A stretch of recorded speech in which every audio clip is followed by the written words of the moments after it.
Claws. Love your beats, AG.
Ladies and gentlemen, we are live!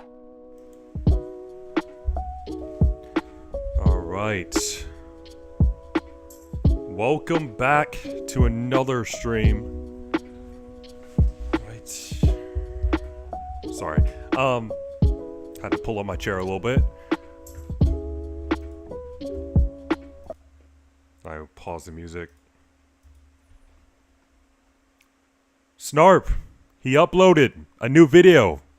Can't wait to watch it. And also got a few clips on Twitter that I bookmarked, and I'll probably play some games after and react to some more videos.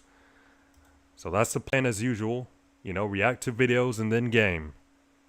Well, it's typically react to videos because I don't have time to play video games most of the time. But this time I do. Alright. Alright, hang on.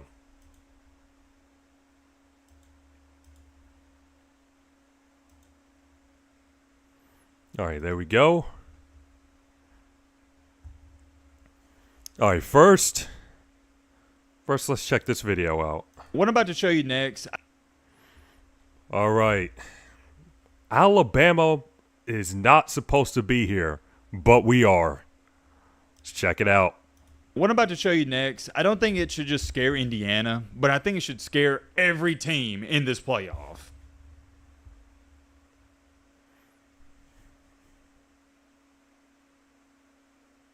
Should never been in the playoffs. Y'all suck. Ladies and gentlemen, boys and girls, hope all of you having a great start to your week. Hope all of you having a great Monday night. If not, hope this video can make it a little bit better. And man, oh man, we got to talk about everybody's favorite team. I'm being sarcastic when saying that. You either hate them or you love them. No introduction needed. Alabama! Clap it up. Clap it up. It's been a while since we clapped it up. I want to see everybody clapping it up in the comment section. We got to talk about the Alabama Crimson Tide. They're coming off of what I'll label as a great win. Anytime you win in the playoffs, anytime you went on the road in the playoffs, it's a great win in my book. Did they struggle at times? Absolutely. We're going to touch on that in just a second. But a win is a win in the playoffs. We can all agree on that. It's survive and advance. This is no longer the regular season where you can really nitpick and critique a win too much. No. It doesn't matter how you win. Just get out of there and escape with one. Alabama has officially made it to the Elite Eight. And it's the same mentality and approach I had for when Alabama made it to a 12-team playoff. As up and down as it was for Alabama throughout the regular season and during the SEC championship, you got 3 blemishes on your record. It doesn't amount to a hill of beans. It doesn't matter if you're 13-0 like the Indiana Hoosiers or you're 10-3. It's a clean slate. Everything resets. Same thing with March Madness. It doesn't matter if you're the 16 seed or the 1 seed. The 16 seed has just as good a shot as winning it as the 1 seed does. Outside of in the first round there being home field advantage, there was no upper hand for Indiana winning all their games up until this point, and that's the unfortunate reality and truth for Indiana fans and that program and team. Yes, you've had a great regular season, but you being undefeated, it's not going to help you. It's not going to give you style points in the game against Alabama. Here's where I'm going at with all this. It's not like since you won all of your games up until this point, you're going to start out with a 3-0 or 7-0 lead. No, it's even. On the flip side of it for Bama, that's the great news. As bad as it has been, at times, it doesn't even matter. I share all that with you to say this. All I've heard from week 1 up until here we are, round 2 of the playoffs, the Elite Eight, whatever you want to call it, Alabama's not supposed to be here. What has everybody said since week 1? Matt, Alabama's not that good. They have a culture problem. They're not disciplined. The defense isn't that great. Ty Simpson, he's getting worse. They don't have great wide receiver plays. The rushing attack is beyond awful, and the list goes on and on and on, etc., etc. Alabama can't run the football. They can't do this. They can't do that. You know what it reminds me of? Love Sosa, the Chief Keef song. Shut up. You know how in the intro of the song, and it's one of the hardest intros ever, they say, Chief Keef ain't know this, he ain't know that. Shut the F up. Yeah, that's how I feel as a Bama fan. It's how all Alabama fans feel.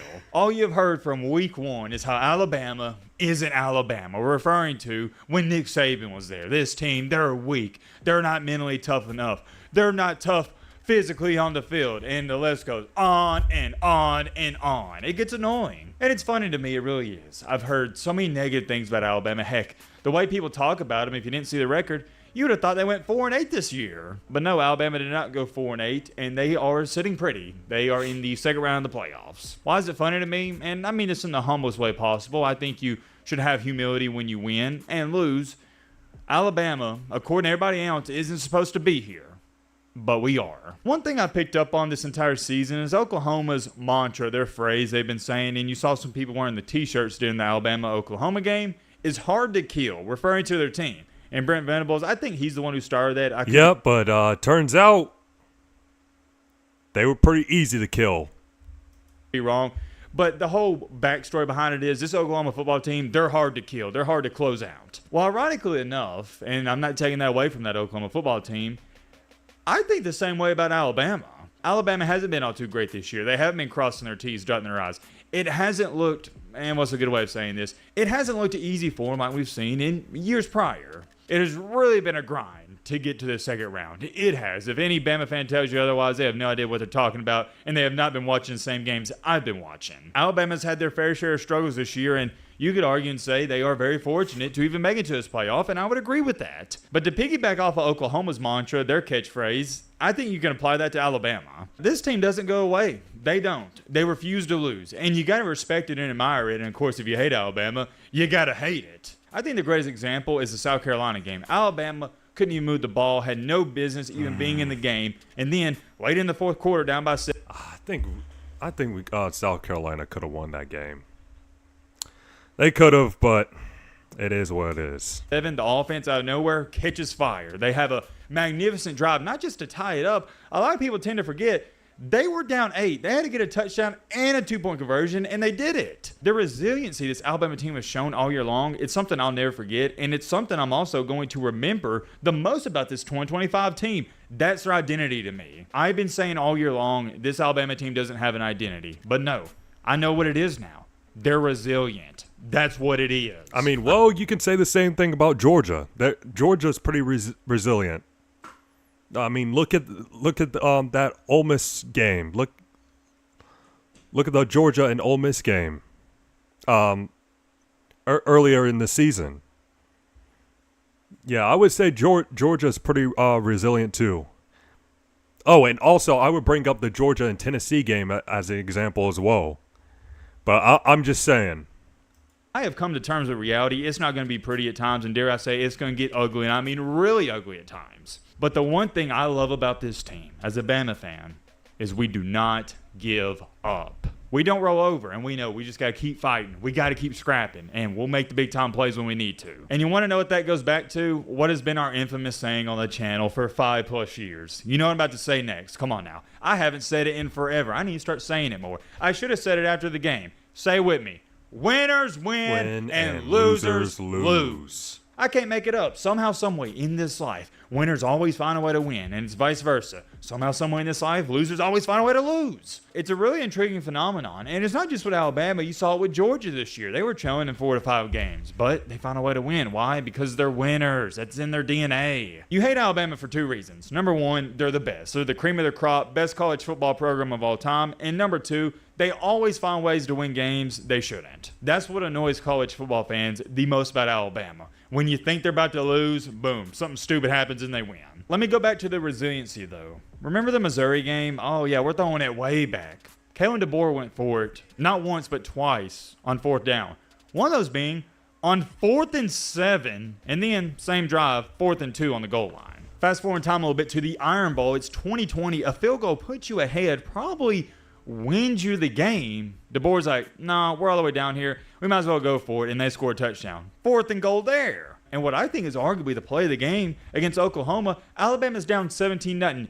It's 4th and 2. They could easily take a field goal, get some points on the board. Kevin DeBoer's like, nah, we got to go for it. We've done all year long. And boom, Alabama gets that to cut it 17-7. At the time, you don't think it's a big deal. But I'm telling you, when that happened, I said, if we come back and win, I'm pointing to that. Yeah, I literally forgot about that. I forgot about that.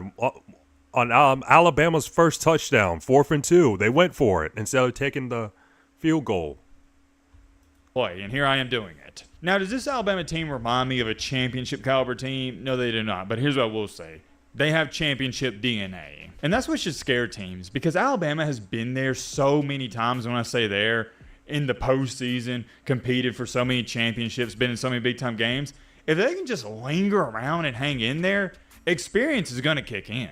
What I'm about to show you next, I don't think it should just scare Indiana, but I think it should scare every team in this playoff.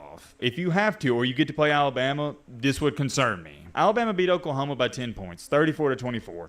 Do you know how many rushing yards Alabama had in that game? I don't think it's getting talked about enough.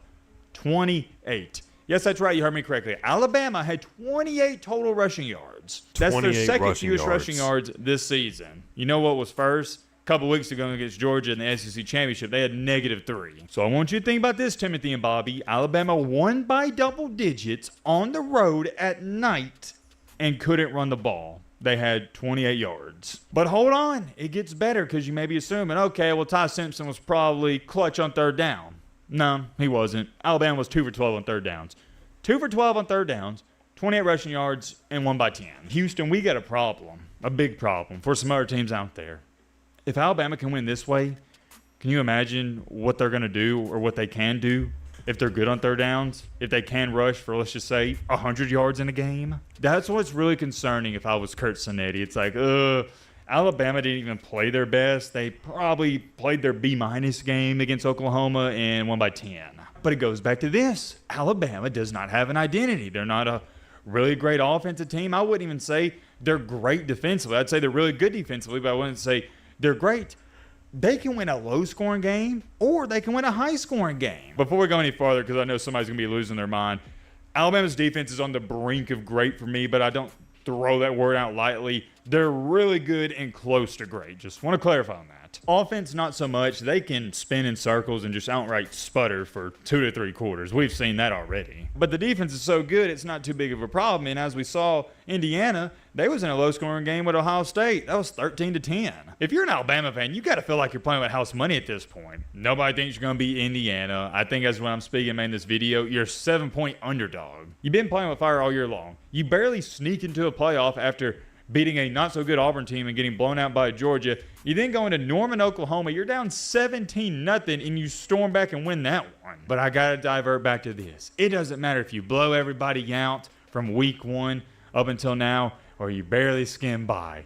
You're in the Elite Eight. I think this Alabama team has a lot of mojo and swagger about them, so you might want to watch out for them. This is not going to be a preview or prediction video.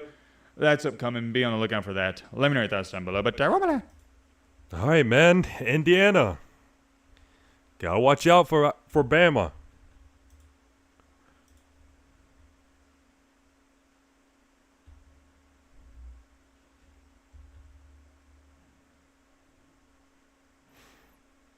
All right, let's go ahead and watch this new Snart video. Tyler? Okay, I haven't watched it yet. I haven't watched it yet. I don't know why it's at 9 minutes. Okay. Miami fan trolls Texas A&M CFP playoffs. Let's check it out. Supreme Vans and I feel like she doing something. Copyright. You're scaring me. Sir, you are intimidating me, and I feel threatened. 6 months ago, I set a goal. It was a financial goal. I don't know why. I've always wanted a dope rapper chain, a dope watch. So we hit the goal because of you guys. Thank you. That means today I'm going to be buying a brand new chain and a brand new watch. So let's go get it. Likewise. That piece he's about to get him some ice. Appreciate you enough, man, for giving me the chance. Like the trust, you know. This is off of Instagram. Yeah, Instagram DM. Dude, I literally told myself I'm not getting a chain until I hit 1 million subscribers. And you hit me and I was like, all right, we hit 500K. So I caved in. Sounds like we got a milli chain coming up. I know, that's the next thing is a milli chain. Oh, that is heavy. This is a chain I got done when I hit 100K. I'm turning into a YN. Slowly but surely. I just need a Hellcat now. I got that too for you. Shoot your shot, take that risk, bet on yourself, because I promise you it may not pay off right off the jump, but eventually you gotta believe in yourself. It'll jump off for sure. I mean, look at you, bro. I'm sure when you started out YouTube, you were like, I'm gonna run with it. 500 million on the road to it. So it's gonna fit kind of big right now. Hey, thanks for the follow. And no, this isn't the Moissanite ones y'all see for $500. No, this one, the card right there, box, papers. Hey, how's it going? Nah, and this is another way. Look at that ice. So check this out. So you see how some of the stones are like illuminating? Yeah. So that's how you know this is all natural, because that's like gases that are caught into the stone on your pendant as well. I'm excited. Thank you guys again so much. This is only possible because of you. Let's go for a Hellcat ride.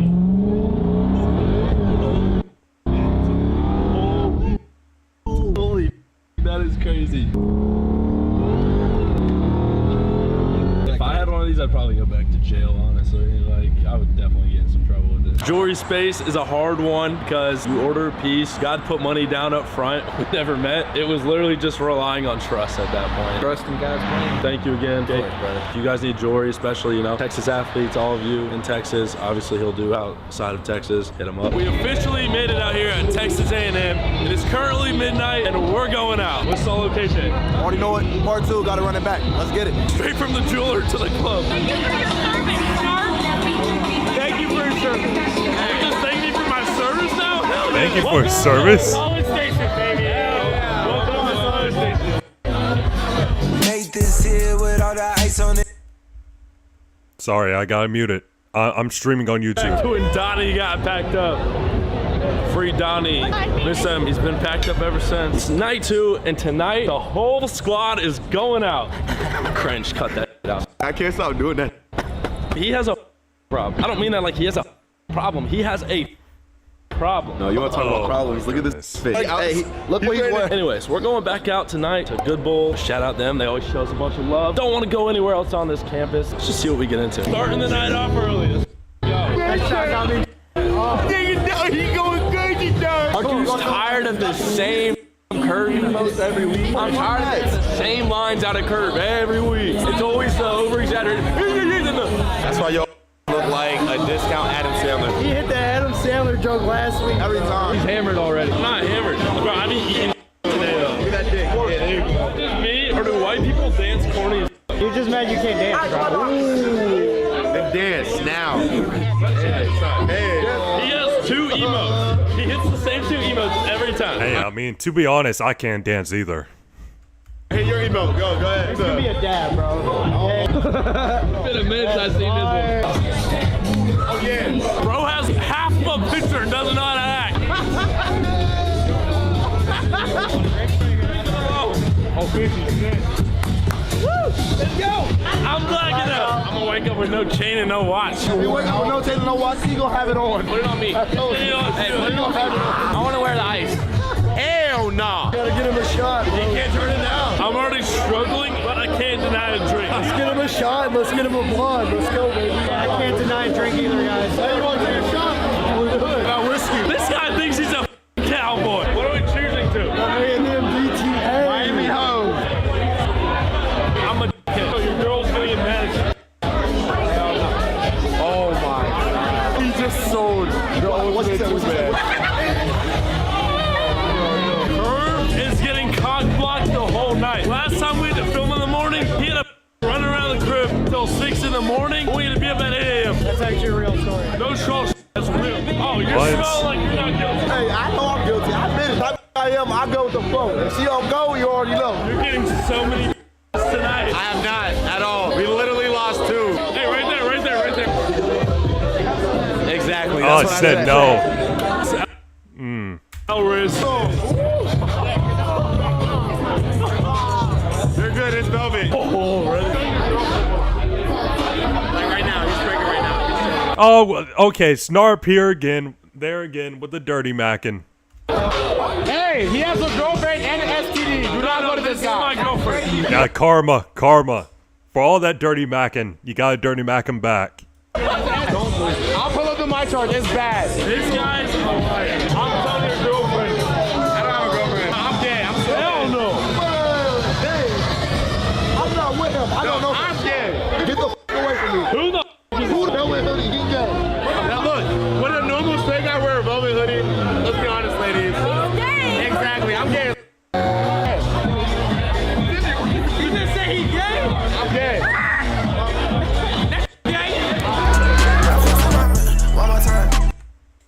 Sorry, copyright.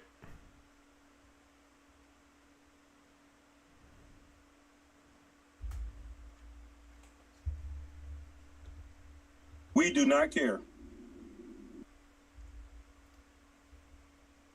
We do not care. Hey, I can't even hear it. Can y'all hear this sound? We do not care. Wait, what happened? Am I still live? Okay, I'm still good.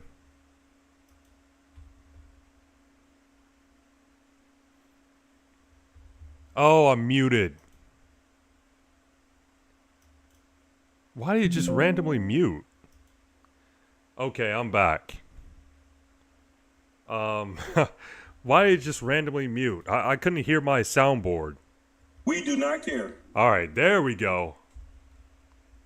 We have teamed up with DraftKings Sportsbook. If you're following along sports this week, DraftKings is one of the easiest ways to do that. Whether you're watching the game with friends, family, or by yourself, it makes things way more exciting. Here's the deal. New customers, go to the app.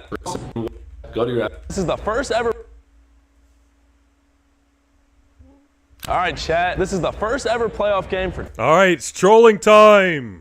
Let's go. Texas A&M. The fans are really showing out today. There's a lot of them out. Last time we were here for LSU, the fans were really, really nice. I'm expecting them to be nice again. Kyle good Field. energy, good vibes, unless they lose. For those of you who don't, Yeah, Texas A&M, they have a pretty cool fan base. They have a cool fan base. I'm not gonna lie. No, I'm repping for Texas A&M low-key. For the video, we gotta wear some Miami gear. So, let's see what we get into. We got some drinks in there, open bar if you want some. Y'all are drinking at 8 a.m. Water, vodka water, at least you can. All right, I want to drink. Vodka water is... But I'm trying to like lose the beer gut. Said I wasn't drinking today, but I'm the dumb who made the rule you can't deny a drink. No, you said this guy sucks. You do. Why do I suck? You're just a rage baiter. But like use logic. Why do I suck? You got the camera, you got what you want. I mean, you could explain it if you want. I know. I mean, I was walking by and you go, this guy sucks. I turn around and you look like you're yourself. So. Well, I'm not. And you can, Okay. Thanks for being here, man. Thank you for having us. Appreciate it. This guy swallows, bro. This dude's walking by and he goes, this guy sucks. Turn around and he's not standing on. Is this gonna be in the video? It might be. Yo, I'm so drunk right now. Yo, that's actually crazy. Meeting you. I know. Yeah, that's nice meeting you guys, bro. I only see you on YouTube and TikTok. Not to I be a appreciate straight that. fan, but I'm a fan. I ain't gonna lie. Yeah, no gay. Bro, nah, bro, I respect it, bro. My friends were taking pictures with you, and I was like, who are you? I'm Snarp. It's a pleasure to meet you. So you're famous for like doing pranks? I'm like a rage baiter. Oh, yeah, that's what my friend said, a rage baiter. Yeah, I'm a rage baiter. What was your Instagram? I want to see like your clout. Official.snarp. I want to understand the hype. Like, Yeah, I'm she's attracted to the fame. taking pictures with him. If you have any questions, just like DM me. I'm not gonna lie, when she was pulling up my Instagram, John Summit was the last search. These girls out here are crazy, bro. Next time we run into a fan, I'm gonna see how many times I can dap them up in one interaction. It's like how bros always just be dapping each other. How's it going? Good. How you doing? Doing good. You having a good day? Yeah, of course, bro. How's it going, bud? Miss you, bro. We saw you How's it last going? year. Oh, last year? Yeah, that's lit, bro. That's real, bro. Appreciate you. All right, nice to meet you, dog. Hey, y'all be safe, bro. Hey, have a good one. Hey, you too. He's gonna watch that and wonder why I was dapping him up so many times. You're tall as hell, bro. I'm trying, dude. What, 6'4"? 6'8". Tell him the actual height. Okay, you're not 6'8". Yeah, no way he's 6'8". No way. I'm actually 6'7", but I just like switched my height because Yeah, you can't Oh, say. now he's saying he's 6'7". No way he's 6'7". You rage baited some people? Trying to. They're Dude, I love your Miami videos. fans are the. Everyone here's so nice. I was like, oh, are we the bad guys? You guys might be the bad guys. Of course, bro. Where's Tyler? Tyler? Where's Sidekick? Bro, Where's Sidekick? we're going through a breakup. It's all new. It just happened last night, so, you know. But Tyler's still around. Tyler. No, I'm kidding. I love Tyler. What the hell are you doing here, bro? Longhorns? Well, what's the Texas fan doing? I guess he came to hate watch, I guess. Longhorns fan, bro. It's horns down, bro. Funny because the hoodie was so small. It's like he just woke up and wanted to piss everyone off. Hey, good luck. You guys are going to need it today. Hey, ladies, what's a touchdown? And they didn't know. Y'all's mascot is the Severe Thunderstorm. Do you guys even have a mascot? Yeah. What is it? I have the best interview question. Let's go. What's a touchdown? When you make it to the end zone. How many points is it? 7, 6. No, Six. 6, 7. What are you wearing, bro? This is like dope. Like, I admire it, but I don't know what this is. That's just the realest thing you can see. The realest I could see. That was so premeditated. He walked all the way from I met you there. last time you were here. Nice to see you again, bro. It's still my Instagram profile. Damn, hell yeah, bro. Nice to see you again. Bro, you were walking away and you were talking shit, bro. Real shit, bro. That's lame. That's some lame shit, bro. That guy's definitely a fake cowboy. Wrong jersey, bro. You don't know until after the game. Nah. We don't know if this is the wrong jersey till after the game. You know what I'm saying? We'll see. I mean, y'all haven't been relevant since Johnny Manziel, so that doesn't even look like a U. What's that? Half a square? I'll say so. That's not a U, bro. Prove it. Look at a U. A U goes like this. Like this. Look at that. That's like, what even shape is that? Bro just invented his own shape. Or is that a letter or a shape? Yeah, it looks like he's not doing it right. Fire videos. What is that though? You. If you're gonna put the U down, then just do it like this. It just seems crooked. Or maybe I'm just. That's not a U. yapping. So like what? You're into the alphabet? Yeah, I like it. And I didn't mean to diss Miami, but I'm just saying. Like that? Snarp, you're too famous for us. You lucky are too. Snarp, you. I don't think I am. Dude, you have the tightest jeans on talking. Tight jeans, look like leggings. Rock your body. That was the most uncomfortable I've ever felt. You, bro. Yeah, come on, man. What are you gonna do about it? I don't know, bro. I don't want to with a guy with chest hair, Yeah, bro. you do. This guy's got a whole. It looks like a bear. Yeah, of course I am. I'm not talking. I'm just I think saying. you are. This is like a real Texan right here. This is what I envision when I see a What Texan. it's a real Texan. It's a real Texan. You ever work on a farm? You don't even go to Miami. Have you ever worked on a No, I'm not even from here. Fake cowboy. Those boots. He definitely bought those boots and stood there and stomped on them so it looked like he hit the farm. Bro has never done blue collar work in his life. Miami. Of course I didn't. Yeah, you didn't go to Miami. No, I didn't. Yeah, where'd you go? I never said I went to Miami. No, but you're wearing a Canes jersey. Okay, so because I have a jersey on means I went to that school? Yeah, essentially. I don't think that's how it works. No, that's Because actually you how it could works. you could No, be a it fan doesn't. of someone. It doesn't. It doesn't work that way. You can be a fan of a college team and never actually, attend that college, attend that school. Without going to the school. No, you can't. Explain the logic on You that. can't. no- Like that's stupid. I hate when people say that. Relation to school, you can't be a fan. What's your relation? You could be a fan because you like watching the team. That's not how or- it works. What if my dad went to Miami and then I was Did your born a dad go? fan? Did your dad go to Miami? He did. No, he didn't. How would I know you know? you. He didn't go to Miami. How would you know? I know you. Where'd my dad go? Where'd my dad go? idea, he didn't go to Miami. He had no I idea, see right? motherfucker He had no every idea. Let's go, bro, what? Oh, now he's pushing and just walks away. Well, chat, these guys are taking me in the game, so I'm gonna go in and troll, film it on my phone. Oh my gosh, dude, that looks so lit. That looks amazing. Dude, I want to go to Kyle Field one day, and I will someday. I'm the only one in the student section with a Miami jersey on. Only one. I'm the only Miami fan in the student section. Only one. That guy's so. Okay, gotta fix the quality. I am in absolute awe right now because for those of you who don't know, we have merch. This is Cam. He's one of our biggest supporters by far. He talks to me on Snapchat all the time, gives me the best advice. He's been supporting us for over 3 years. He randomly came out here just to find me. He wasn't even at the game, just came to find me. He has the merch on. We really appreciate it. I know everyone out there appreciates it because, this is why I do it for real. It really, really, really made my day. Like I said, I was sad. Irv and I went through a problem. I'm not gonna say he's in the wrong. I'm not gonna say I'm in the wrong. It takes two people to have a problem. We were both in the wrong and we just agreed it's probably best we just split ways. So it's the first time the channel's hearing that too. I wish him the best, but we're venturing off. I went today because I met Snarp. Hell yeah, I love that. All right, chat, for those of you who don't know, the Hurricanes just won. There's no Snarp curse this week. They're gonna be salty. It's their first playoff game ever, let alone at home, let alone I on can't the wall. believe, dude, that was crazy how Marcel Reed just sold that game. He literally sold. So you guys know what we're out here to do, and that's to give them hell, so let's do it. What happened in there? We're not done. We're not done. Then why are you leaving? Where do you gotta be on a Saturday at 2:30? You guys did everything but score a touchdown. Thank you, you too. And the game was terrible to watch. It was not a good game. At least you guys are in the national championship for volleyball. We're gonna win. No one gives a f about volleyball. Hey, it's okay, guys. We got volleyball. We got volleyball. What happened? Marcel Reed threw 2 picks. Marcel Reed sucks. They're switching up. That's how I know they're not real fans. Hey, how many touchdowns did you guys score? I hate Marcel Reed. Why don't you shut up? Marcel Reed's goated, bro. Really? He probably had more completions to our defense than your Bro, wide I receivers. got just as many free beers from a random man than we had points, so. Ohio State would have beat you guys anyways. Oh, why don't you make me? Exactly what I thought. Keep walking. That guy? Yeah, that guy. doing? He's talking. He is? Yeah, buddy. Hey, don't worry Okay. about him. Exactly. Oh, now he's coming back. Guy's a loser. What's he gonna do? Oh, he's not doing anything. That's a good one. Low-hanging fruit, buddy. Have fun at work on Monday. Everything but a touchdown. Why don't you keep walking and get a gym membership? Go run a mile. Bet you can't. You would die of cardiac arrest before you could finish a mile. Y'all said Marcel Reed's a Heisman. Shut up.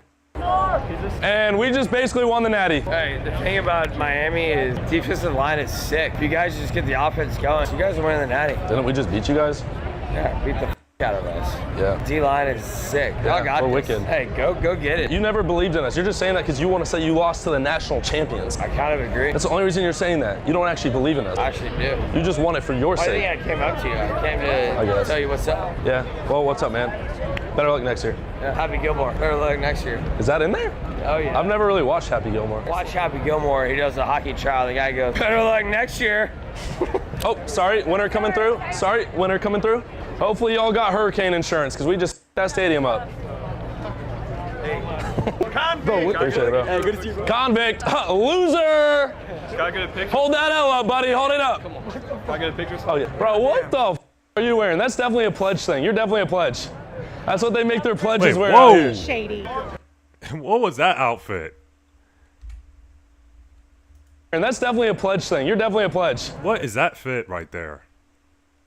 That's what they make their pledges wear out here. Shady. Thank you. Not real. We broke it today. I was hoping it'd be real today. Oh, hey. Why, Listen, hey, don't why do you touch touch the bro. camera, man? You don't gotta touch Yeah, don't touch the camera. it, bro. If you don't want a problem, I suggest you keep on. Yeah, apologize. Wasn't even talking to him. Didn't even look at him, bro. It's some weird shit. Smile, guys. You still have Marcel Reed next season. Keep walking, little bro. Buddy, tone it down a little. Oh, shut up. Tone it down. Sir, you're scaring me. Please stop. You're scaring me. Sir, you are intimidating me, and I feel Dude, just threatened. go home. Go home. Just go home, man. Congratulations on the win. All right, congratulations. But we do not need hostility out here. How was I hostile? This guy is hostile. He's not a real Aggie. He is a phony. Stop, dude. What the hell? Winners! Let's go. Throw up the U's. Throw up the U's. You guys Yeah, suck. shout out. You get Hey, it? shout out to the U for the win. You suck. No, don't do that. Throw up the U's, cause you suck. You suck. You suck. You suck. Hey, this guy. Nah, What? 1 out of 10 rage bait. Stay in school. Hey, at least you guys are good at volleyball. That's right, you know? No, that's not right, because no one. You gotta count on the women. That is disgusting. I could tell you're that kind of girl the way you dress. At least we scored touchdowns. Good luck. Thank you. We don't need it though. Should not be an asshole. Yeah, at least we scored touchdowns though. What's an Aggie? What the f that duck? The hurricane that just went in there and ripped up your stadium. Hopefully you guys have insurance on that. Good luck, man. Good luck. We don't need it. It's awfully quiet out here. Kind of lost, bro. Yeah. I didn't know. No. It's okay, guys. Just put on your Texas. I ain't gay like you, bro. Bro, okay, bro, chill. Really, bro? You're gonna spit on me, bro? You are Just a spit on bro. him like that's weird. That is weird and just extremely disrespectful. Oh, you better keep walking. That's actually nasty, bro. But if I Yeah, that's hit him, disgusting. Just spitting on somebody. I might get in trouble. This kid looks like he's up to no good, bro. He's a bad kid. You definitely have to flip your card in love your school, shit, bro. man. You're probably on a red card every day. Hell no. Aren't you in like elementary school? No, get the picture. Yeah, my phone doesn't work, bro. Are you old enough to have a phone? Hey, bro, chill. It's a 3v1 right now, bro. Chill out. A 3v1. 3v1. 3 what? Shrimps compared to one gorilla? Who are you feeling like, bro? Who are you feeling like? Chick-fil-A hires at 14. You could go get a job and buy a new phone. I make more money than you probably, bro. Chill out, bro. You look like you make a lot of money. That's respect, bro. I hope you do. I don't. Oh. I really don't. Okay, so you're just lying. Broke as hell, bro. You lost, man. My heart hurts. Okay? Are you okay? No. Do you need a hug? I need a hug. I'm trying to give you a hurts, hug. bro. I'm trying to give you a hug. I'm sorry, bro. See, this guy's a Okay, my fault. No, you lost that privilege. I did. My fault, bro. Your dap-up privileges have been Hey, revoked. next year, man. Always next year. You guys have been saying that since I ask Johnny you- Manziel was here. It's always next year, You're next wrong, year. wrong. But we did have a better season than Johnny Manziel this season. And it still wasn't your season. It's okay. Are you a fan of any football team? Ohio 'Cause State. You are a fan of Ohio? I think Ohio should. Ah, you got Dumbass! Place is full of characters, bro. I swear, everyone here's a character. Bro, why are you guys celebrating a loss? No, you're actually like, I love your stuff. I love that you're here rage baiting. It's cool. You go to Miami? Yeah, He's a rage bait. You do not want to mess with him. No, I'm just asking. I'm a dangerous fucking man. Don't mess you up. All right, chat, that concludes this part of the video. Like I said, actually no, we gotta sit and talk. I ain't gonna lie, today I was not feeling it. The whole situation with Curve, whatnot, you know, it feels like a bad breakup. We're gonna keep pushing, we're gonna get through it. Been a little sad today, not gonna lie. What happened with him and Curve? What? I went in the game, y'all saw I just stood there, not a lot, but at the end of the day, we're on to a new chapter. That chapter is closed. We had a great season, got a bunch of great content, and now we're back on to just me, Scotty, and Tyler. So we're gonna figure out what we're doing moving forward. It's obviously gonna be pretty much the same. We're gonna start to expand a little bit. We're gonna go home, get ready, and then vlog a little bit later. So I'll see you guys when we pick up the camera next. It's the most diabolical pregame ever. Go, go, go. It's your fault. Let me say my goodbyes now. Are you saying goodbye now, bro? I didn't leave yet. We still got a whole night. I'm not going out with y'all, though. When I'm on demon time tonight, I'm gonna have a girl twerk on me in front of everyone in commemoration of him, bro. Really? Yes. Are you thinking about me? Hell yeah. That's the realest thing you said this whole tour. I love it. Well, chat, it's been a long day, and now I'm about to do a bunch of dumb tonight, and I'm gonna regret it all in the morning. Obviously, y'all saw I beer bonged the feet box because of Curve. We're going out tonight. We're having a great night. One last bang. Not last, but like, you know, one more banger night before the college season ends. We'll have one next season for sure, at least. We're still going. Not at least. Hell yeah, we will. This is the last real bang of this season. Let's see what the we can get into. Anyone else getting tired of his glasses reflecting the light? So like that. You got that Kim Jong-un haircut, bro. A beatbox beer bong to this is diabolical. Do not black out. You wanna know something about me? It's not get no. Cameraman, eat! This school's getting me f***ed up. Yeah! Let's go! Let's go, Aggie-Land! We are going sign for sign. No! Sign for sign. Where's the money coming from? I thought it's all in it. I bought him that sign as a congrats for buying the sick piece. No, wait for the next sign. Wait for the next sign. No! All I'm saying, you have to do whatever the sign says. Oh, no! He does what the sign says, I do what the sign says. It ain't Simon says, it's what the sign says. It's standing on business, baby. I'm so good at poker and I got chrome heart. I buy a watch that Keith had in 2008. Real friends support other friends. You gotta support good ones. Wesley's a good dude. He's standing on business 100% of the time. He's buying ice. He's living his best life. Okay, is just him just partying or what? Wait on that. And I love the Wolfgang.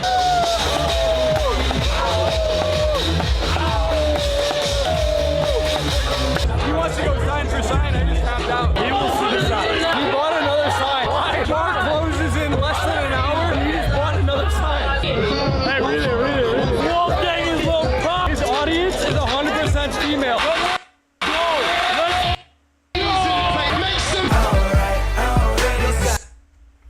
I got muted, unfortunately. Man, shout out Snarp. One of the best YouTubers in the game.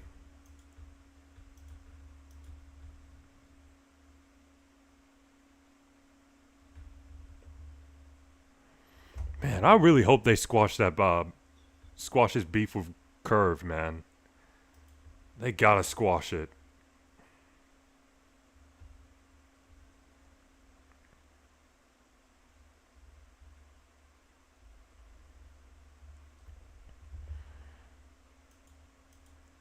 But I just want to know. I just want to know the full details. What happened? Let's see if I think Curve got a YouTube channel himself. Let's see if he talks about it.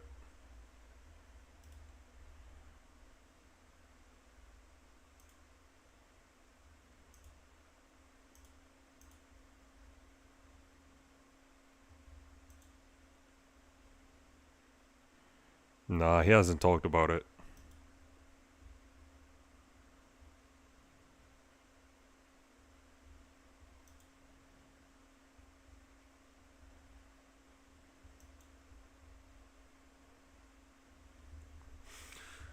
Alright. Whatever's going on with them, man, I hope they sort it out. That's all I gotta say. Okay.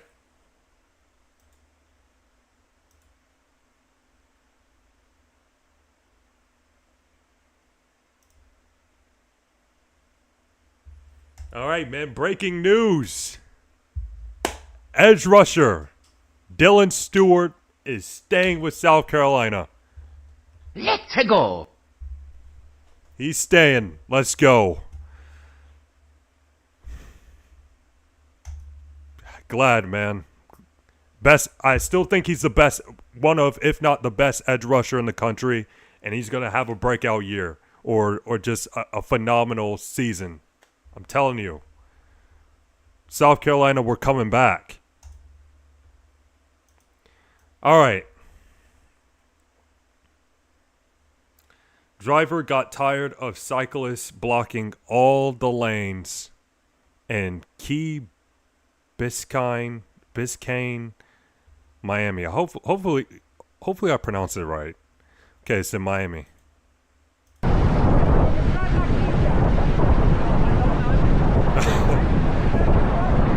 that dude was done. He was done. I don't know if he's allowed to do stuff like that.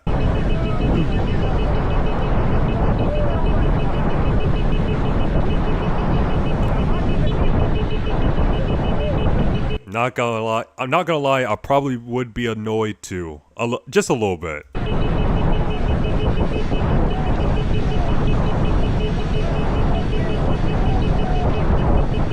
Like, bro probably had to go to work or something. He probably had to go to work or he's really trying to go home or what. I don't know what's going on with him, but it's something. There was some place where he really need to go.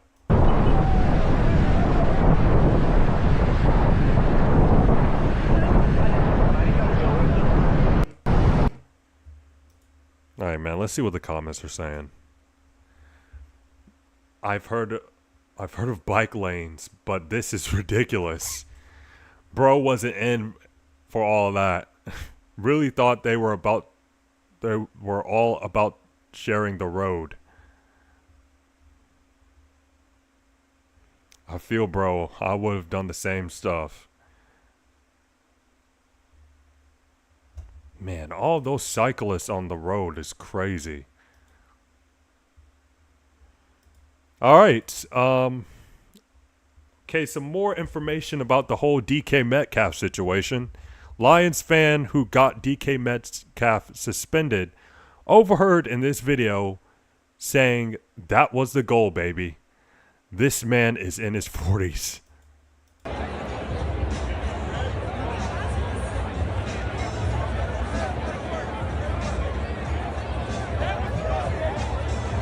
He said that was the goal, baby.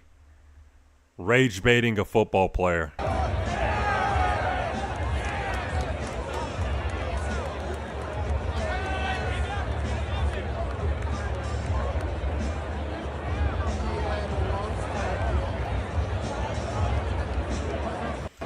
hate that DK got rage baited like that, man. His emotions got the best of him.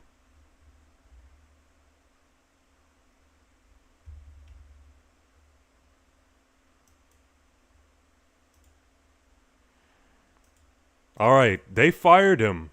Then he came back and stocked all the shelves.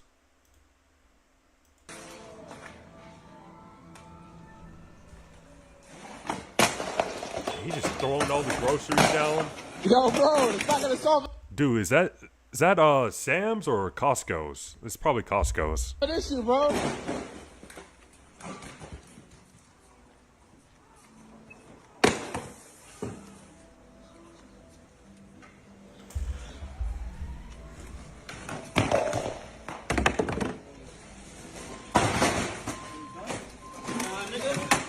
Okay, bro is that mad that he got fired? Like, dude, it's not gonna change anything, man. Just go home. Yo, Derek, chill out. Derek, chill out. Touch me, my nigga. Derek, chill out. Don't fucking touch me. Get out. You fucking cocksucker.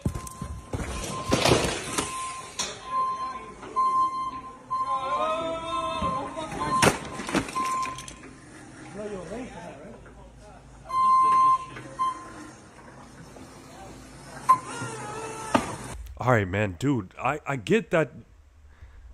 I get that you're mad, but this is not the way to solve the problem. Just go home, get on Indeed, and just start applying for other jobs. Like, what's the point of just throwing groceries, throwing them down? What's the point of doing that? It's just so pointless.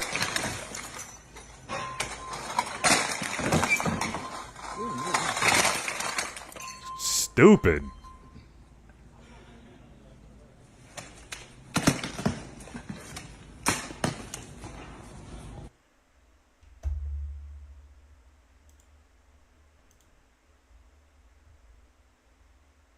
Yeah.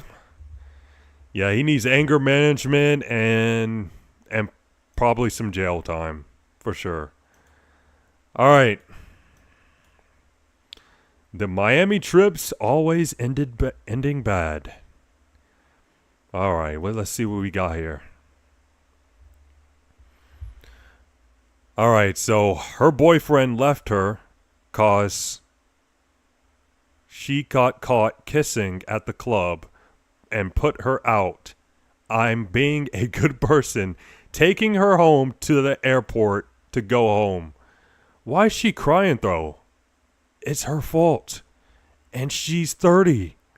OMG, see do better. Or I guess I'm assuming he meant do better.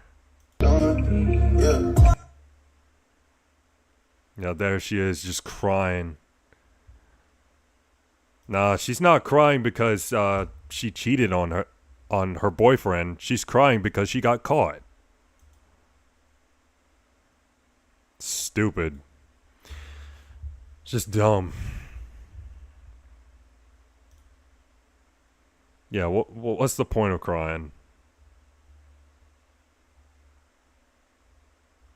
And now she's now she went viral on social media. She went viral on social media. Now she just looks stupid here.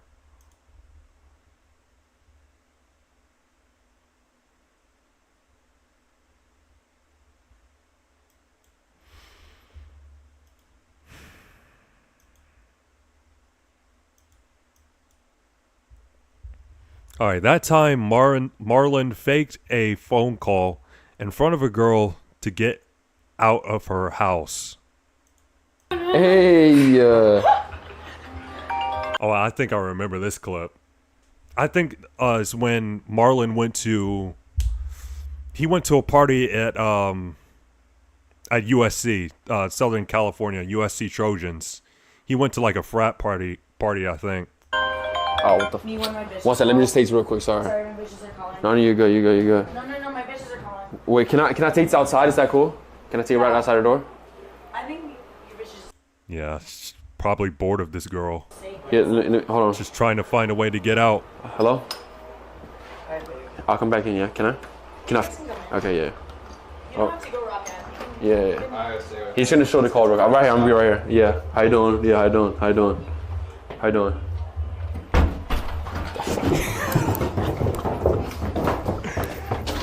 Just running as fast as he can. Go right. We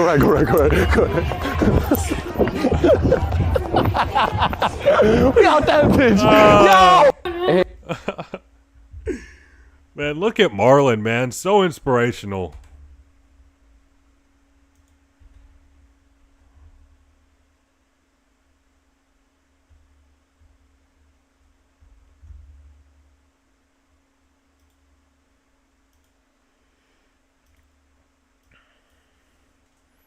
Never a dull moment in New York City.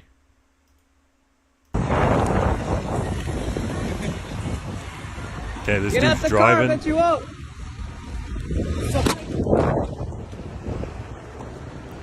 Guess this dude's on a bike that's recording. Or a scooter.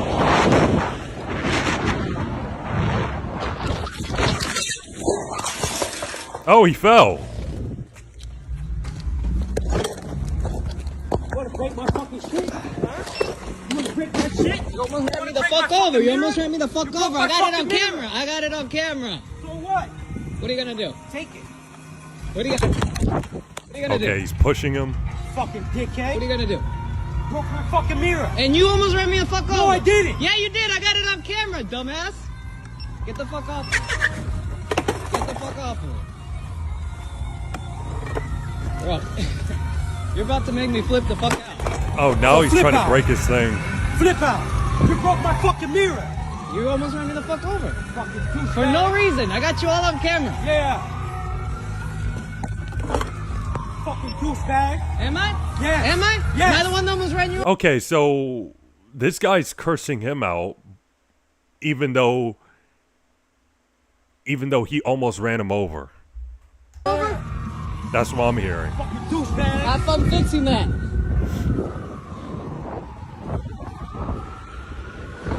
Ooh, he's got blood on him. Like, he fell again?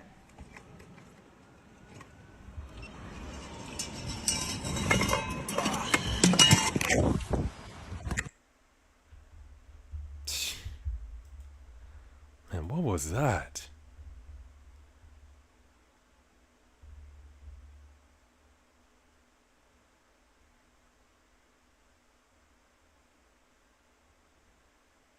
He fell at the end. Crazy. Alright. DeJounte Murray was confronted by a fan for selling his parlay. Oh yeah, we on his ass. Hey, I actually gotta tell you something though. You stole me on my over. Fuck your over, little nigga. He said F you're over. Bro, what's that about, bro? Bro, I'll be watching you hoop, bro. That's the type of guy you are. This nigga just told me that. I mean, if you're gonna say something like that to him. That's why Jania cheating on you, bitch. Okay, trade. Oh, now he's talking about his woman now. Yeah, that's corny.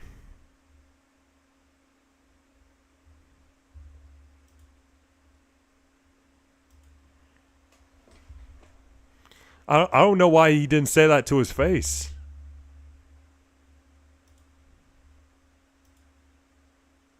Okay, I think I seen that. Yeah, I seen that clip yesterday.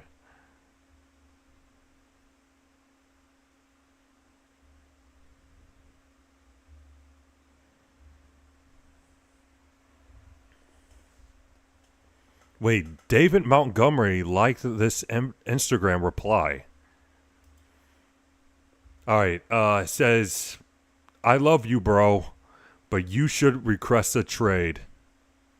The way they're treating you and glazing Gibbs is atrocious. Look what happened when we don't use you. We lose. Okay, so he unliked the comment.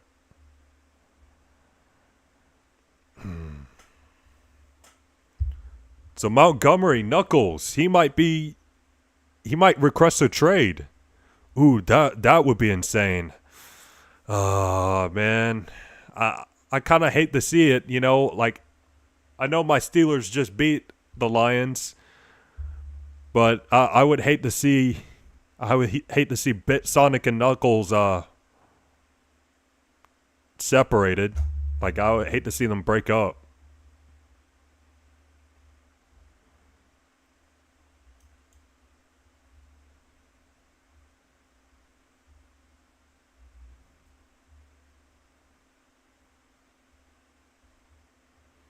Alright, so why don't men want to date anymore?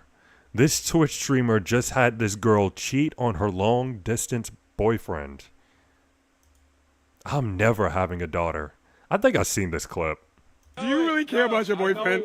Yeah. No, you don't. Just hugging up with another man, still claiming her boyfriend. I did. So if your boyfriend's watching this right now. My boyfriend's watching. Love you, Dom, but this is my boy right now. I don't. What? This is my boy right. Oh, man. Just no way, dude. Just no way. Is this what Penn State girls are like? No! What? Do you really care? Oh, my goodness.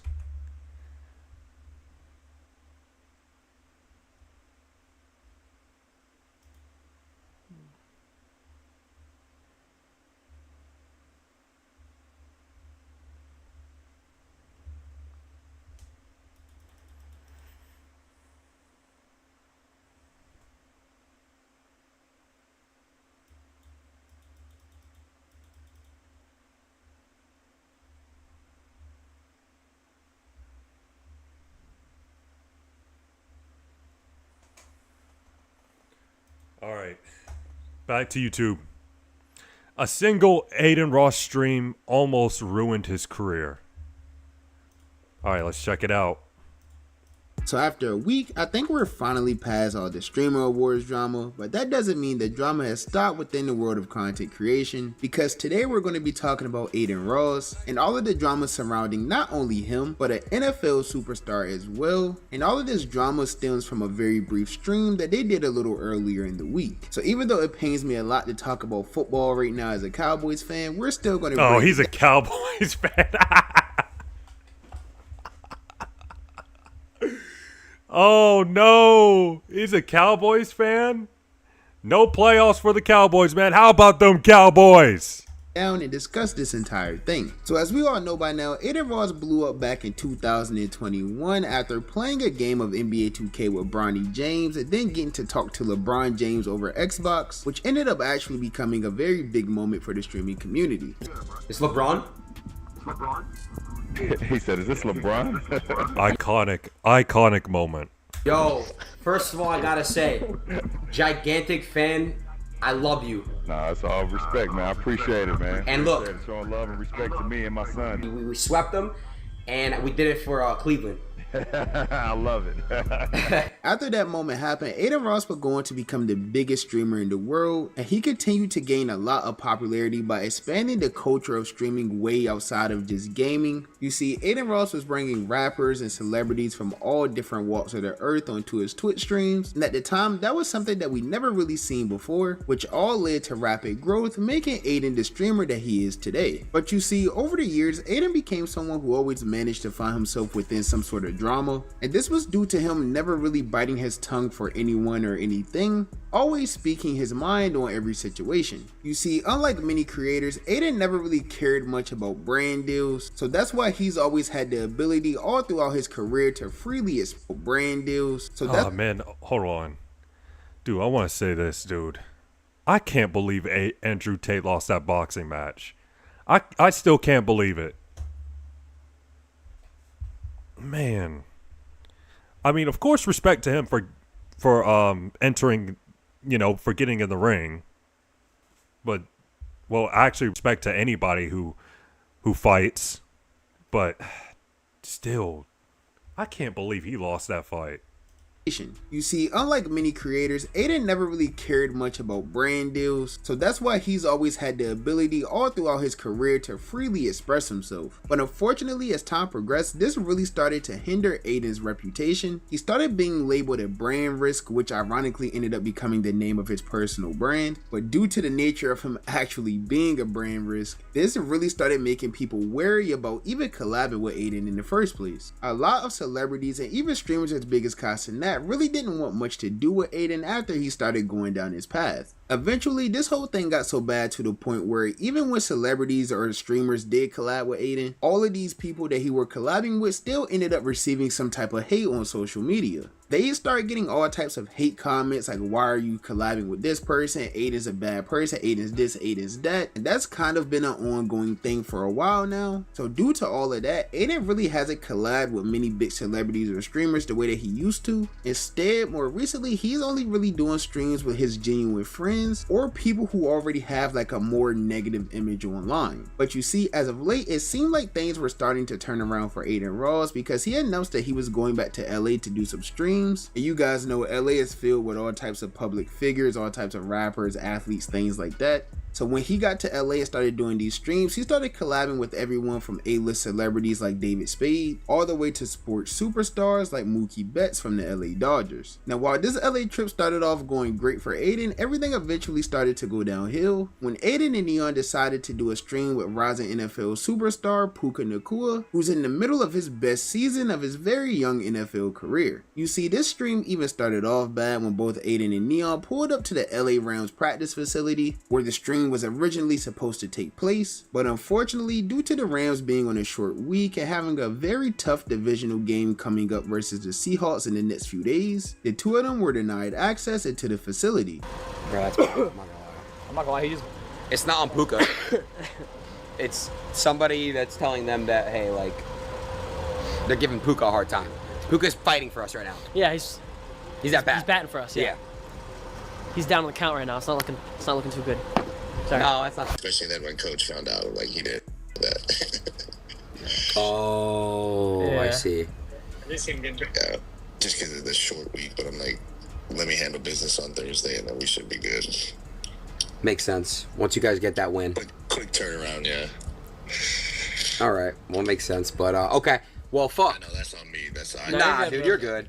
You're good. You're good. You're good. You'll beat the Seahawks, and then we can do something. Exactly. Then we do a free whole day, and we'll go from LA to Vegas to Miami for the weekend.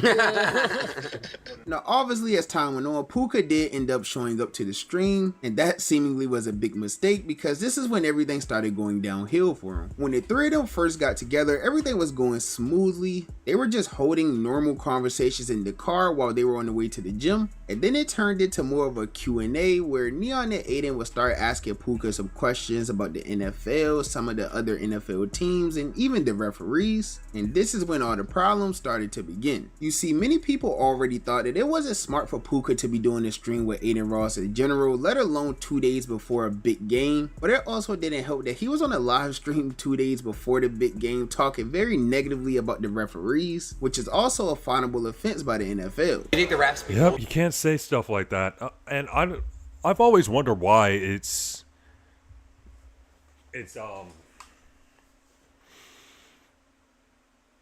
you could get in trouble for criticizing the refs. I don't understand why is that a fine or a punishment. Shitting sometimes. Oh, 100%. I'm like, they had a. Yes, the refs are the worst because they're just, some of the rules aren't, and like these guys want to be, these guys are lawyers and like they want to be on TV too, bro. Like the game is, you don't think he's texting his friends in the group chat like, yo, you guys just saw me Sunday Night Football, like that was no way, like that wasn't PI, like, but I called it. I was like, seriously, they do that? I mean, these guys are normal human beings too, bro. Like these guys. I mean, they like, do a better job than them. Dude, am I even joking? Yeah. Bro, they do. They're cheaters, bro. I don't care. But out of everything, the worst possible thing that could have possibly happened during this stream came when Aiden Ross would recommend a touchdown celebration to Puka, and this celebration was some dance that's apparently anti-Semitic, which of course sparked a big uproar on social media. But the thing is, Aiden Ross himself is Jewish, that's a well-known thing, so it's not like he was maliciously trying to spread hate or anything like that. Yeah, like I don't understand why. Well, I understand why, but still, like, Aiden, he's Jewish himself. Him is simply just a dance that became more of an inside joke to his community, and honestly, it's something he's been doing on his stream for a while now with no repercussions at all. So go the ball, spin it, flex, then look and go like this. All right. Yes! Yes! Just like a bow. Yes, just like this. All right, so do it all one. Yo! Spin it. Flex. Dude! Yes! In the camera. He does that? Will you actually do it? Yeah. Bro! That's easy. Oh, that's all right, so let's do it together. Ready? Spin, flex. Oh my God, dude. You promised. He locked it. I promise. I got you, man. Oh my God. Now, obviously, Puka did end up doing this touchdown celebration on the stream with no meaning of what was really behind it. And as I said, that sparked a lot of hate all over the internet, which even got so bad to the point where Puka and... He said, when I appeared the other day on social media, on a social media live stream, it was suggested to me to perform a specific movement as a part of my next touchdown celebration. At the time, I had no idea this act was anti-Semitic in nature and perpetrated as harmful stereotypes against Jewish people. I deeply apologize to anyone who was offended by my actions, as I do not stand for any form of racism, bigotry, or hate of another group of people. And even the NFL had to release statements to their social media accounts regarding the dance that Puka did on this stream and how they didn't condone any type of hate speech or anything like that towards a specific group of people, which of course blew this whole thing out of the water even more. And outside of all of the hate he was already getting all over the internet and having to release these statements and things like that, there was also a bunch of people online just questioning his focus. As I said, he had a very big game like 2 days later. People were saying he wasn't locked in, and that really all occurred up until game day, because as soon as the ball kicked off, Puka ended up shutting up the entire internet by putting up the best game of his career with 12 catches, 225 receiving yards, that game was phenomenal. That was such a great game. And Puka, he actually balled out, even though the Rams lost. Puka, he balled out. Touchdowns to top it off. But unfortunately, even with Puka's monster game, the Rams ultimately ended up falling short to the Seahawks in overtime, losing by just 1 point. But some questionable things happened towards the end of that game as well, which ended up making the whole thing a bit controversy and even resulted in Puka making some tweets once again towards the NFL referees via Twitter. And even in that tweet, man, can I say I was wrong? Appreciate you stripes for your contribution. Lol. he referenced his comments about the referees he had made on Aiden's stream earlier in the week. Now, the thing that made this even more weird was the fact that not only was this the best game of Puka Nacua's entire NFL career, it was also one of, if not the best game of this entire NFL season. And somehow after the game was over, none of the questions in the press conferences was about the actual game or performances that had just taken place. Instead, all of the talks was about an Aiden Ross live stream, which even had the head coach of the Rams, Sean McVay, visibly irritated during his conference. What conversations have you had with Puka about his live stream this week? Yeah, he was very apologetic. I don't think he understood the totality of some of the things. I think he issued that apology. I know this guy's heart, and for anybody that was offended, terribly sorry about that.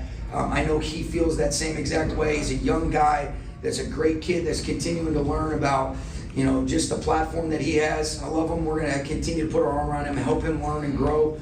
But we never want to do things that ever offend anybody, and I know he feels that same way. How did those guys coming onto your property at the facility in a short week as you're preparing for the biggest? Yeah, I don't know anything about that stuff.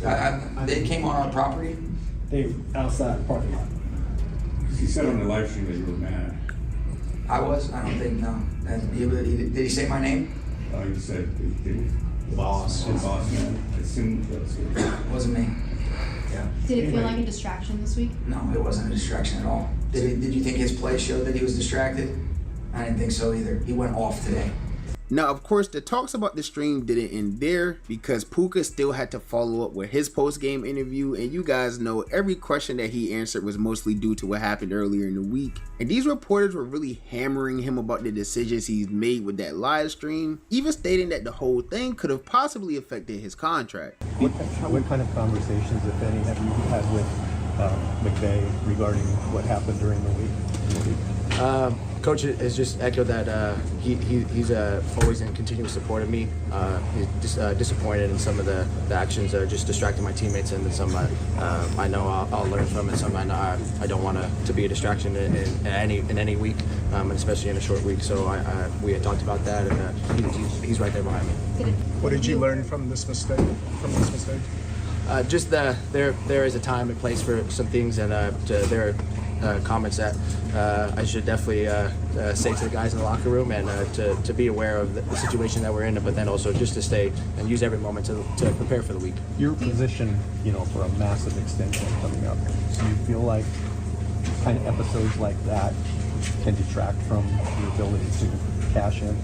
I try to do my best to continue to prepare and help my teammates and help this team perform on the days that we're needed, and that's something that I know I can continue to do, and to show that to our organization. Now, with the way NFL media and just the internet in general has been acting over this past week, you guys would have thought Puka Nacua did something crazy, or he pulled some type of Antonio Brown type of stunt. Yeah, or just a crime, like how some people on the internet reacted to that whole situation.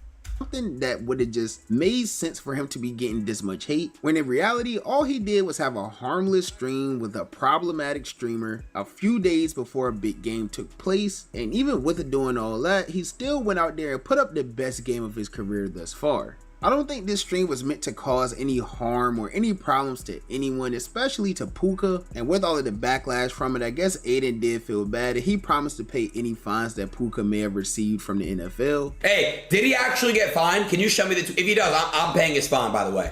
I'm making it very clear I'm paying his fine.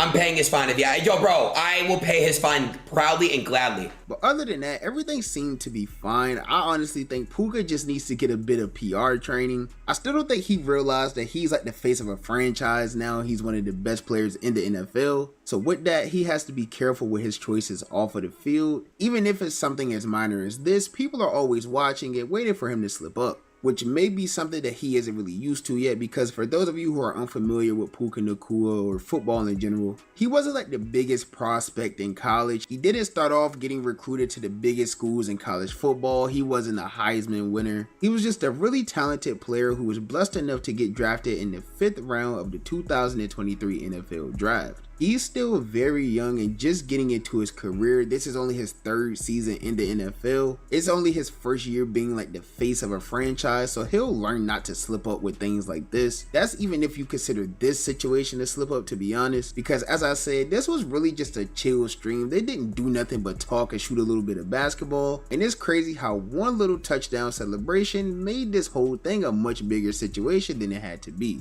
But that's just my personal opinion. As you guys know, the only opinion that matters to me is y'all's opinion. So with that being said, be sure to comment. Yeah, so it's the right one. It shouldn't have been a big deal. But W video, I mean, that was a good video though. That was.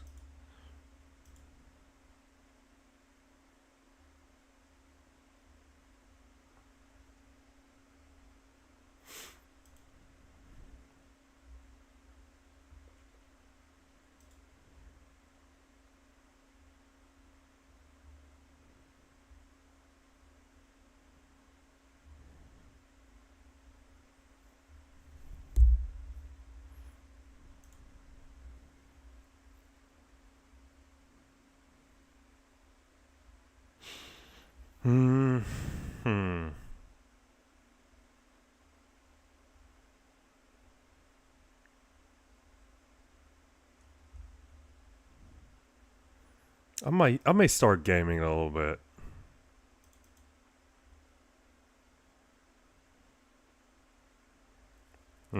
Florida State's quarterback's gone. Tommy Castellanos has declared for the draft.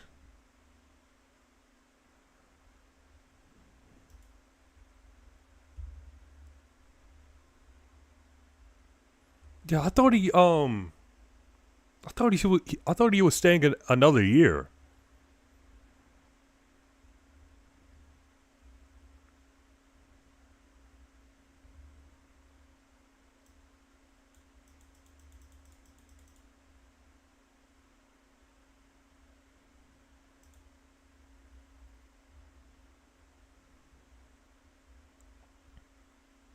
Dude, what's the agent doing? Fans are worried for Agent after he started losing feeling in his body due to spending the last 5 hours in the middle of the Arctic and negative 232 degrees with no campfire and no tent. Well, it's officially dark. No tent, no campfire. We're 5 hours in. Oh, that's brutal. And temperatures are so cold I can't feel some of my body parts anymore. Which is not safe, so we gotta get you some hand warmers. Yeah. We should. Yeah.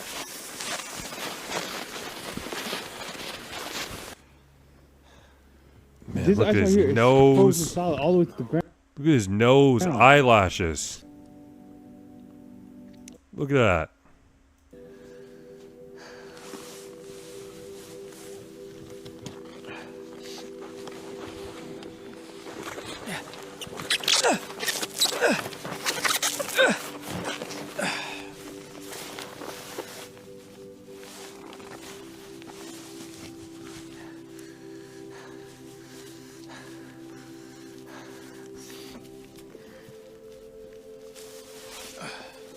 Feet warmer.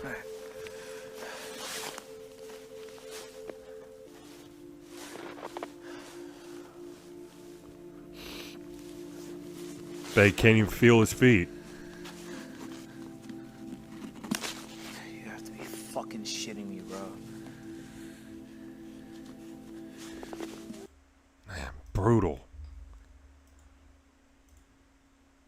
And his chat telling him to quit.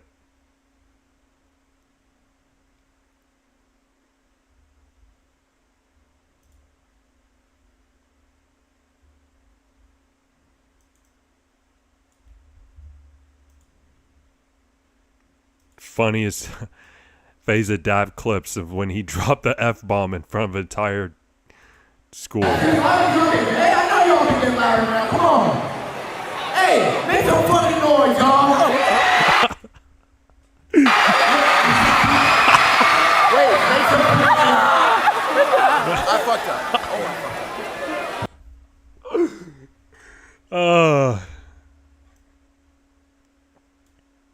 Noise, y'all. Louder now. Come on. Hey, I know y'all can get louder now. Come on. Hey, make some fucking noise, y'all. Wait, make some I fucked up. What? No, I didn't mean to do that. I didn't mean to do that. And you gotta take the mic from him. Take it from him. Hey, all the juniors. And that's why Feza Dap won the Breakout Streamer of the Year award. That's why he won it.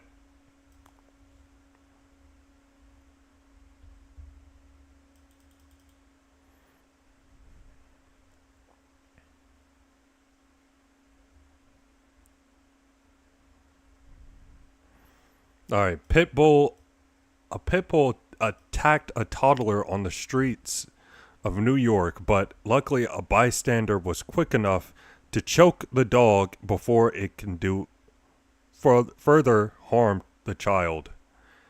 All right, let's see.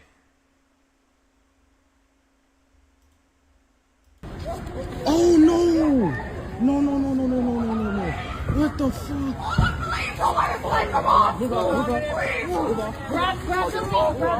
No, the baby! What the fuck? It's gonna make it bite harder, bro. Man, that dog's biting tight. No. I feel you. No. He's like that.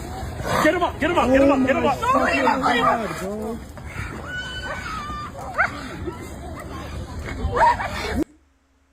Well, you said TOS?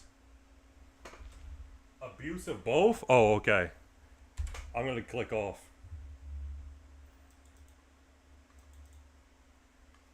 Yeah, well, I'm done. Hey, thanks for calling that out.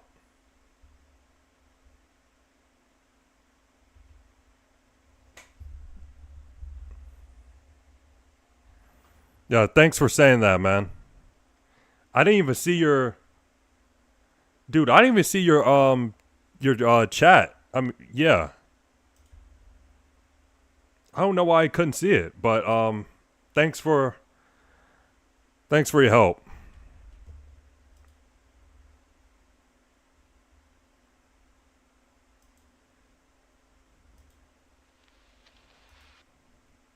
I hope this isn't... What is this? One last bite. Alright, this looks like some... Okay, so it's clearly not copyright music. Okay, this looks kind of weird.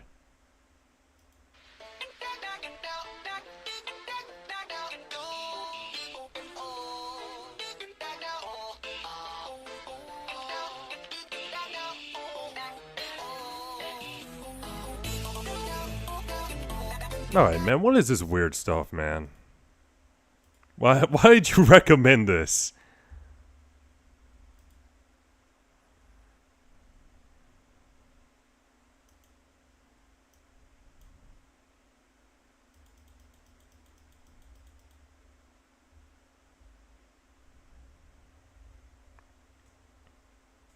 It's unironically fire. Alright, man, that's your music taste. Alright, reminder, Lamar Jackson received no suspension for this act this year. By the fence, fan hits him up on the head and then hits Lamar Jackson. And after that fan, it wasn't celebrating at all, hit him. Oh, I remember this. Yep, but yet DK Metcalf gets suspended. But Lamar, who put his hands on another fan, he doesn't get suspended. It wasn't celebrating at all. Hit him by the fence.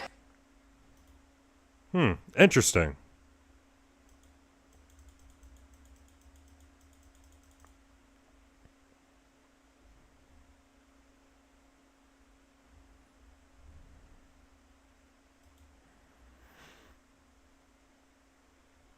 All right, you know what? This stand-up comedian. I may not finish this video, but I'm going to watch it anyways. Something a little different. The brutal humiliation of a mid-tier comedian. Let's check it out.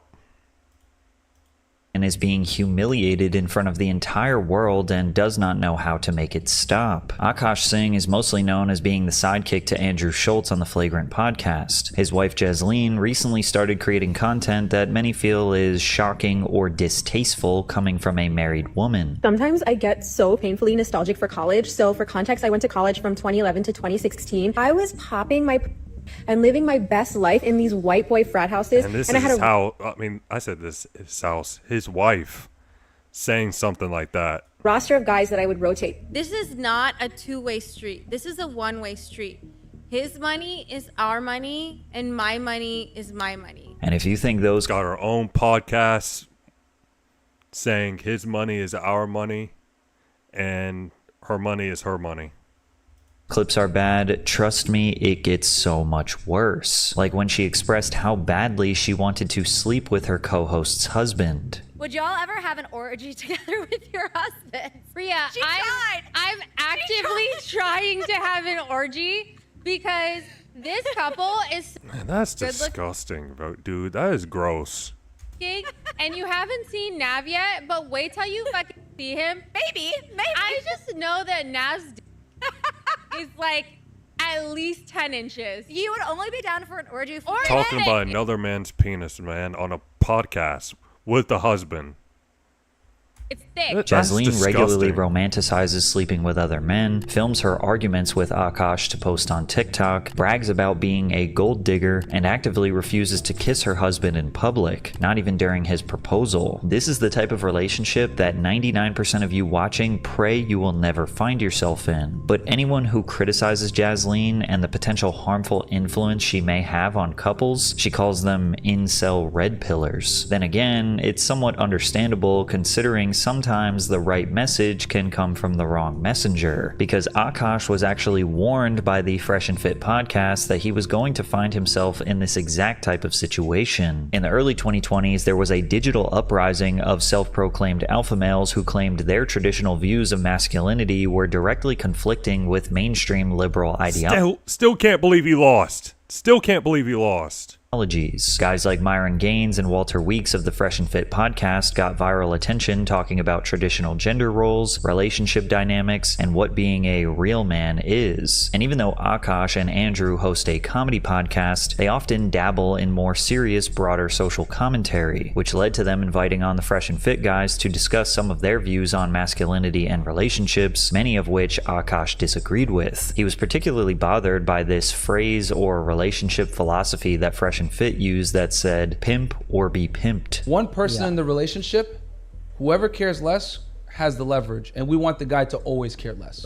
We want the man to always have the leverage. Childish as and you guys might not like hearing that. Childish. But we truly feel. I'm not. These aren't new beliefs, bro. You're not telling me some none of us have ever heard. We all heard this from fraternity guys in college. I'm saying there's room in and I don't have a problem with a lot of the stuff you say. I just think there is room for growth, and you guys' refusal to acknowledge it almost kind of proves it to me, confirms it to me that you guys are not willing to grow right now, and that's fine. That's some ego shit. Throughout the pod, Andrew seemed to have no problem having a serious, calm conversation about someone else's worldview despite not fully agreeing with it. But Akash was clearly much more upset with what they were saying. Most of the podcast, it didn't feel like he was listening, but rather just waiting for his turn to speak and assert his own personal philosophy on dating. However, Fresh and Fit were mostly known to say outlandish and straight up disrespectful things about women on a regular basis. So most people naturally sided with Akash's view of equity equity and equality in relationships, as well as understood his general frustration towards these guys. What we would later discover is that the reality of Akash's own personal relationship reflected the exact situation that Fresh and Fit were trying to warn him about. But before we dive deeper, I want to talk about one of the most disturbing industries in America, data brokers. They provide reports like this that have information about you, including your contact info, address, your relatives, and maybe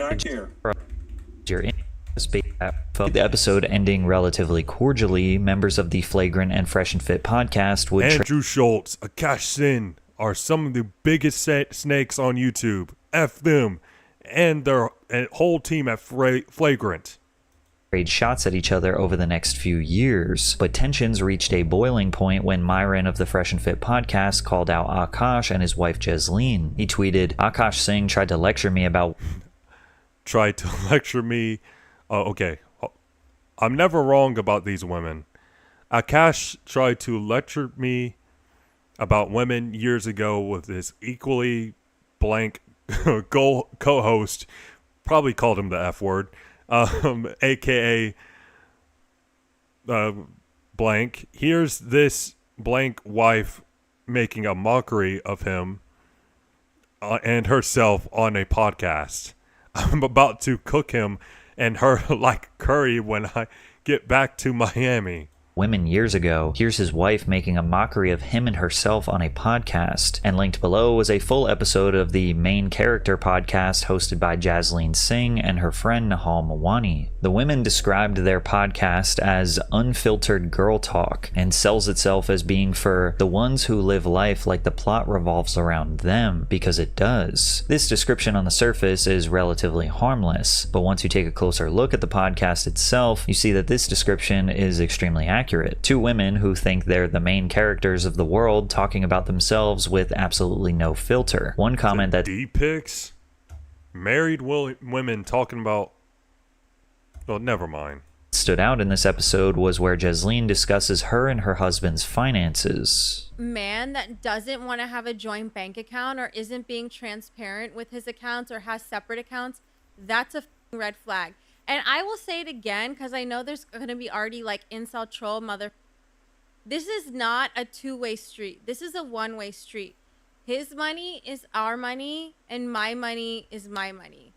And look, have I only made $600 from content creating? Wow, it went up $100 from last week. But that's my money, okay?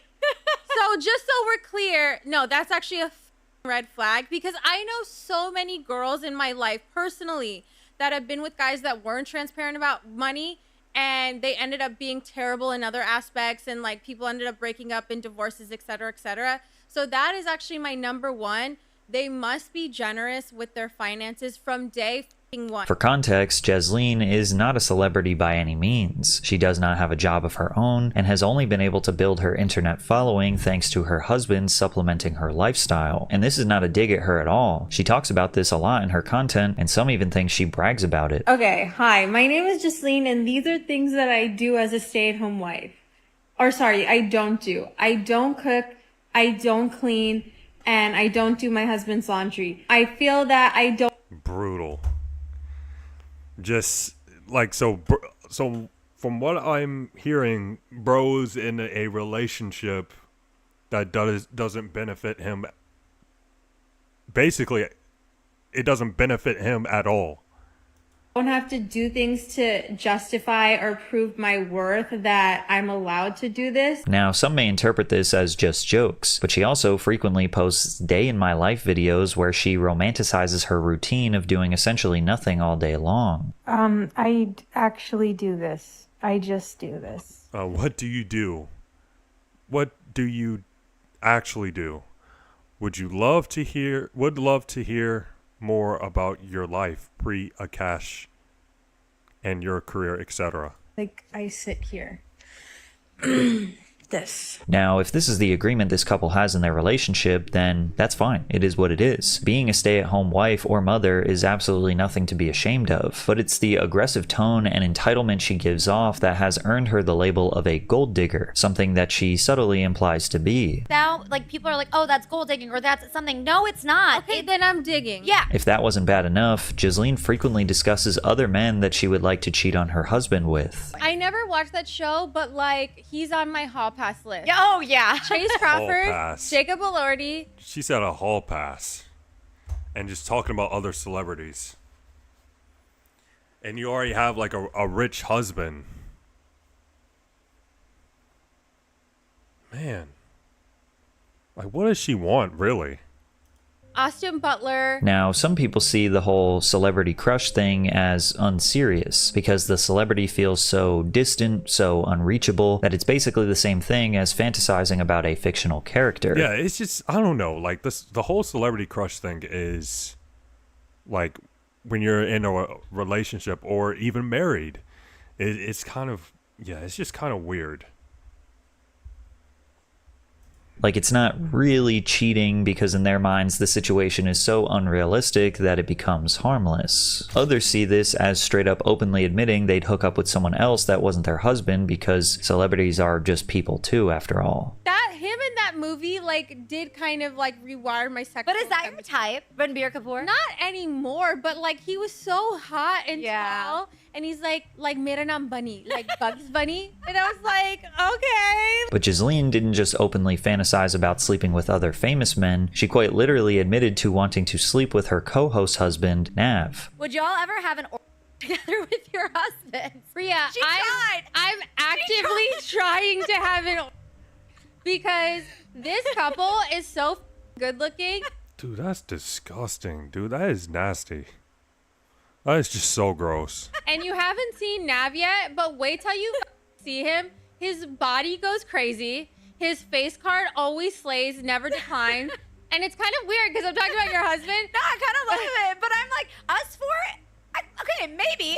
I just know that Nav's dick is like at least 10 inches. You would only be down for an orgy if or it's thick. It's thick. The original question was a joke about all four of them sleeping together. However, Ghislaine only talks about Nav and never mentions her own husband, even excluding him from the hypothetical and talking about a three-person situation. Nahal clearly attempts to steer the conversation back to the dynamic being four people to respect Akash, while Ghislaine continues to fantasize about Nav. Once again, you could argue that Ghislaine is just joking. But when you joke about something over and over again, especially in a short period of time, you start to wonder if there's a little bit of truth to that. Even while talking about her husband in a positive light, Ghislaine can't help but imply that Nav is a better husband than her own. To make matters worse, only minutes later in the podcast, they bring their husbands on, where Akash is forced to sit next to the man his wife was just fantasizing about having sex with, and she once again brings up having a threesome with Nahal and Nav while Akash is sitting right there. I'm a hustler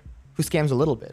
I'm not a scammer who I'm not hustles. gonna lie, that was sexy, and that's why I'm actively trying to have an orgy. Even at the end She said that was sexy. What? Of the episode, Ghislaine once again, completely unprovoked, states that she wants to sleep with Nav. On the main character pod, we love you, we hate you, I guess we respect we you. love you, but I actually love you in one of all of You would be hard-pressed to make a compelling argument that Ghislaine is only joking when she brought up this topic multiple times. And when we get to hear from Akash directly about his perspective of their relationship, you almost get this sense of relief from him that he finally can express how he really feels about Ghislaine's behavior. When she's running 2 hours late to a dinner reservation that I worked really hard to get, and then I'm like, baby, we're running late, and she's like, are you kidding me?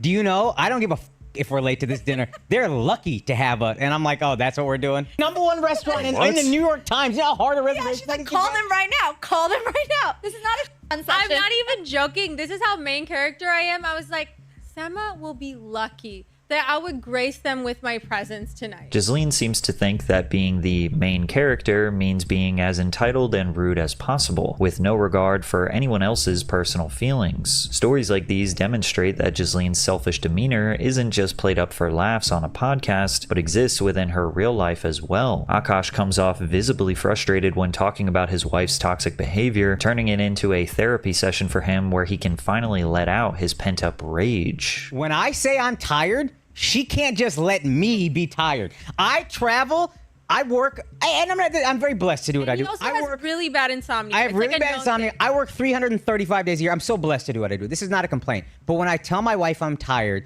I want her to say, I'm sorry, baby. I understand. That must be exhausting, buying me all these things. Instead, she goes, so am I. And if I dare open my mouth to go, what the did you do that made you tired? Now it's a problem. Now it's a fight. So I gotta sit there. I went to Pilates. Oh, that's what I'm saying. Now, there definitely is a humorous delivery to the story that Akash is telling, but it does seem to be It rooted sounds like he's telling the truth. It sounds like he's telling the truth. in genuine problems he has with his relationship. Jasleen displays an extremely selfish and entitled mindset, both on the podcast and in their real life. Are we really meant to believe that all of this is just funny, just jokes? Well, ironically, that's basically how Akash justifies putting up with this behavior. It's adorable when she does these things. Like, I just look at it and here's the rule in our marriage. It's been unspoken, but now we're just saying it now that we're both making content. If it's funny, we're good. Like, if it's funny, and if it's not funny and it hurt the other person's feelings, you apologize, you move on. Any logical person understands this is an extremely slippery slope, because literally anything can be passed off as a joke or an attempt to make a joke. Like this video she posted to TikTok, where you can hear them both chuckling from time to time, but it's clear they are both frustrated and quite literally just documenting themselves having an argument. Do you know what my husband just tried to do to me? Yeah. We're leaving. Shut up. We're leaving in Paris. Told him to shut up. She just told him to shut up. Hours, so Sad. tensions are a little high. We also just redid our closet, This is all her closet now. She took the whole closet. which we already agreed upon. And now she's saying she doesn't have This is just And now I'm sad, saying I don't dude. have space for all my. I don't have space for. Can you show? Yeah. I don't have space for all my Indian suits because I like my dresses spaced out. Do you know what Akash just did? Here you go. Watch this. Oh my God. I'm not doing Look how that. space exists. I'm not doing that. So what do you want to do? You want to buy a separate house with all hangers? No. In another video, she documents her being stressed out about packing for a lavish vacation in the wealthiest area of America, which is only a 3-hour drive from their apartment. Okay, so me and my husband are supposed to leave tonight to go to the Hamptons for 2 weeks, and I haven't even packed anything yet. So I was just like, I'm really stressed. Like, I don't want to go tonight because I still have to pack. I haven't even started. I have to finish my laundry. Really, I know this is a really hard day. What did you do again? Oh, today? Yeah. I had a mani-pedi. Oh, wow, that's so stressful. Wait, and I had a massage. It's how stressful to go to the Hamptons for 2 weeks. Oh, the Hamptons, Hawaii. Akash puts up with Jasleen's selfish behavior and entitlement because he thinks they are just cute jokes, but it clearly isn't just jokes. Jasleen even says that Akash's birthday is her least favorite day of the year because it's the only day she can't be mean to him. Okay, wait. What? The 4th is Akash's birthday. And May the 4th be with you. Yes. Yeah, and every year I dread it because I have to be nice the whole day, and I have to get him something, and I have to also be nice and do like acts said of that twice. kindness. She said that twice. You know, she said that twice. She's really not okay with it. Okay, go ahead. Well, it's really hard For her, it's really hard. for me. She needs to just, Listen, I'm just used to being treated like a princess all day, every day, so that one day that I don't. Oh, what torture. Yeah. Akash is the Indian Will Smith. Bro, Akash married the girl Fresh and Fit warned you not to marry. She's the embodiment of what Fresh and Fit said to avoid. Akash's rejection of Fresh and Fit's ideology now looked more like a defensive response born out of insecurity, considering her previous comments about her cheating on her husband, the unapologetically consumerist lifestyle that he funds, and the clear unsettling tension she has with Akash made many question what her true motives were in the relationship. Many viewed Jasleen as a gold gold digger who had no actual emotional or romantic tie to the man that she married. And these sentiments... It's not about romance for her. It's about business and money. And getting, nice clothes and designer purses and going on expensive trips. Going to 5-star restaurants, eating nice, big, juicy steaks. Would only grow stronger That's what as it's people about took for her. notice of a very strange pattern of behavior, that being her tendency to avoid kissing Akash, and even straight up dodging his kisses when he tries to initiate. I don't know. She's a good liar. Then she's a good liar. That's a friend that lies for you and not to you. And this was not just a one-time occurrence. Entire compilations have been created showing just how often Ghislaine avoids kissing her own husband. To make matters worse, not only did she dodge a kiss from Akash during their marriage proposal, but she also dodged his kiss a second time when he proposed to have their vows renewed. But Ghislaine says it's nothing more than her being uncomfortable with public displays of affection. I'll also respond to the people saying I don't like my husband because I turned away from a kiss. I've never liked PDA. You did this at your mother's birthday. You couldn't wait for her birthday in 2 weeks? Physical touch, I find it really overstimulating. And so it's something I actually work through with my husband because that's his love language. Now, having issues with PDA are extremely common. However, it is worth considering all of the other things Ghislaine has no problem doing on camera. She's constantly talking about sex on her podcast and on her TikTok, not to mention the fact that she posted an entire video where she is clearly not wearing any pants, getting treatment for a bruise she got during and as if it couldn't get worse, she also flirts with the doctor. Also, I heard you're single. Is that true?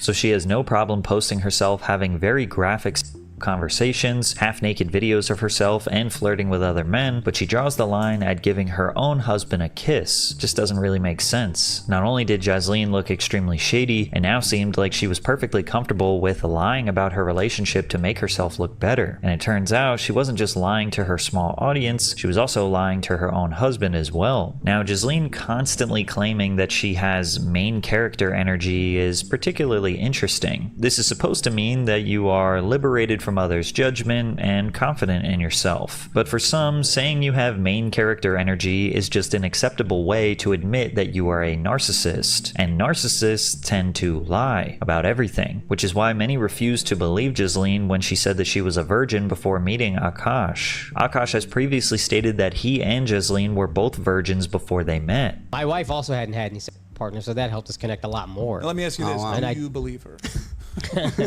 If you've seen her, then it's hard to believe. Yeah. I remember I was just like, what? Ghislaine, in a separate podcast, made the same statement. I was at the point where I was ready because I don't know if you told her because I was. Oh no, I didn't know you were a virgin too. So I was a virgin too when I met him.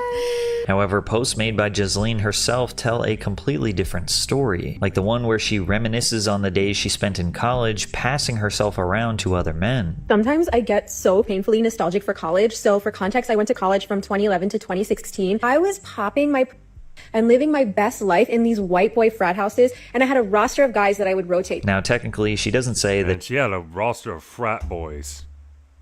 She was sleeping with them, but it is heavily implied. And despite many feeling like they caught her in a lie, she surprisingly doubled down in a response to the criticism, claiming that she did in fact lose her virginity to Akash. Even though Ghislaine has disabled the comments on her social media, preventing anyone from criticizing her on her own page, she still sees the backlash, and her justification for acting the way she does online just makes everything so much worse. Ghislaine has made a few public responses on her TikTok where she claims that she is being cancelled, which is funny because she has nothing to be cancelled from. She has no show to be fired from, no brand deal to lose, no job, no platform that anyone could realistically take away from her. In the last few years, cancel culture has become such a buzzword that people will use as a shield against any form of criticism. If an influencer or celebrity frames their criticism as, oh, they're just trying to cancel me, a certain group of viewers will immediately jump to their defense without doing any research. They hear the word cancel and assume it's just another example of people online trying to ruin someone's life for no reason. But Ghislaine is the one who decided to blurt out all of this stuff about her relationship for the internet, and she's being criticized for it. It's that simple. But she mostly chalks up all the negative attention to just coming from red pillars and incels trying to cancel her because she doesn't fit the traditional wife role. When you're a simple little boy, it just breaks their brain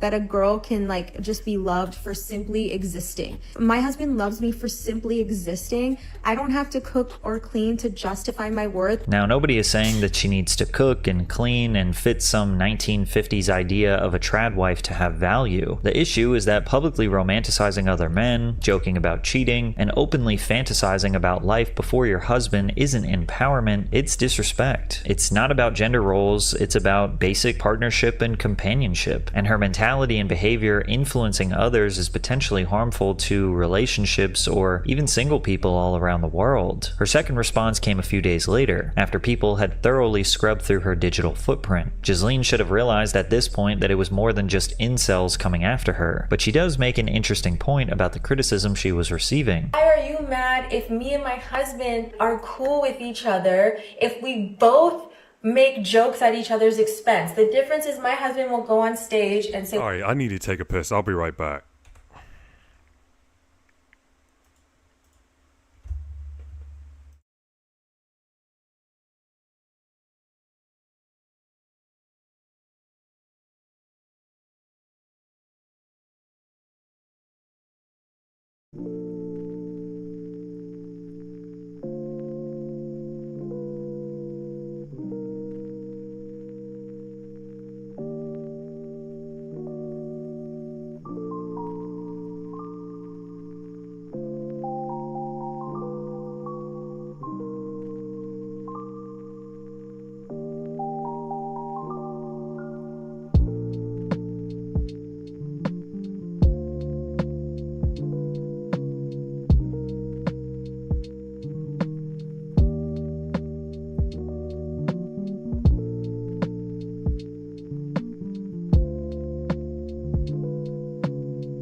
Alright, I'm back.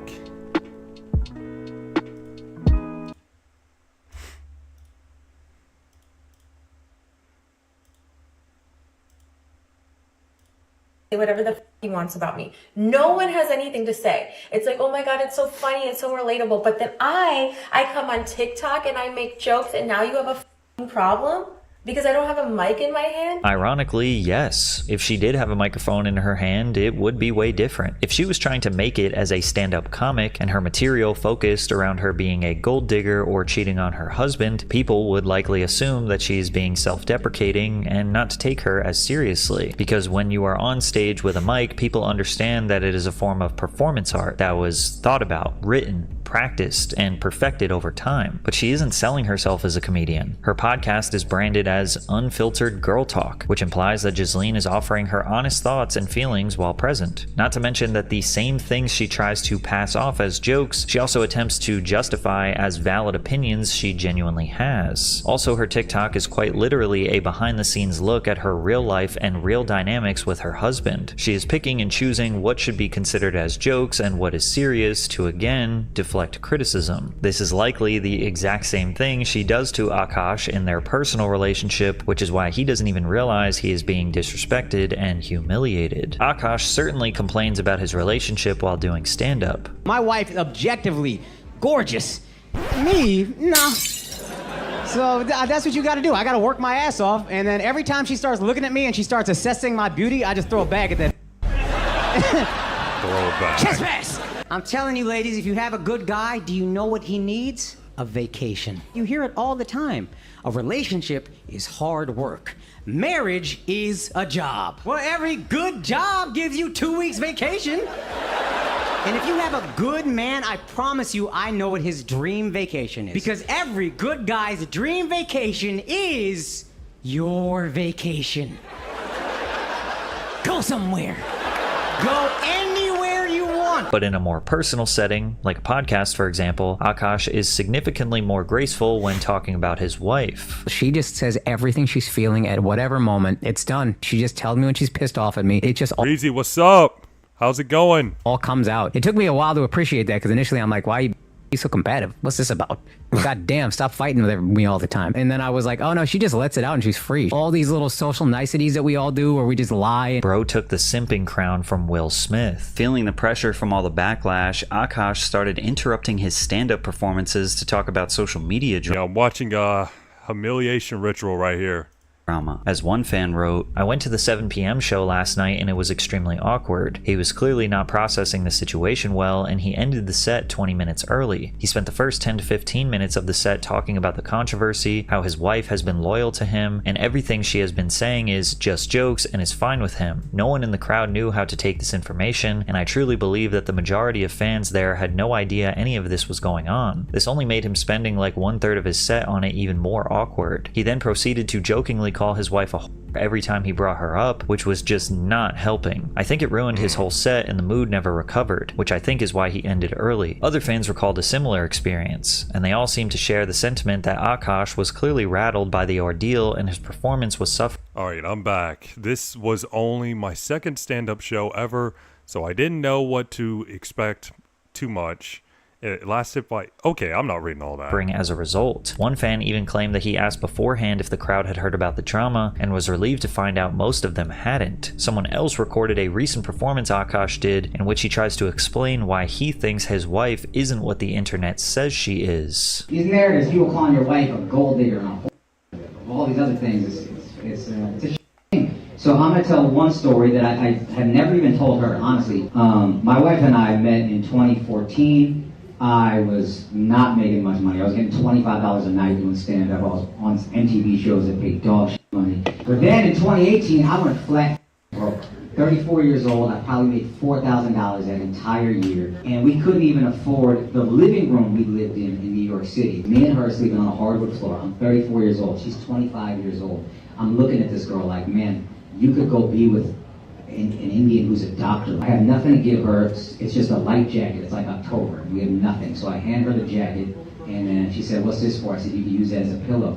And then she goes, well, what are you going to use? And I said, I'll figure it out. She handed me back the jacket. She goes, you take this. And then she laid with her head on my chest and her arm around me. the entire night. And I remember thinking in that moment, I don't know if I'm gonna be able to marry this girl because I'm so broken. I'm in such a bad place and it's a dark time in my life. But I know I will never find a girl that loves me this much ever again. Now this paints the narrative of a girl who was loyal to the core to a man who was at his lowest moment, and therefore deserves the fruits of his success. But there is a few key details that he left out, because shortly after this story that Akash explained of them sleeping on the floor, Jasleen did actually leave him, but then came back to him when his career was revived. Akash says that he made nearly no money during the first 4 years of their relationship and then went broke in 2018. However, they both have publicly claimed that he was making a 6-figure salary in 2017. He was getting a lot of work from MTV, like his first show was Wildin' Out, and then he did Guy Code, and he was just like on a bunch of MTV shows, and he was able to like reach a 6-figure salary, which at the time was really huge for us. But then in 2018, like all of the opportunities started to dry up. He was kind of aging out of the MTV bracket, and he wasn't really getting any attention from the industry, so he was pretty much losing all his income. And at the same time, I was working a really toxic job with like a toxic manager and like working till 2 in the morning, and it just caused a lot of stress on our relationship. I had like 7 MTV shows. I wasn't making crazy money. I was making like low 6 figures, but my girlfriend at the time, she moved into our place, and then all of a sudden, end of 2017, all the shows started suddenly getting canceled one by one.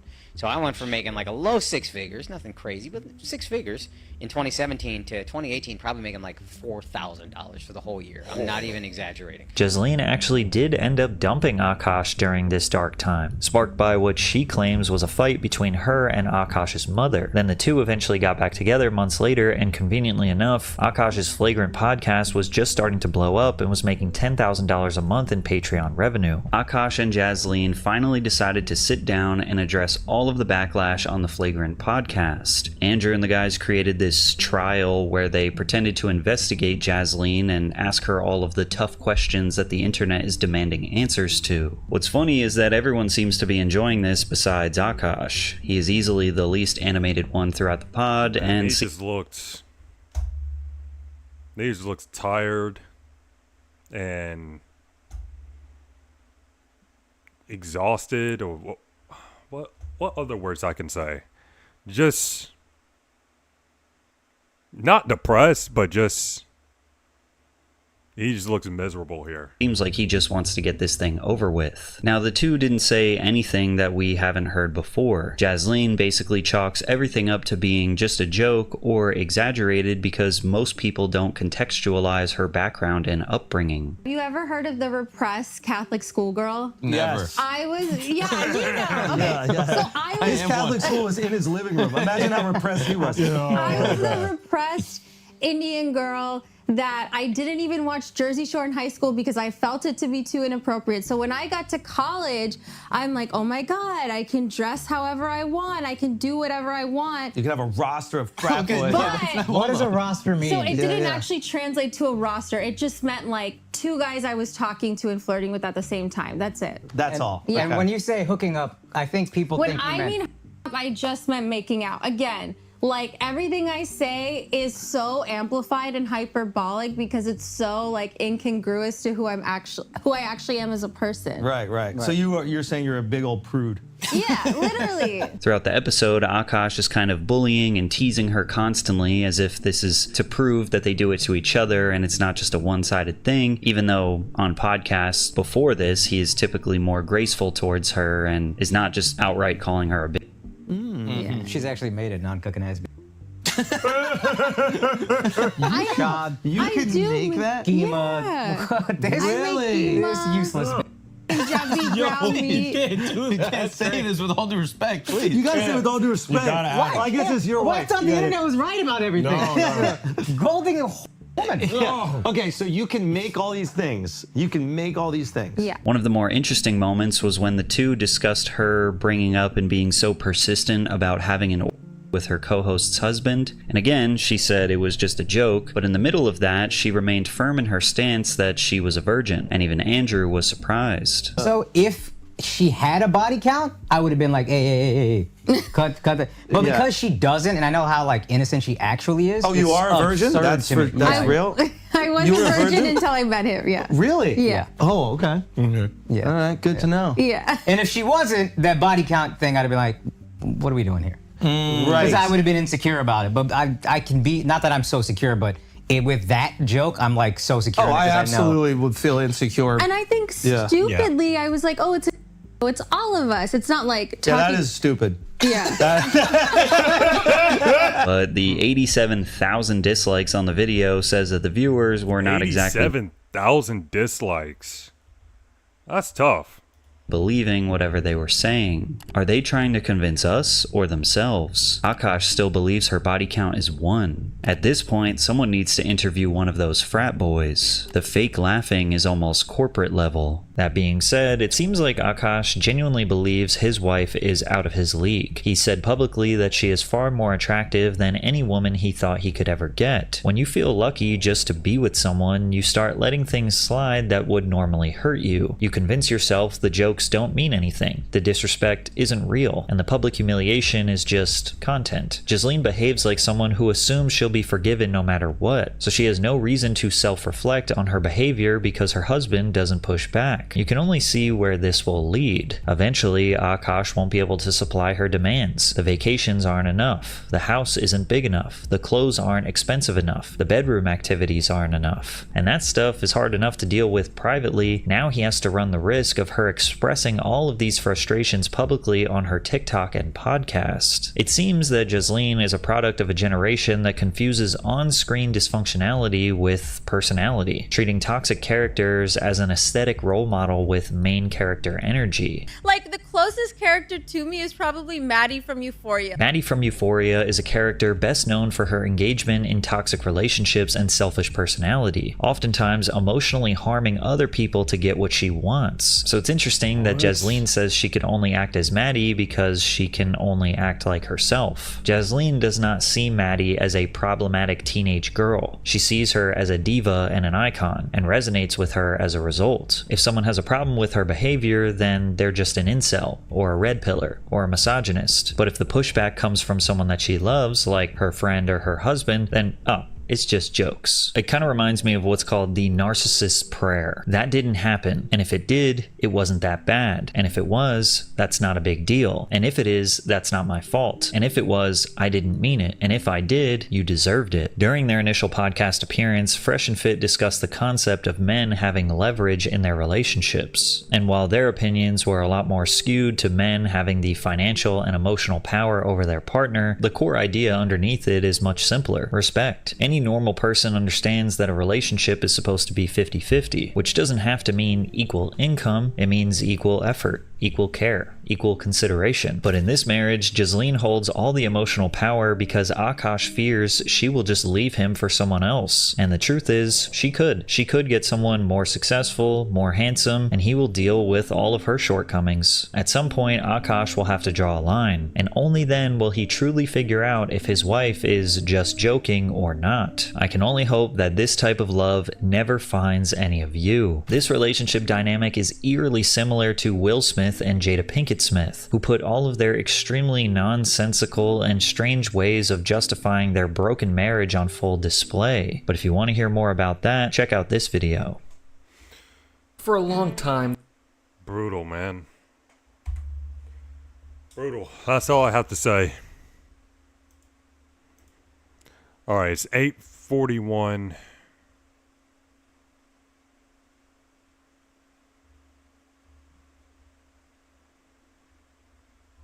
Downfall? Nah, huh. I guess I'll go ahead and start gaming.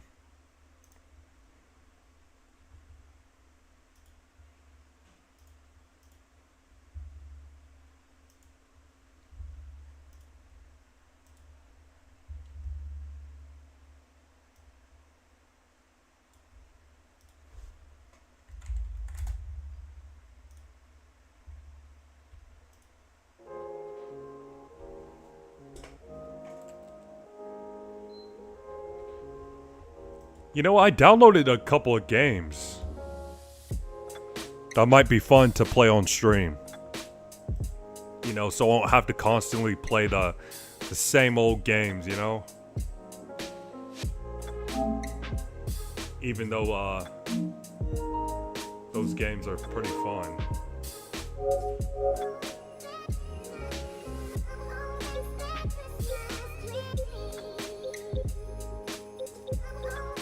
Alright, let's get back on Dynasty mode.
Alright.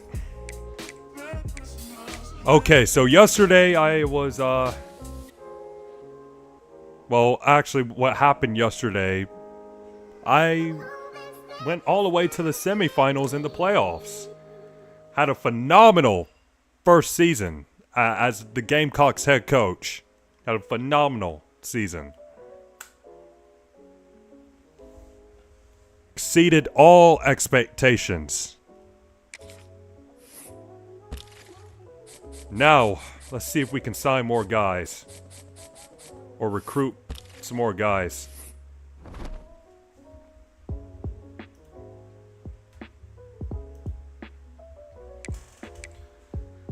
Alright, so I'm pretty sure Lenore Sellers is staying. So we don't need a quarterback. And unfortunately, we lost one of our backups, Aaron Noland, and Aaron Noland did hit the transfer portal in real life. All right, let's take a look at our depth chart. Yeah, Sellers still with us. Yep. So backups: Drew Overton, Luke Doty.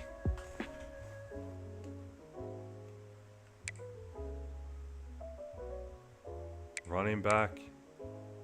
Wait, Rasul Faison? Oh, I thought he was leaving. Whoa.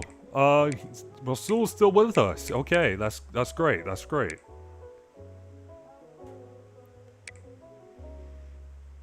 Okay, wide receivers: Nick Harbor, Jared Brown, Donovan Murph, Malik Clark, Brian Rowe. I think he hit the transfer portal in real life. Yeah, he hit the portal in real life. And we got a lot of freshman wide receivers. A lot.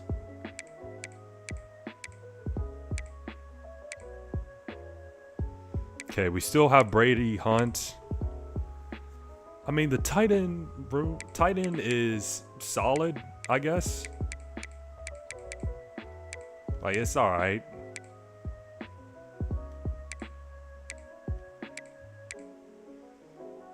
Okay, our best right tackle is a freshman, and he's a 76.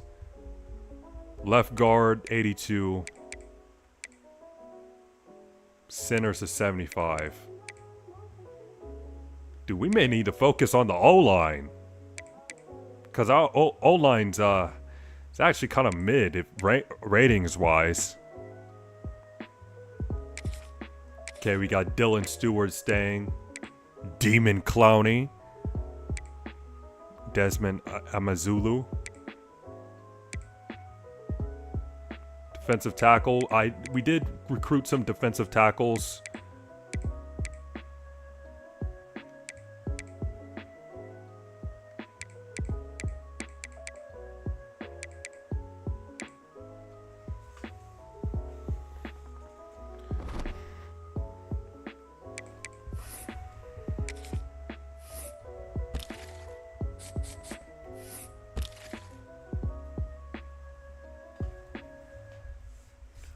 Okay, so showing us what we need. Sorry, we gotta recruit here. Are they saying we need 3 quarterbacks? We have a backup that's a senior.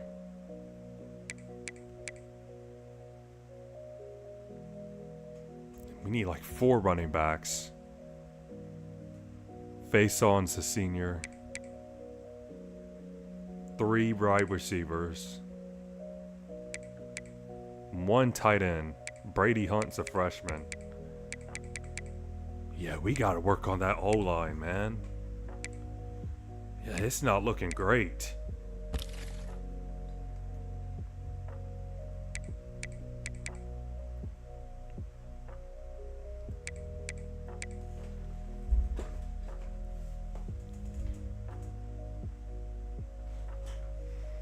We do need to get some running backs in.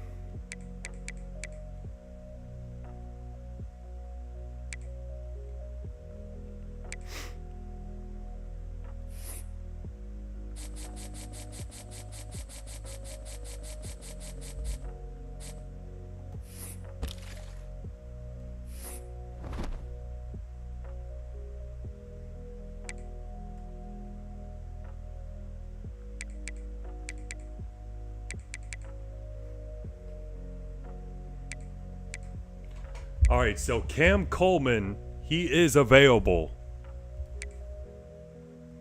And there's a good chance we might get him. I know we probably don't need a receiver, but when someone like Cam Coleman is available, we have to at least try to pick him up. We have to at least try.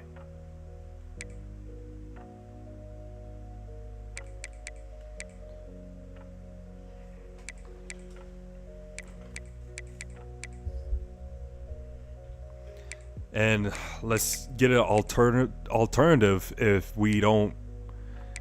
for some reason we don't get Cam Coleman. Chris Don Jr., exclusive route runner, 5'7", small. We want somebody a little taller.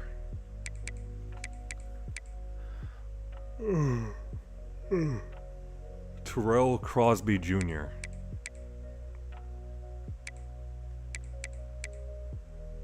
Yeah, Mizeo Bennett is unfortunately leaving.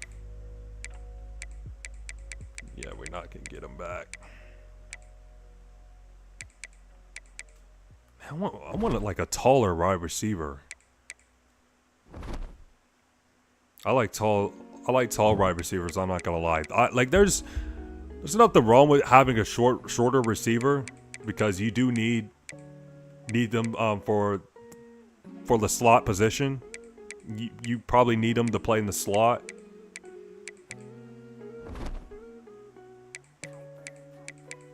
But I've always liked tall wide receivers.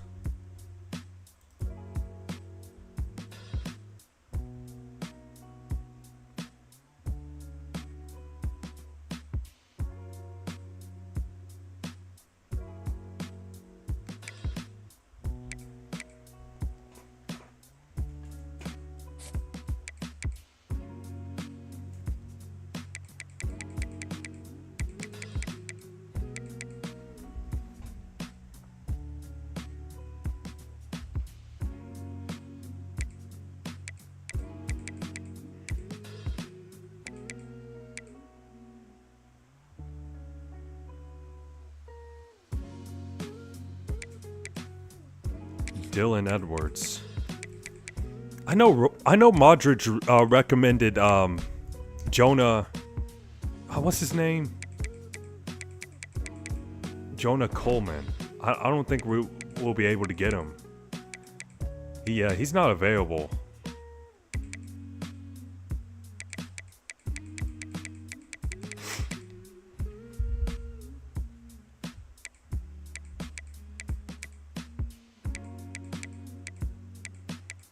Nah, he's just not available to transfer.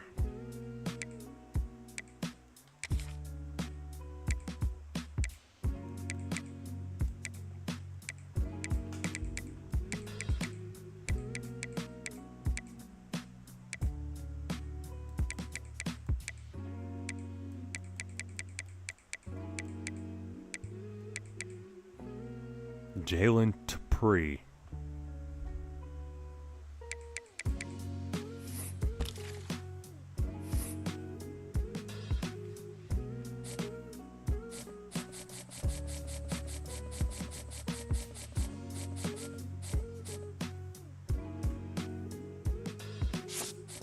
Why is there a 2-star recruit on my list?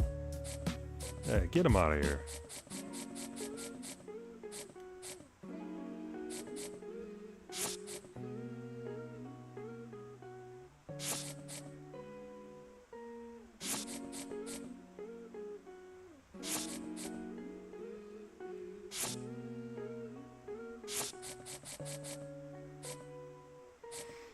Alright. We gotta go all in on Cam Coleman. All in.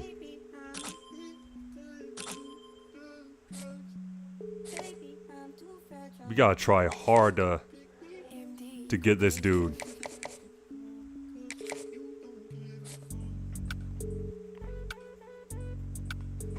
Hey, what is this?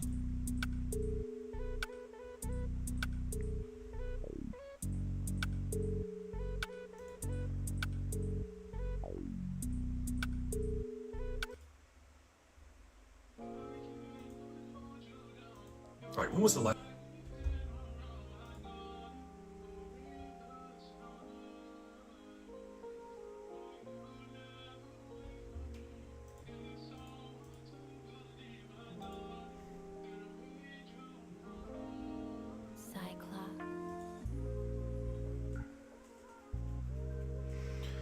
All right.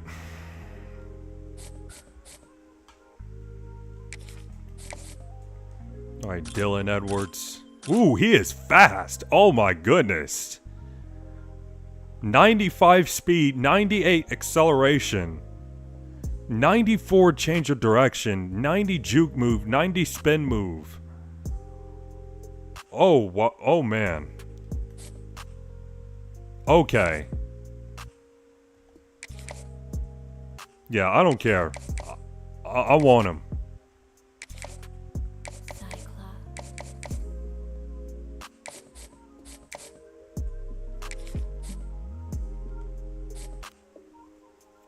See if we can get him.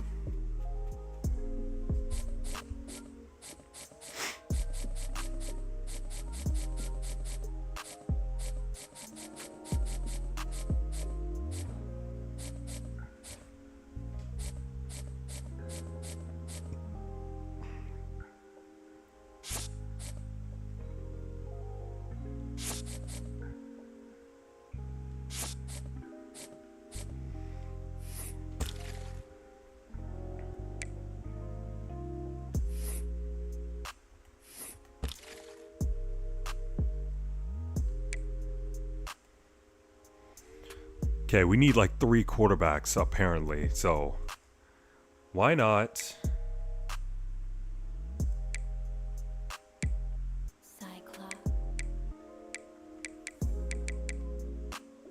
Why not look for a 5-star?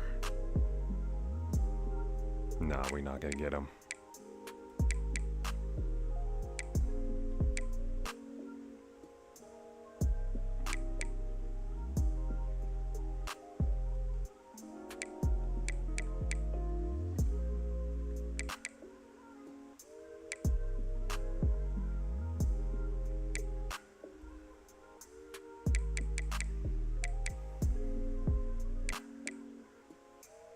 Walter Taylor, 6'5" dual threat junior.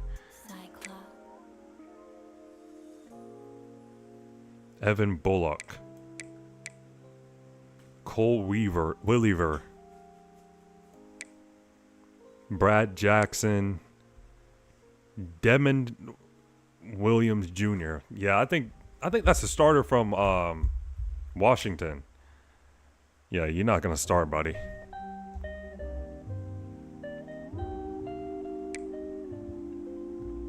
I want all of you forever, you and me, every day. Will you do something for me? 6'7" quarterback? Okay. Okay. What's it look like? If it's with that guy, go. Go! I lost you once, I think I could do it again.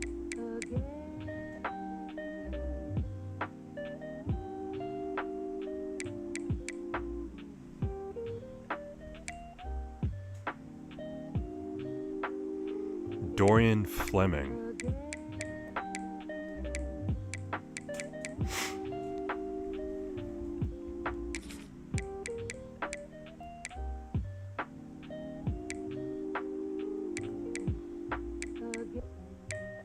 Josh Pfeiffer. Pfeiffer. I don't know how you pronounce it. Okay, we need to bring some.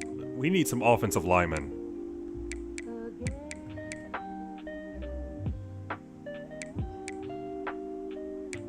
Oh, that's what's available. Okay.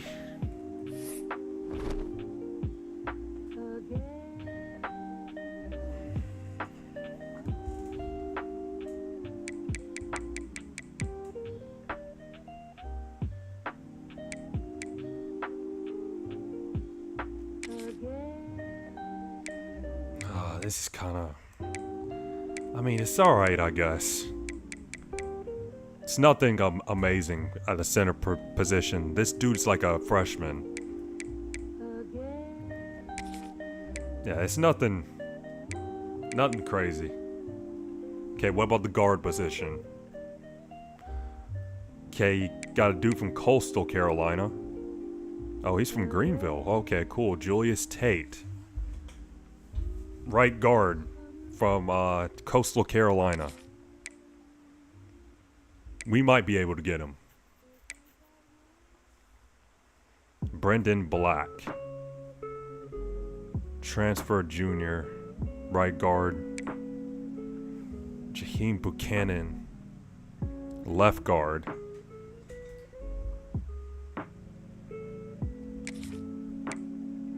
Sam Pendleton, left guard.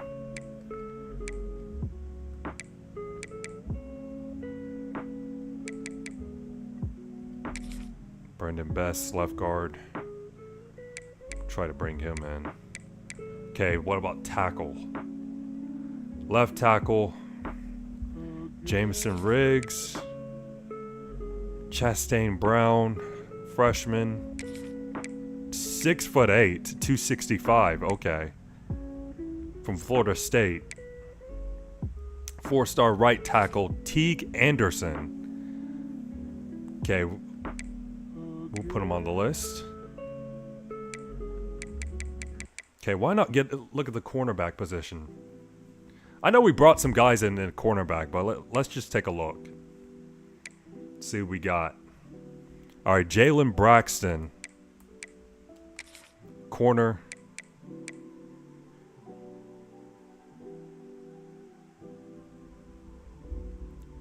Caleb Cost. Okay, so this guy's from Ole Miss and this guy's from North Carolina. Colton Hood from Tennessee. He's a junior. Gotta compete with Georgia. He's from Atlanta, Georgia. He may end up going to Georgia.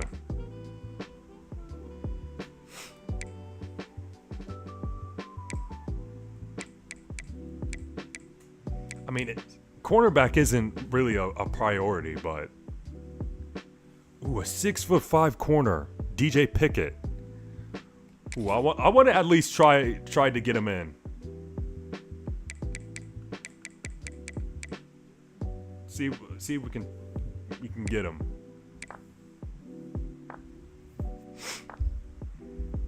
Aiden Jackson from Georgia Southern. Carter Davis.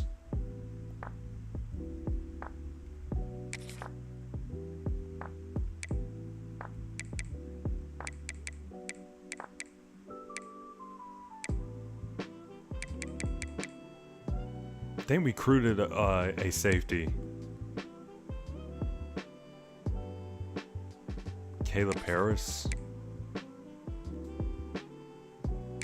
Ashton Whitner.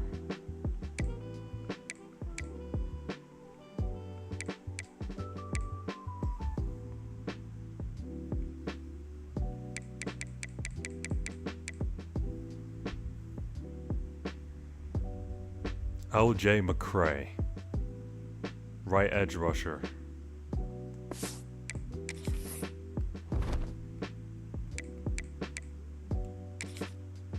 Yeah, I'm pretty sure Dylan Stewart plays a right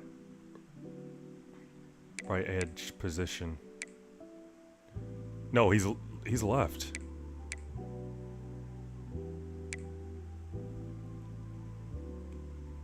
I think we're good at the edge rusher position. Yeah, we might be good.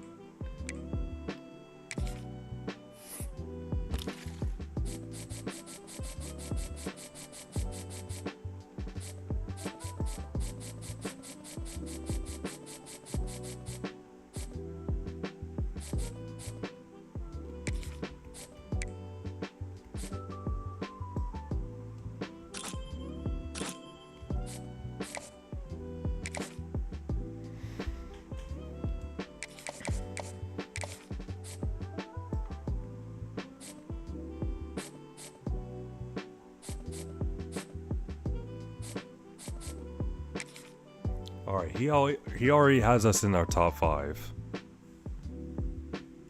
Sydney Stout. I don't want this guy. Wayne Knight.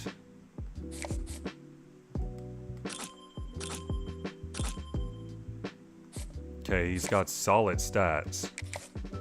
Good stats, by the way.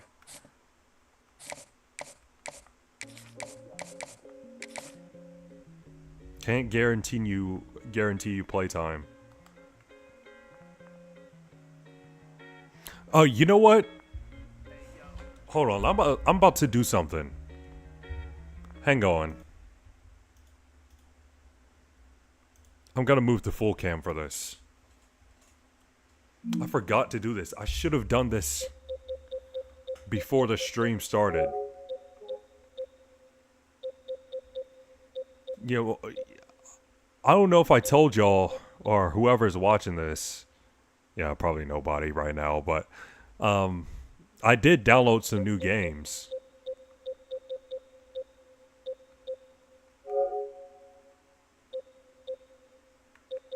Downloaded like a new Telltale Batman game, a new Batman game.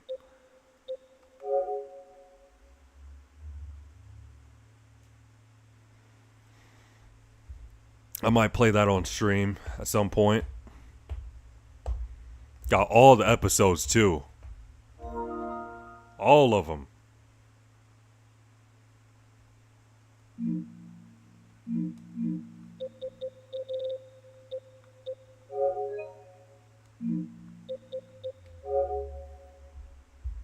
All right.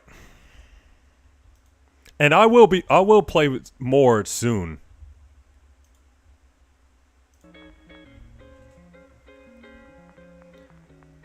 Yeah, it's just something different.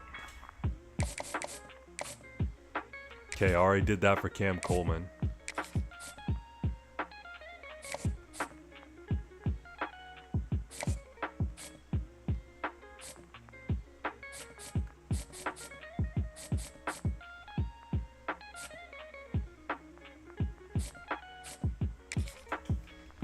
Dorian Fleming. Okay, 84 speed.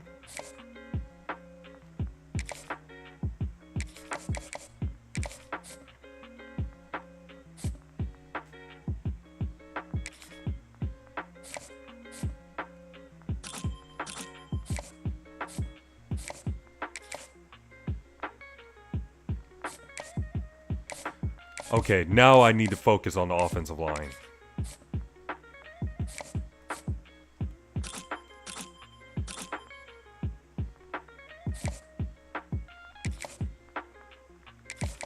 Focus on that O-line.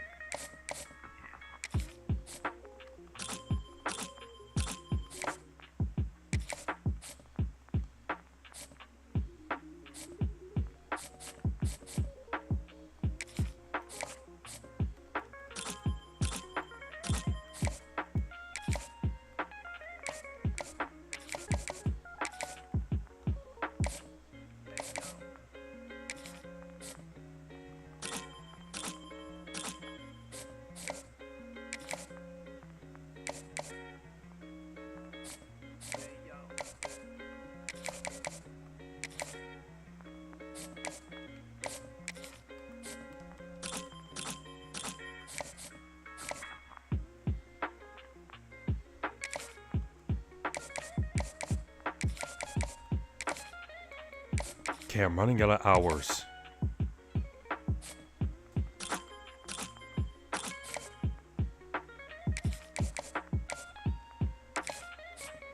Alright, I don't have enough hours anymore. Like, I don't have enough hours.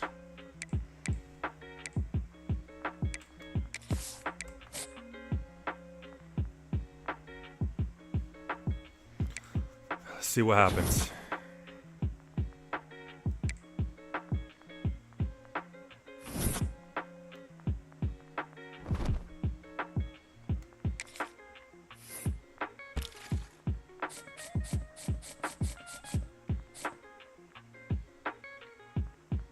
Only 110 hours? Okay.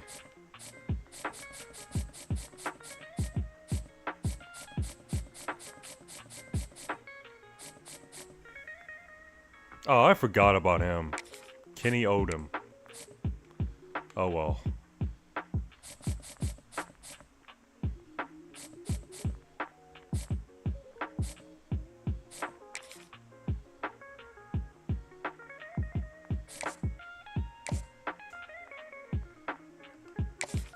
Gotta give him a visit immediately.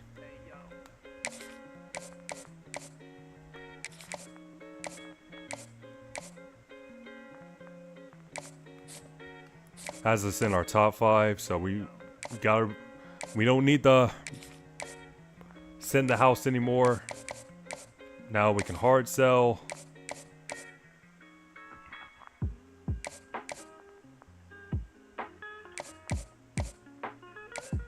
Playing style's an F though.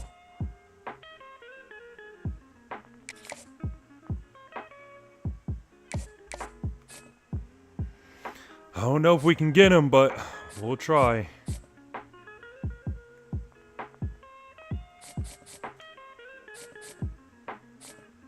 Okay, offensive tackle. The O-line. Alright, we're in 3rd place. We're behind Oregon. He may end up going to Oregon.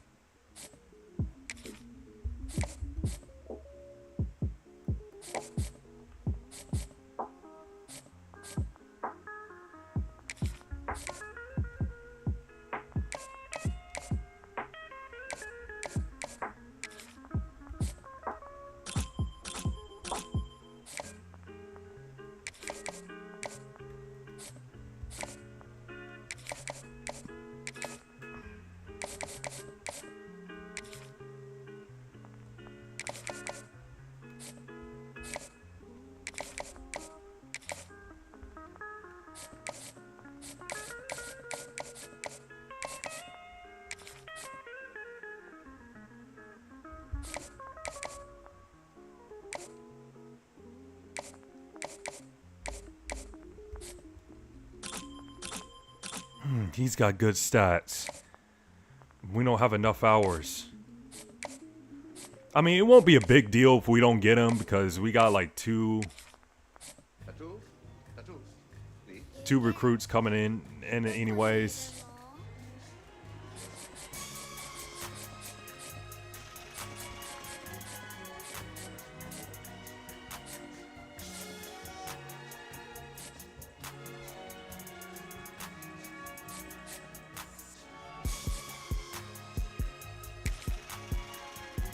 Okay, why are they on my list? I didn't look at any of these players, but oh well. But we are in their top 5.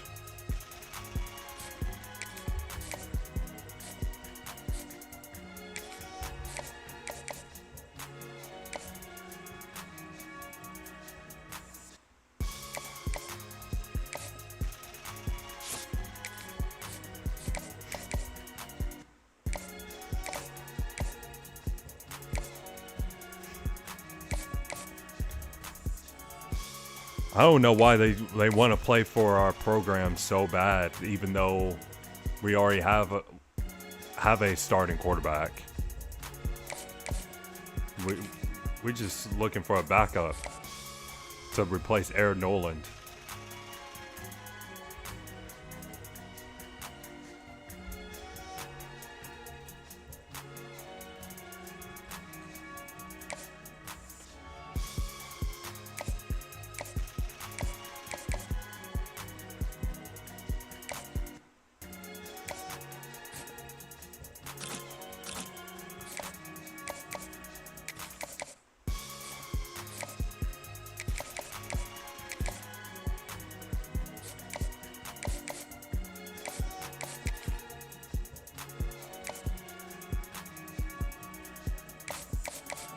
Hey, didn't I?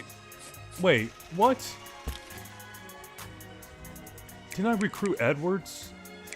Or whatever his name is from Kansas State? Oh, don't tell me I missed out on him. Oh no, he may not be interested.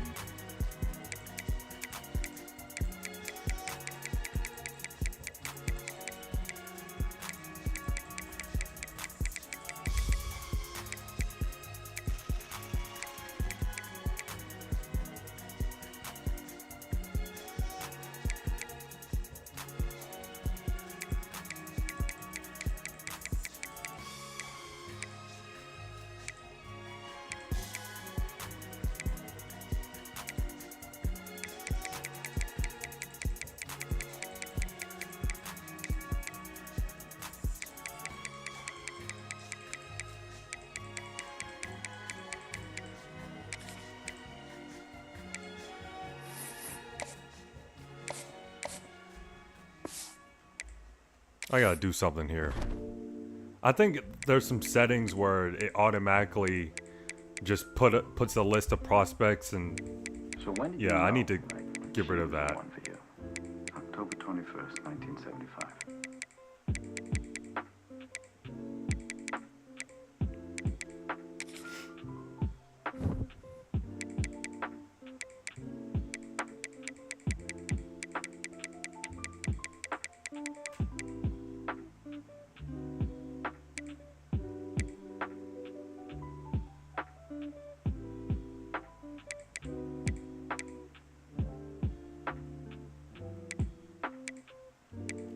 Yeah, get rid of that. I think that's the problem.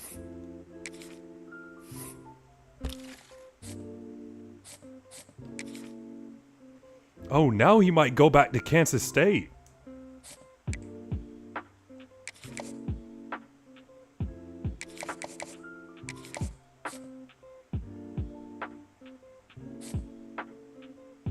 Nah, man, we want you here, bro.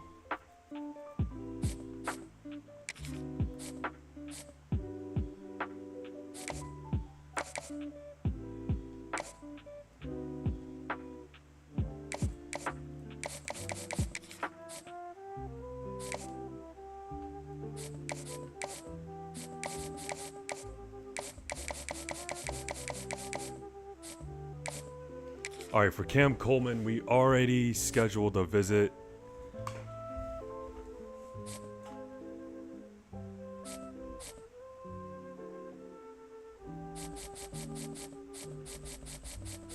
Okay, Wayne Knight.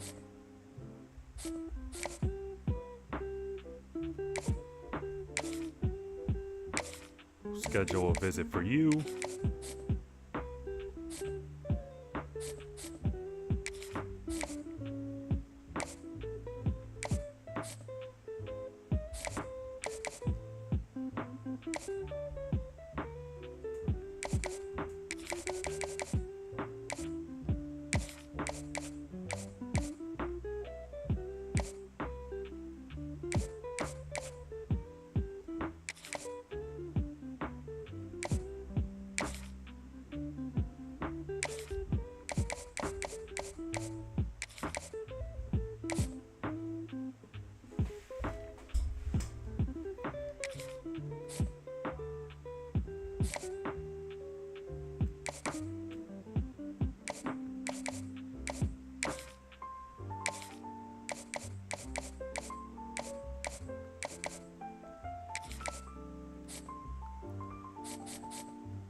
Kenny Odom, he's a speedster. Wake you up to the good stuff you weren't paying attention to.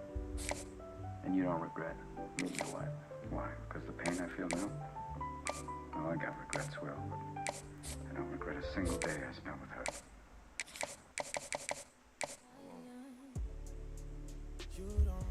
Oh, that's copyright.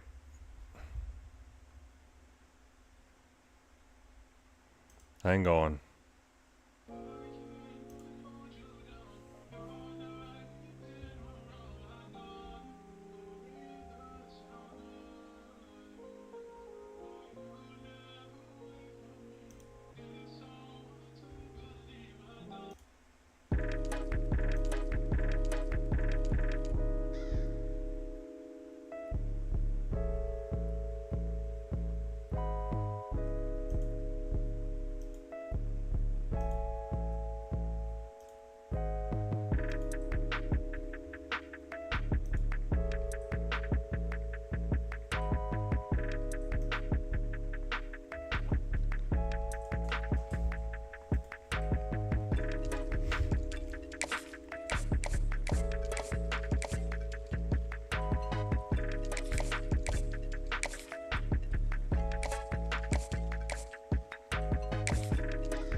Yeah, we may not get this guy.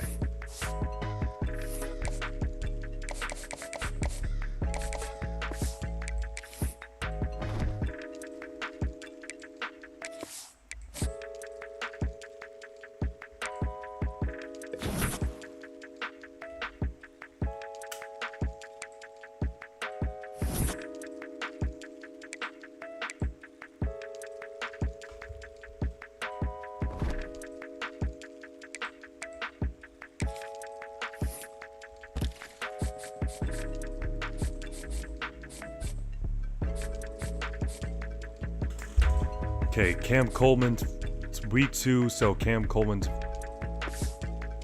visiting.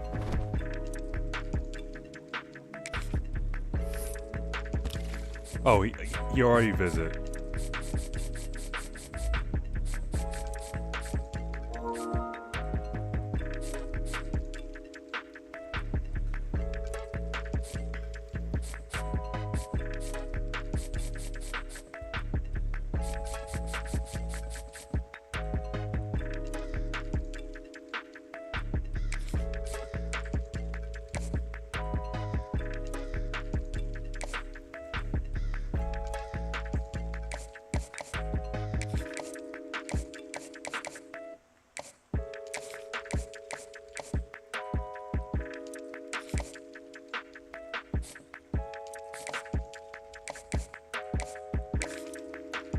Okay, makes sense. It's gonna cost more.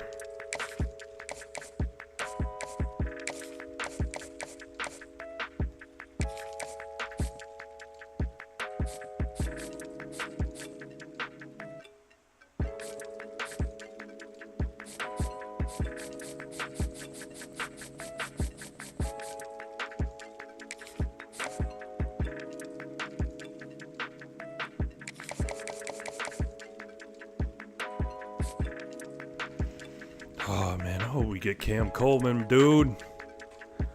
Hopefully I don't mess anything up.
Hang on a sec. I'm gonna change the music.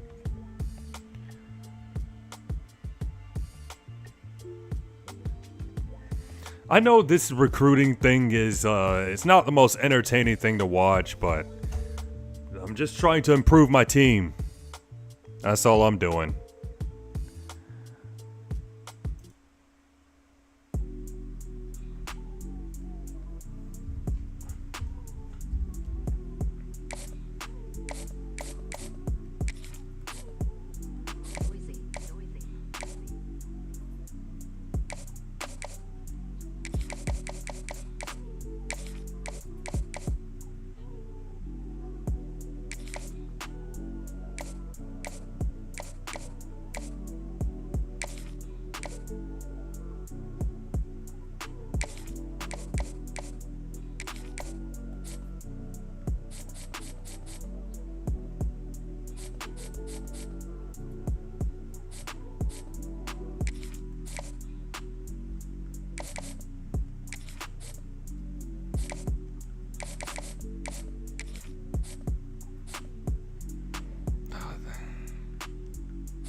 I think I'm making mistakes. I probably am. I'm probably messing this up.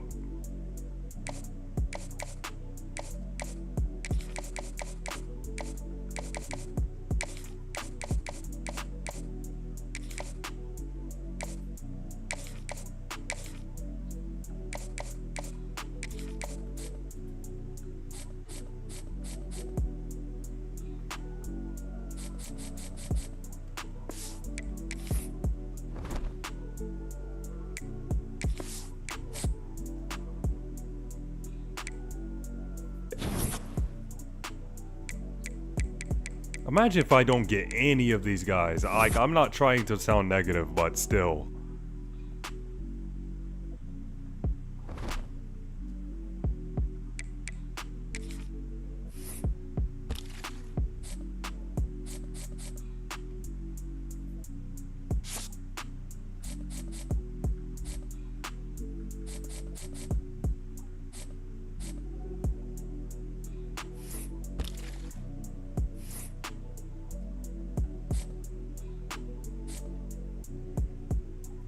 Oh, he's about to go to A&M.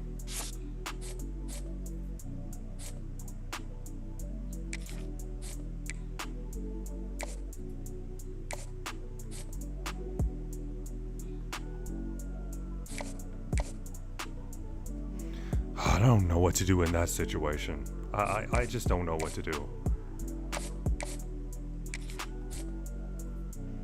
Okay, we got this guy committing. All right.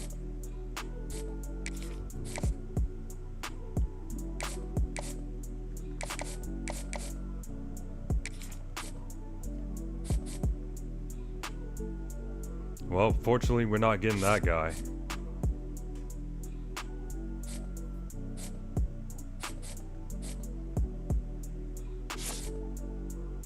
Okay, we got left guard committing.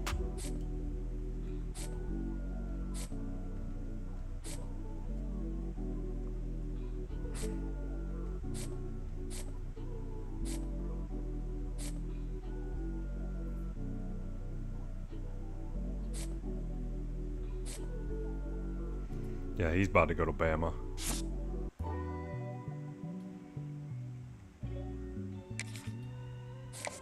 Alright, who's this?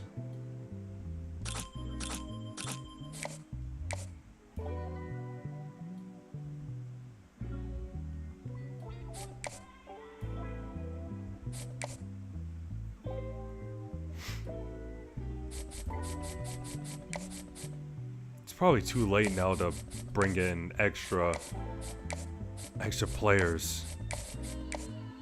Just hope that some of these guys will commit.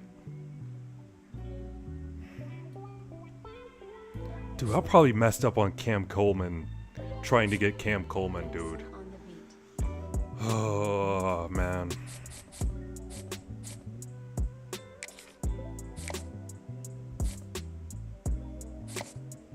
Josiah Thompson.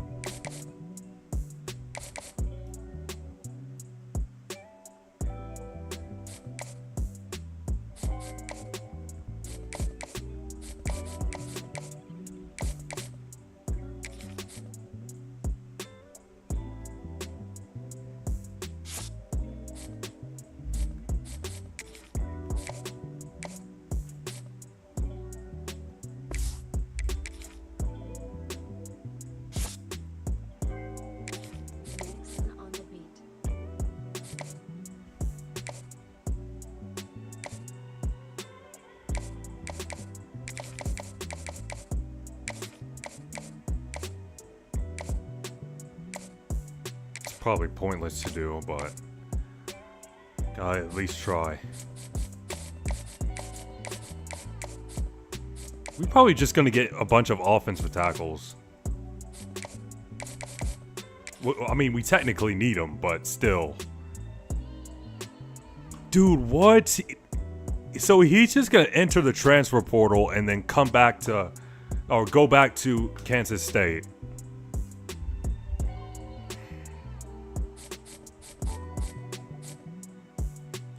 Joke. Okay, looks like we're close to getting Wayne Knight, at least.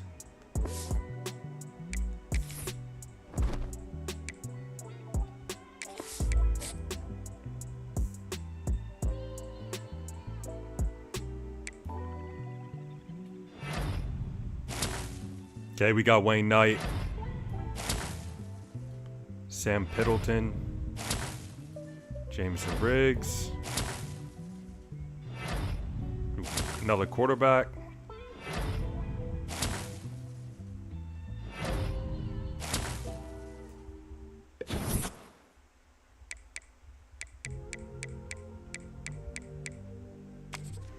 Okay. It's not too bad.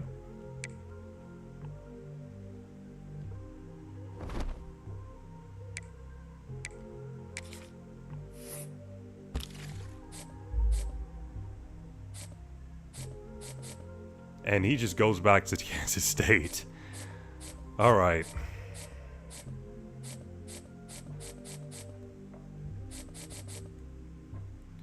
Well, fortunately, we missed out on Cam Coleman. It's all right. At least we got two young talent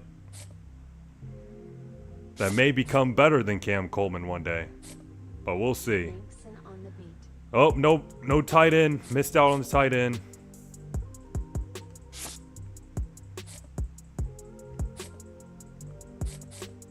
Did get some new offensive linemen. New cornerbacks. All right, no safety. Got a backup quarterback.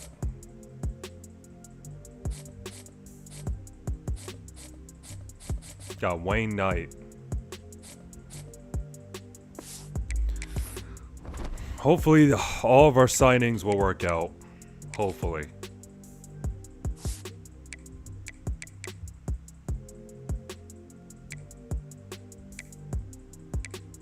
Nixon on the beat.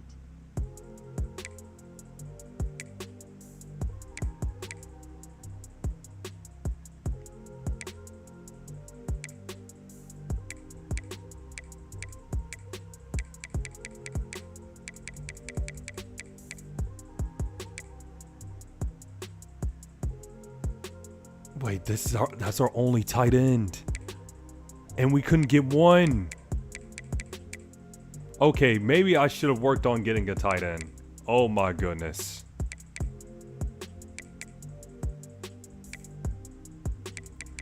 Oh, that's not good.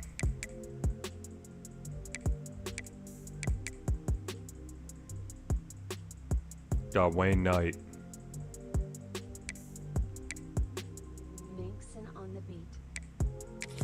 Oh, I really should have got Cam Coleman. Oh, no.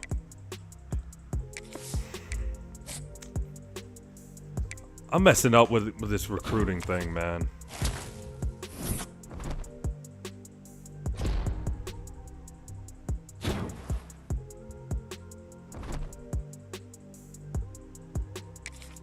Alright, what's the training results?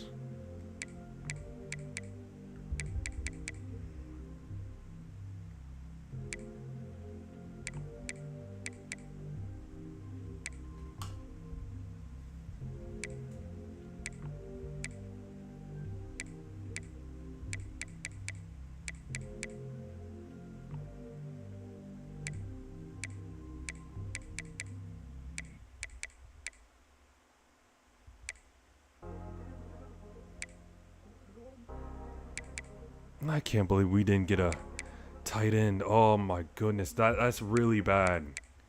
We only have like one tight end.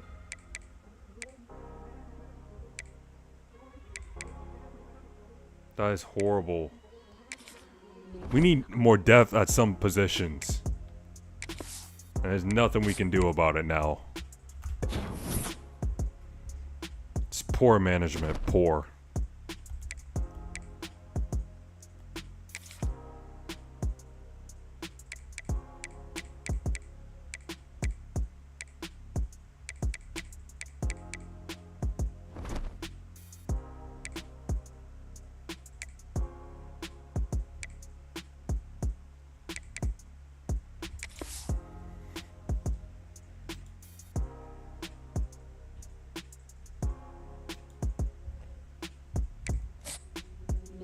On the beat.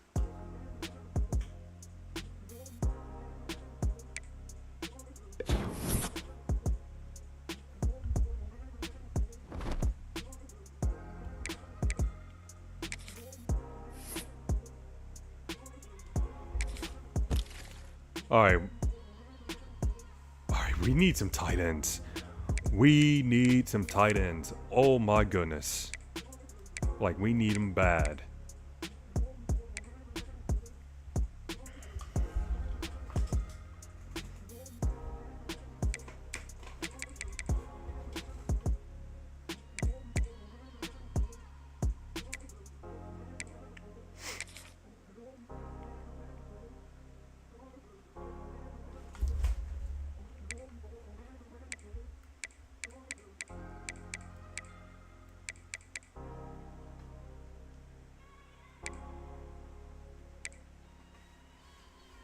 Nixon on the beat.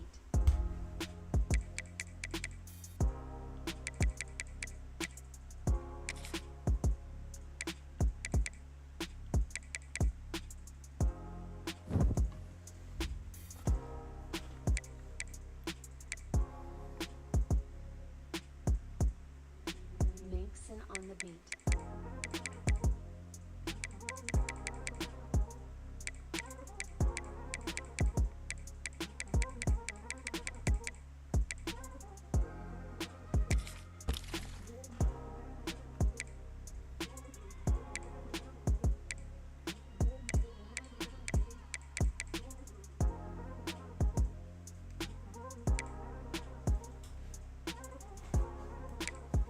Oh, he's going to Alabama.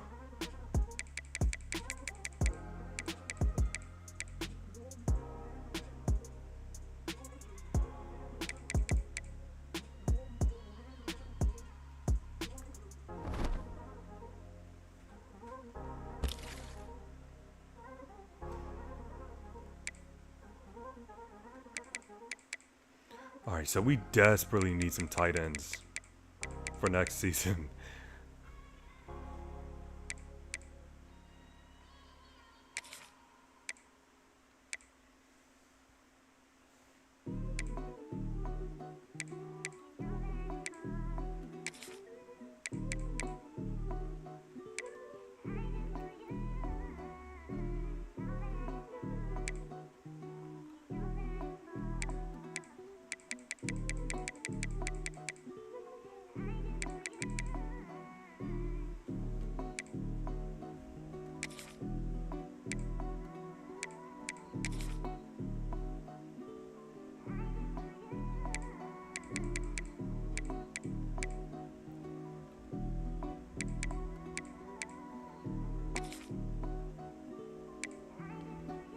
Nixon on the beat.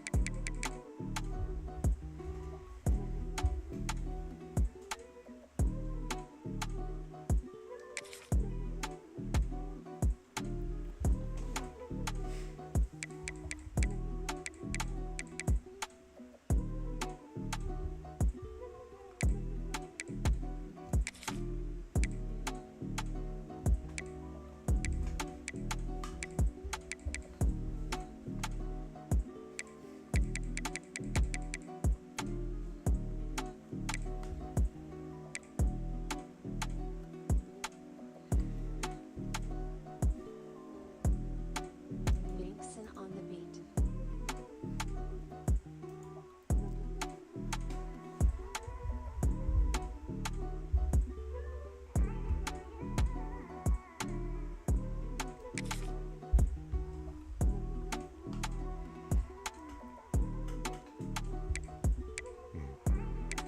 Okay, 5-star running back.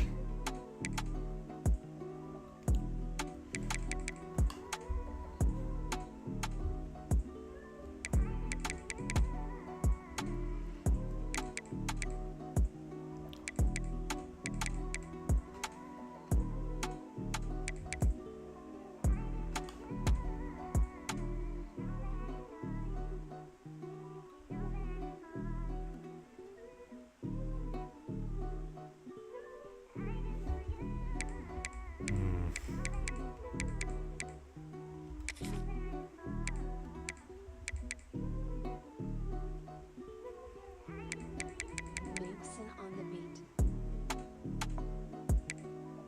5-star center. Gotta try to get him.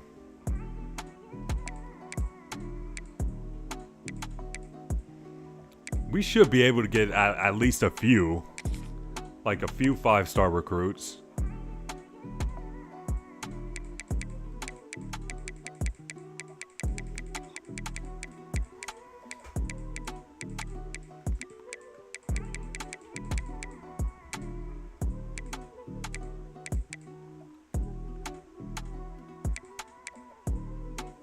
Kyle Mango. I said Mangold.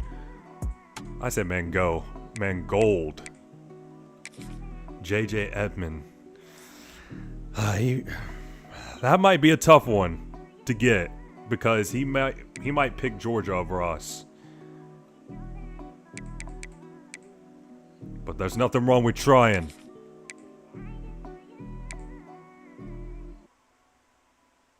You don't know if you don't try.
Top prospects. No, recommended. There we go.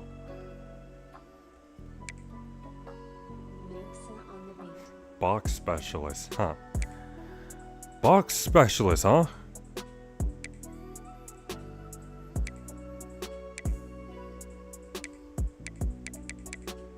Outside linebacker. Put him on the list.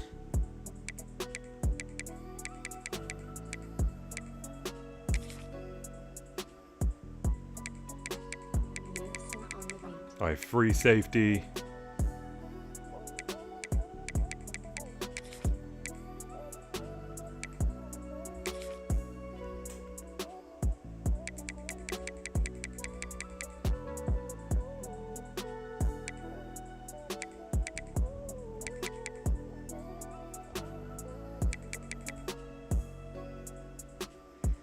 That Jose Duggar guy, he's probably extremely fast.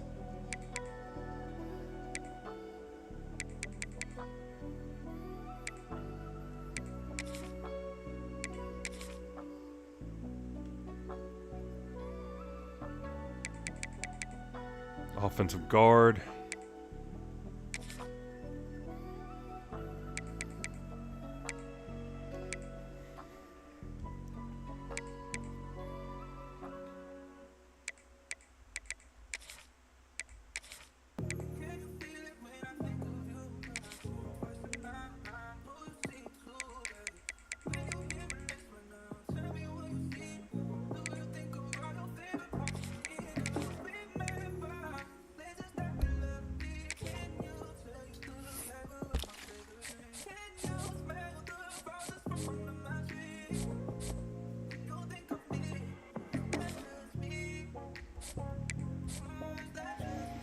Alright, let's see if we can get this quarterback.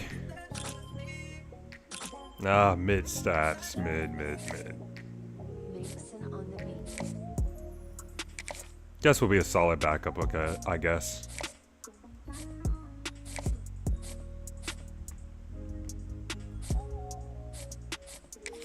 All right, Jose Duggar, 5-star running back. 91 speed, 93 acceleration, 88 change of direction, 83 juke move, 73 spin move.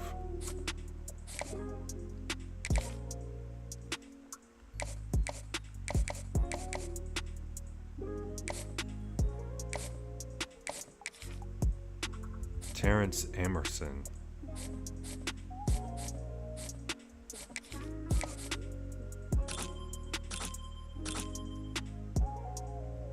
Okay, solid stats.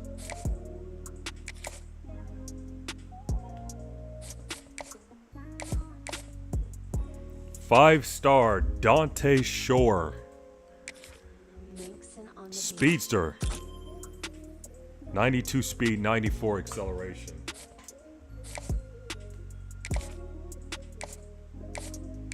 Five-star Bob Hyman.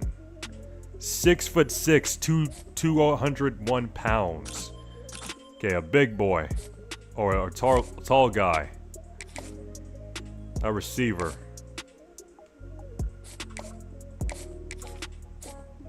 Cortez Smith. Patele Gupta.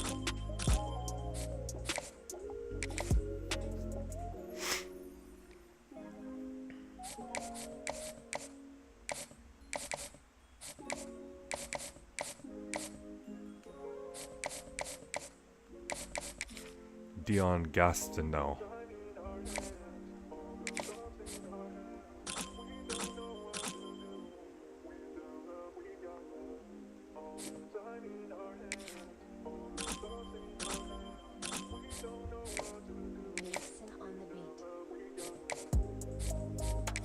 Five-star edge, Ramon Coffey.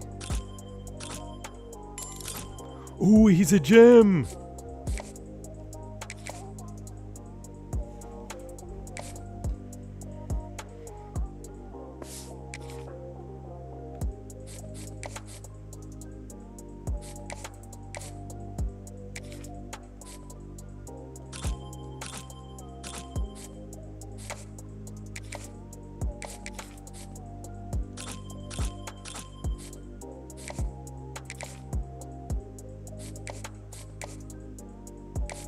Five-star quarterback. 96 acceleration, 93 change of direction, 95 agility. Okay, this guy's got some crazy stats. Okay.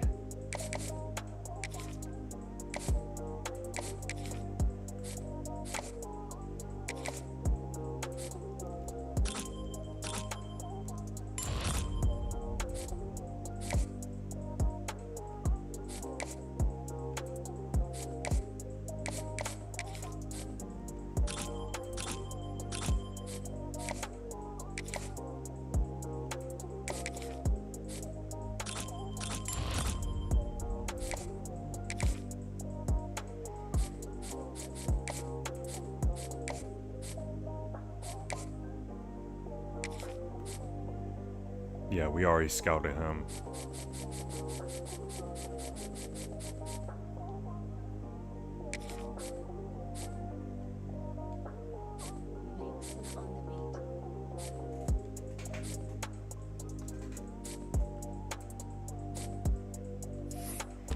Probably need to add more tight ends, since that's a position that we really need.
Okay, I think we're good with the recruiting.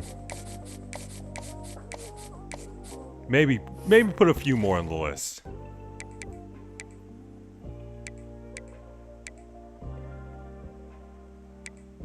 Maybe try to add like an extra quarterback. Eric Moffitt. May not get him, but why not just put him on the list?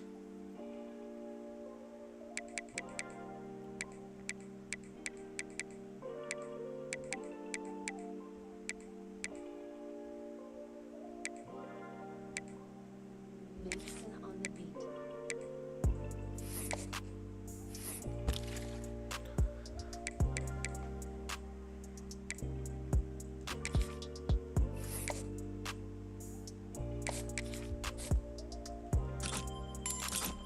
Ooh, he's a gem.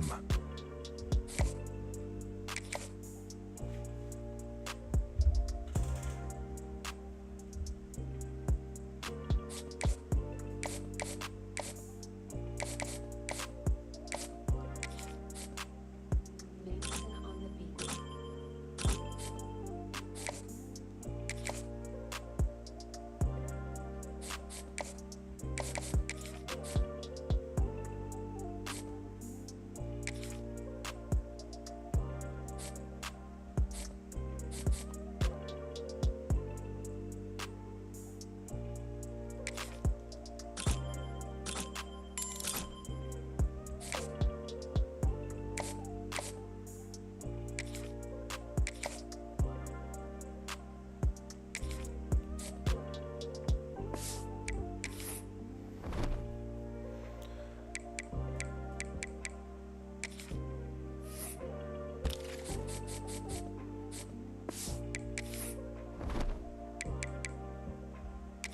Mason on the beat.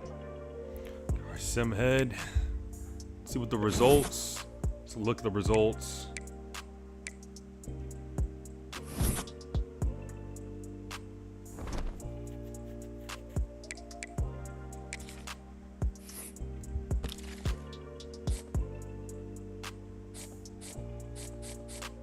Okay, a little bit of progress. Just a little bit.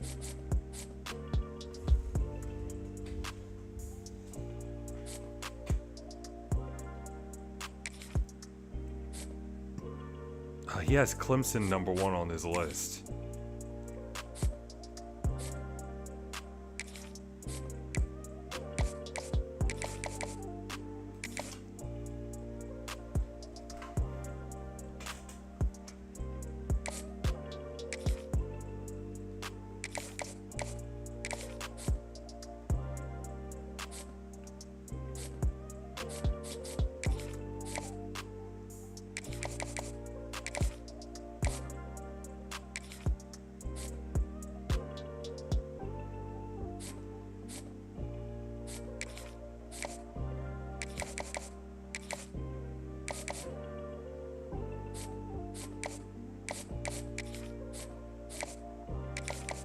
Put him on. Send the house. Send the house.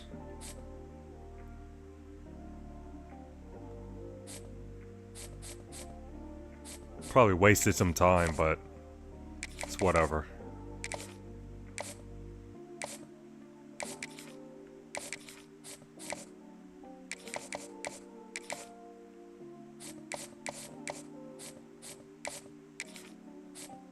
Mason on the beat.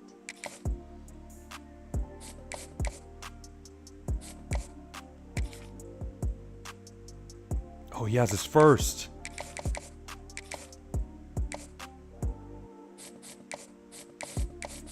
Alright, what about that 5-star center?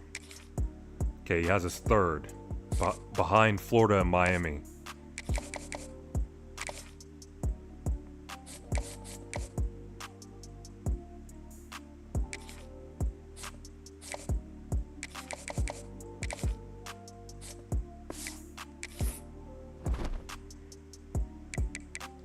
Mason on the beat.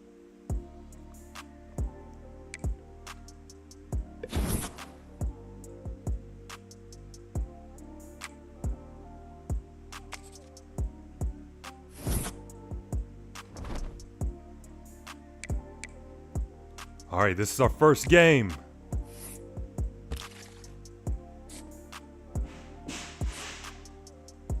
Okay, I think something dropped.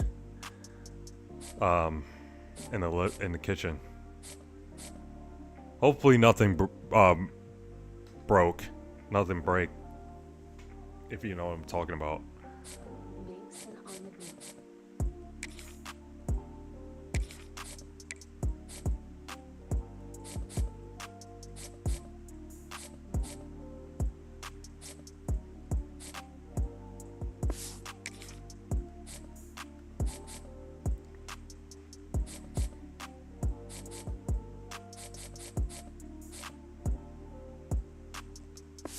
Okay, there's nothing we can do right now. Let's go ahead and play a game. Going up against Miami. Season opener. We're number 6 in the nation, while Miami's number 7 in the nation.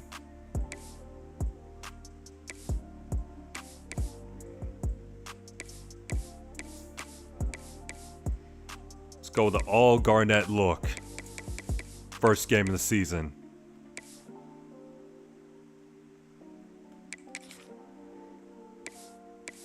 And Miami.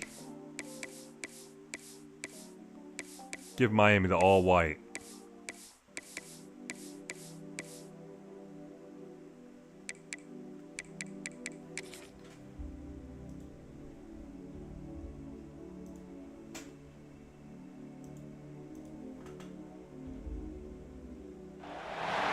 Welcome to a long-awaited showdown. Don't have to be a fan of either team to appreciate the matchup of these two elite quarterbacks. Both guys hoping to use this big stage and display their supremacy. Welcome to Williams-Brice Stadium, home field of the South Carolina Gamecocks. As we'll see the number 7 team in the country, the Miami Hurricanes, taking on a playoff team from last year, the South Carolina Gamecocks. For EA Sports College Football, Chris Fowler, joined as always by Kirk Herbstreit. Kirk, let's get right to the action.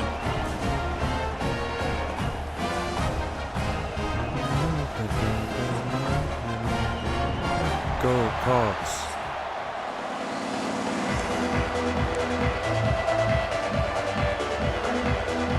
The Gamecocks will kick this away and start us off.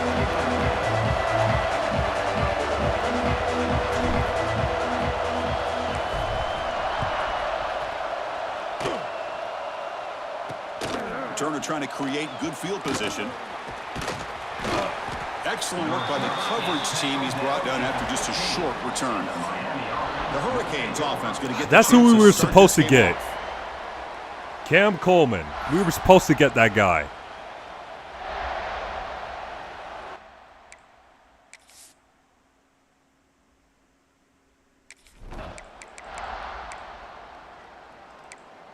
Okay, we got the ball. Now it's second down here. Looking downfield, it's Sellers. Pulls it in, it's Brown. Defense surrounds him, just a short gain on that completion. The Gamecocks come to the line to run the hurry up. On the 3rd and short, they'll try to throw for it. Looks like he's going to run it. Breaking free in midfield. Slides down to avoid the tackle. All right. First down. Well, here's a quarterback that just takes control for himself, picking up some nice yards when nothing else is there. Knight showing off that speed. Let's go. Wayne Knight. First down from the 23. The Gamecocks pick up enough yardage for a first down. And they'll run it out of the shotgun. He'll be brought down just a few inches short of that first down mark. So down here in the red zone, every yard tough to find. Here is a crucial play coming up. Couldn't quite. Yeah, let's keep feeding him. Let's keep feeding him. The Gamecocks line it up with first and goal. Yeah, we're gonna score again. They'll try to run this one in. And he's brought down right at the line. They'll spot the ball still right there at the 2. And a player is down injured after that last play. We'll take a timeout while they check him out. Looking to pass here on second down. Running back has it on the screen now. Okay. That play is blown up. Defense makes the tackle in the backfield. You know, he had nobody open downfield because of great coverage there by this defense. But what I love to see is how they run to the ball. He checks it down, and this guy's got nowhere to go. It's a big loss. Caught by the receiver. And now the defense able to bring him down. All right, we're just going to go for defense plays it pretty well. the field Force goal. the quarterback to make the throw in front of It's you too as a early to be defense. risky. Then you square up and make the tackle. Force them to do something special after the catch. That tactic works here.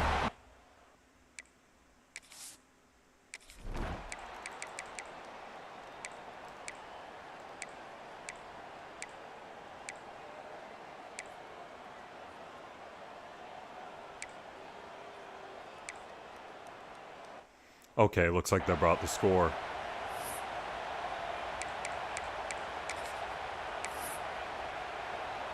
Defense getting very heavy here, looking to stuff the run. Who's their quarterback? I'm sorry, I got to pause again. Who's their quarterback?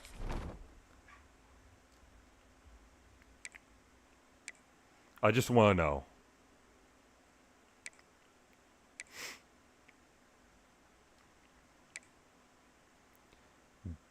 Davon Dampier. So that's their quarterback.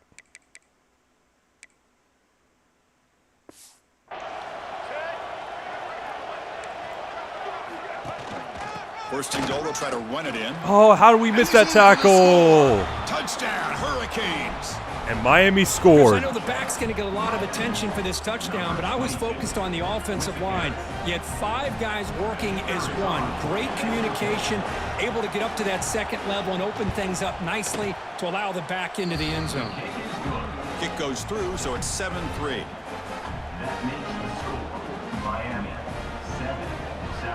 Kickoff team out there, they are fired up after just scoring a touchdown. Return starts from inside the 5. Boom. He'll be tackled at the 18. That's good coverage there. And the Gamecocks offense is back out there on the field. The last possession, they moved it, but settled for a chip shot, so sort of an unsatisfying result. Looking to do Okay, more here. second and 9. Nothing doing in that Just gained play. 1 yard. A big D tackle there for the stop. Second down after that run on the previous play. Oh, that was a terrible Junior throw. trying to take a shot, but Overthrew it. overthrows his man. After the incompletion, they'll have to try to convert here on 3rd and 9. To throw, it's Sellers. He's looking to scramble. They bring him down, but the drive has now reached the 35. This is why I love the quarterbacks that can make things happen. Here you have an opportunity to try to create. Nothing's there. Play breaks down. Instead of just throwing it away, he sits back, sees nothing downfield. Wait, is this an offensive tackle playing tight end? Impressive run to pick up the first. Keep Oh, his we got ourselves a Darnell Washington. Second down play coming up. One man to the backfield, and he'll get the football. Breaks loose at the 40. Oh, good He made run. the stop, Wayne and Knight. it's a big gain down to the 29. There's nothing more that helps an offense than committing to that running game and popping an explosive run like this on the ground. Keeps the confidence of your offensive lineup. Same with your back. It helps everything else that you're doing as an offense in your rhythm. Now you can come back with some counters, try to take some shots off of play action, and keep hammering away with that run game. The pocket breaking down. It's incomplete. He took a hit as he threw the football, and it brings up a 3rd down. Boy, that pass rush got in there in a hurry. Great job by this defense of disrupting the rhythm and timing between the quarterback and the receivers. Oh, man. Chris, that This is a terrible start. By this defense in man-to-man coverage, nowhere to go for this quarterback. He's looking around everywhere to find an open man. By the time he figures it out, it's a sack for the defense. Missed He it. missed it. Off target that time. And it's still a 4-point margin after the miss. Now that's going to go.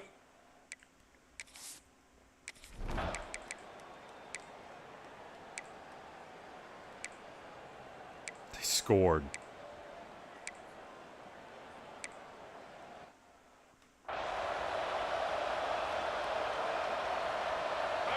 How aggressive do you get on 1st and 10? Keeps it on the draw. Breaking tackles.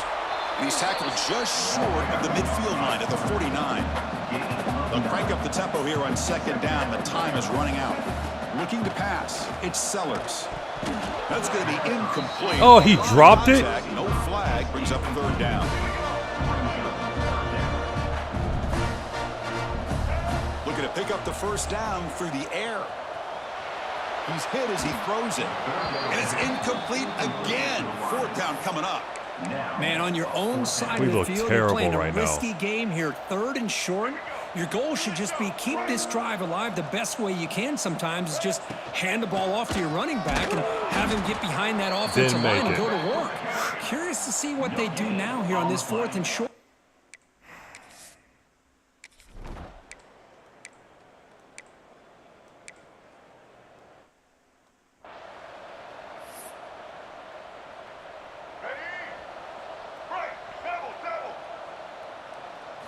On 1st and 10 here, looking to throw the ball.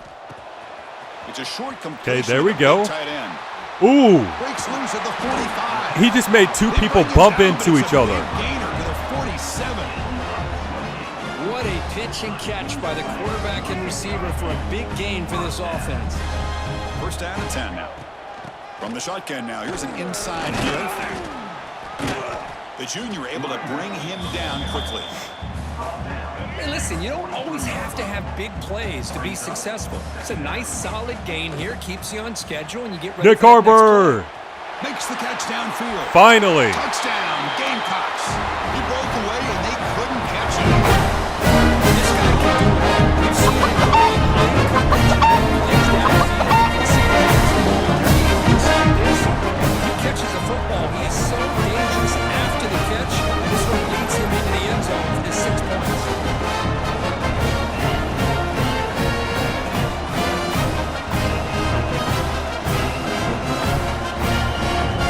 Go Cox.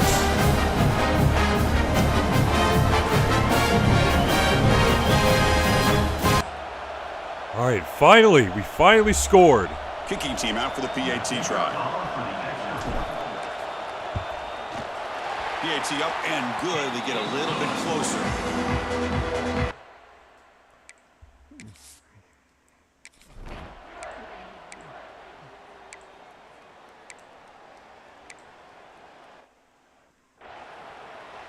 Okay, we get a stop on Punt defense. team ready to boot it away. All right, we need to take advantage of this opportunity. Field position. And we're back in the game. That one lands and bounces out of bounds. And the South Carolina offense is back out on the field. They scored a touchdown on the last possession. Let's see if this defense has been able to come up with some adjustments and stop them this time. Slams right into a wall. They've got him for a loss. Running play goes backwards, makes it 2nd down and 12 now. To throw, it's Sellers. Running out of time in the pocket. Pass falls incomplete on the deep shot. Pass interference? Is a penalty marker down. Let's check it out. Pass interference. Defense. Defensive PI cost him 15 yards and gives the offense a fresh set of downs. So the offense comes up now on 1st down thanks to that costly penalty. Getting close to midfield now. They bring him down to the 47. Nice solid run here by this back. Did a nice job of just kind of finding that lane, pick up some positive yards there on 1st and 10. The pass rush closing in. Picks up the 1st down and still going. Quarterback gets down to avoid the big hit. And this quarterback can play the game. He can throw, and as we see here, he can run the football. The defense does everything that they need to with the pressure. They look like they're in good position to be able to come up with a nice play on him. There we go. Instead, Good run. Good run. Shows how he can slip out of the back door of this defense and pick up a nice gain. So 2 big plays in a row. The defense is reeling here. Now it's 1st and goal. They're going to run it. Back gets the carry. He's swarmed by the defense.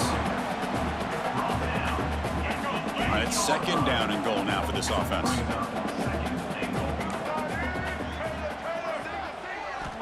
Quarterback drops back, probing the secondary. Pass Touchdown. Get in, and he's in. Touchdown, South Carolina.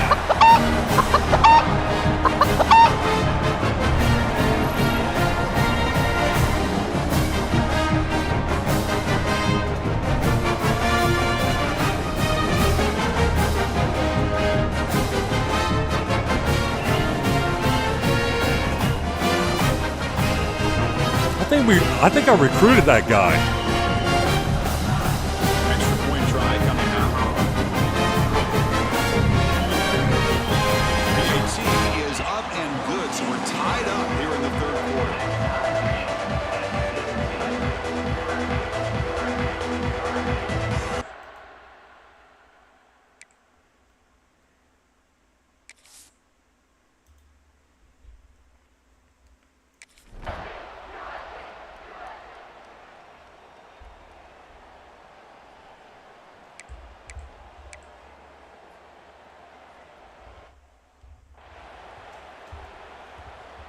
Special teams on the field now. Here comes a punt.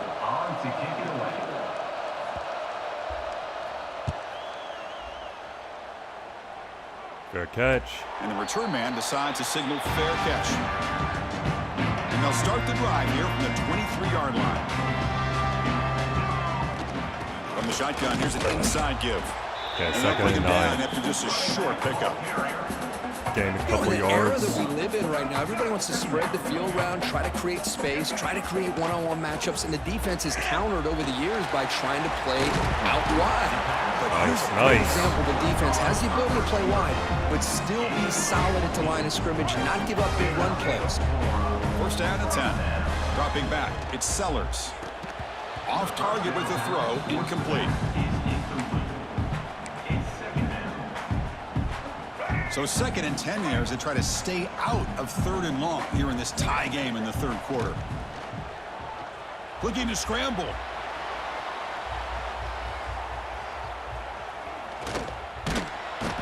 Runs out of room and runs out of time.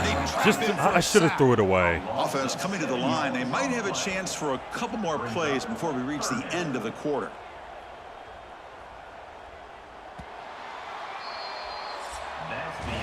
We get to the end of 3. It's been a tremendous competitive battle, Kirk, as we check out some of the stats so far.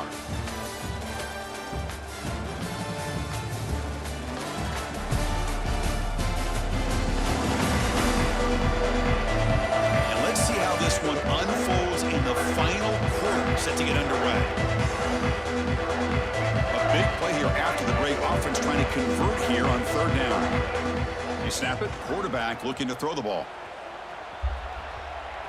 It's a deep shot to the right. And that's incomplete. Okay, that was terrible. Terrible drive. The Gamecocks will line up to punt it away. This will be fair caught at the 30.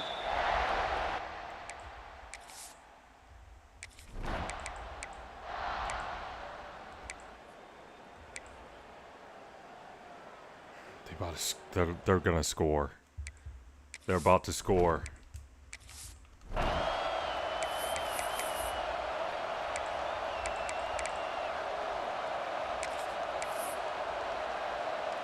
First and goal. The offense with an opportunity for a go-ahead score here in the final minutes.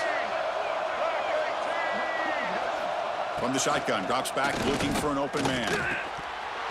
Incomplete, but a penalty flag is down. Penalty on them. Was it false start or holding?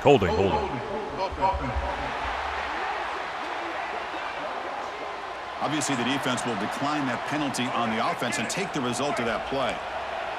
And the crowd really making some noise now, trying to help out this defense to get this stop near the goal line. On the move. Get down to the ground. Create outside the pocket, but they've got him for a sack. This defense is playing inspired football with their backs near their own goal line. An incompletion, now a sack. What would the offensive coordinator come up with here on third down? They'll look to throw it on third and goal. Looking to the end zone. Touchdown, he caught it. And they take the lead here in the fourth quarter. So they'll try to add to the lead now with the PAT.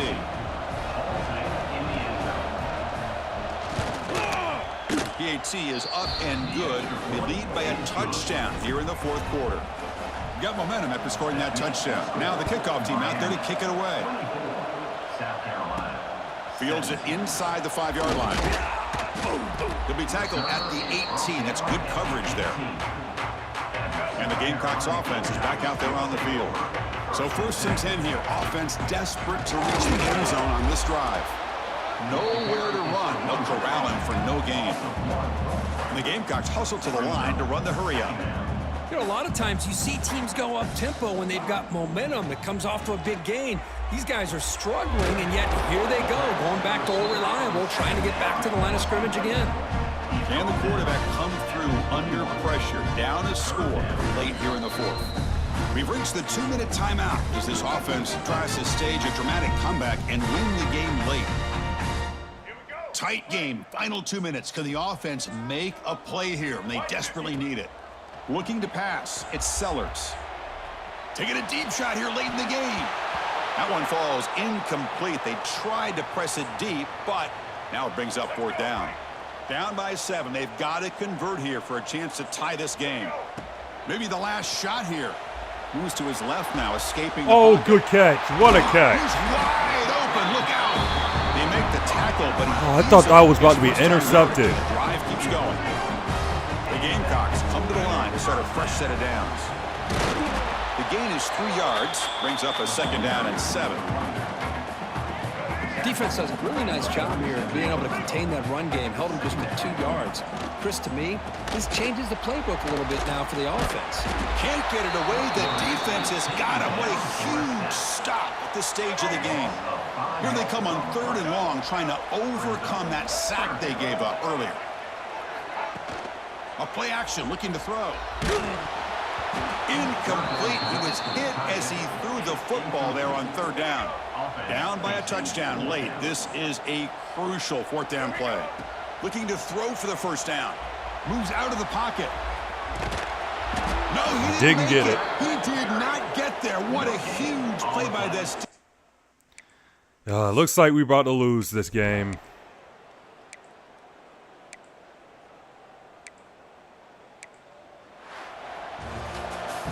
Well, the experts will say, Kirk, this was an upset, but it felt like a really even matchup. 2 quality teams battling right down to the end. I enjoyed it. Yeah, what a game. This is really what you love about college football. Good against good. Find out who ends up having the upper hand at the end of the day.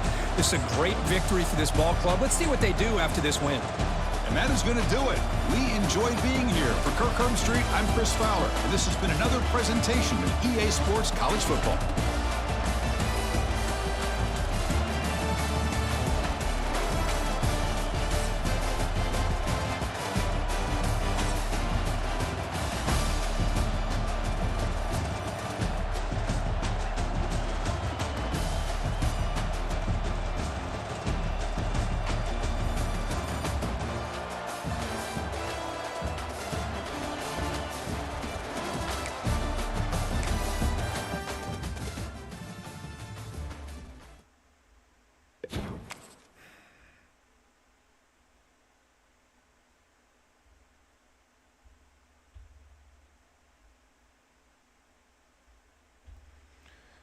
Well, can't win them all.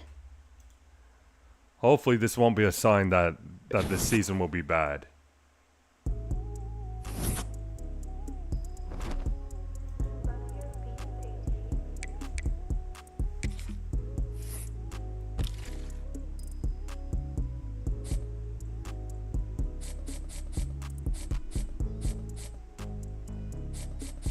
Dude, I ran out all hours. I can't spend any more.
Oh, we got Texas on our schedule? Oh my goodness.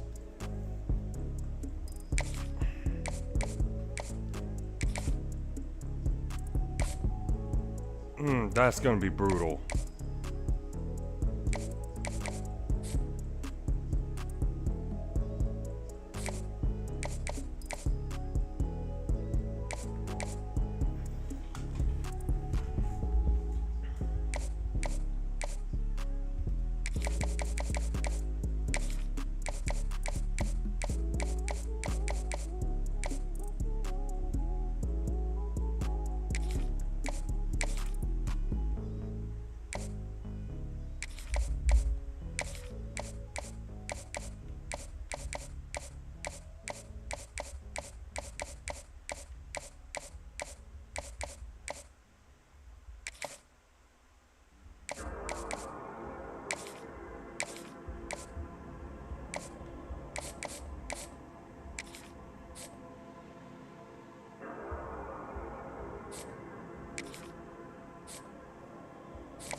I didn't mean to do that. I didn't mean to do that.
Alright, I might get rid of some of them.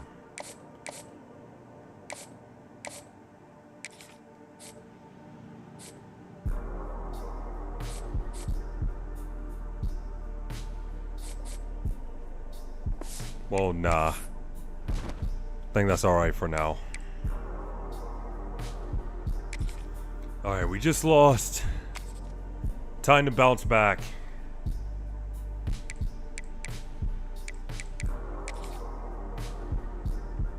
Actually, I'm gonna sim through this.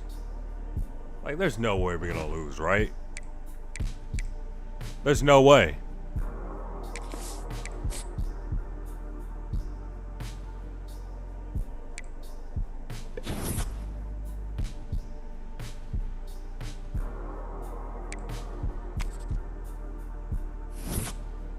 Alright, there we go. We won.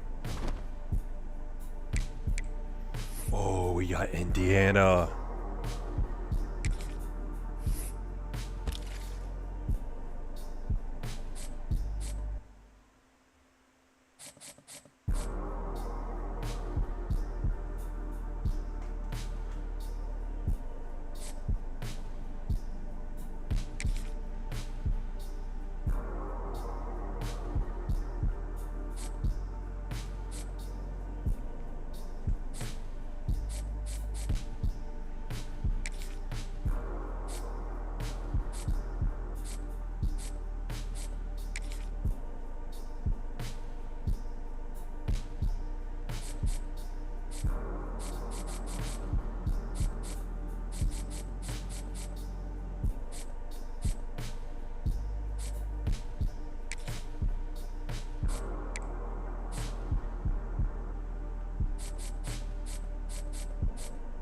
Okay, sorry visiting. I thought I scheduled his visit. Guess I didn't.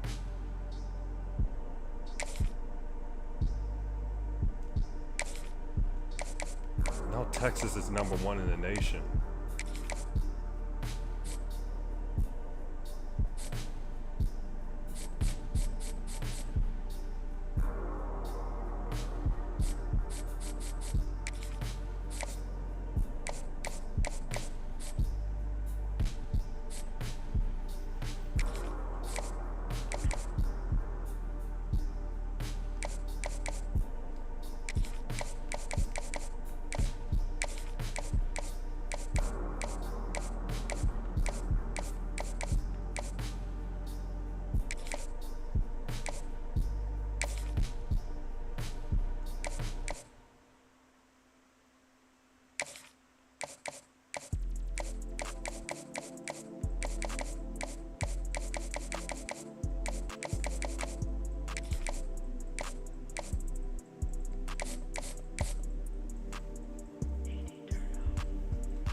Bringing up 5-star edge rusher visiting.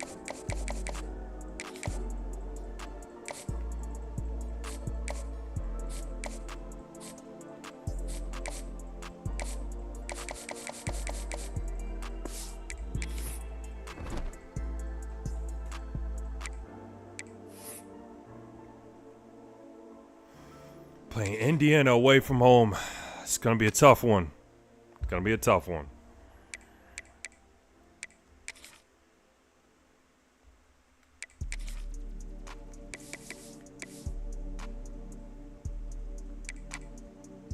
All right, let's go.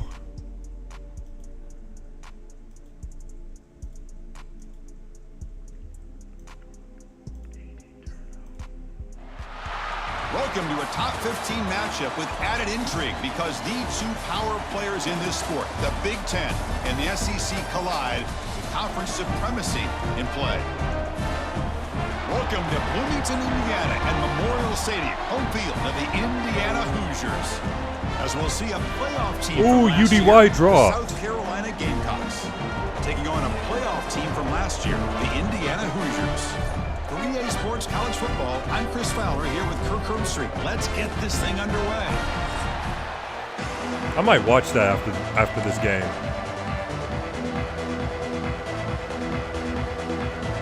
And the Hoosiers will kick this away to get us going here.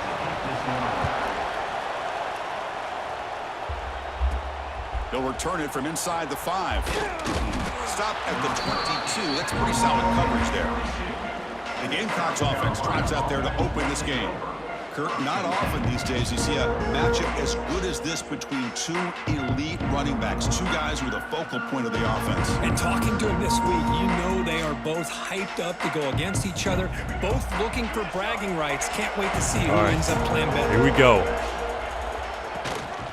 From the shotgun, it's a handoff. Solid run. They'll bring it down at the 28-yard line.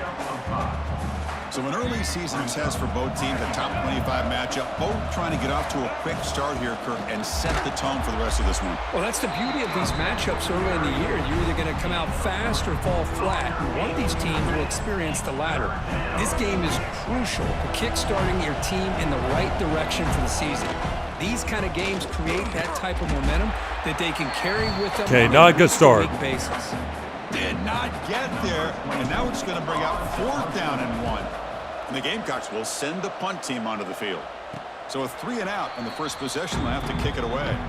So Indiana's offense out there for their first possession. They will go up against a secondary, Kirk, that talks about the no-fly zone. These guys are confident in their ability to just lock down wide receivers.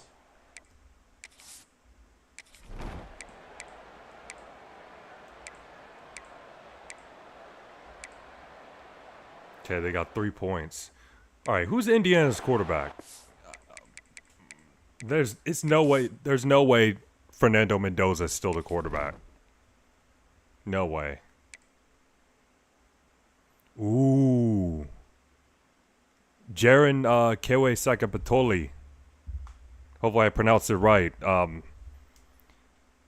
They got him from California. And Gunnar Stockton? They got Gunnar Stockton too on the bench. What?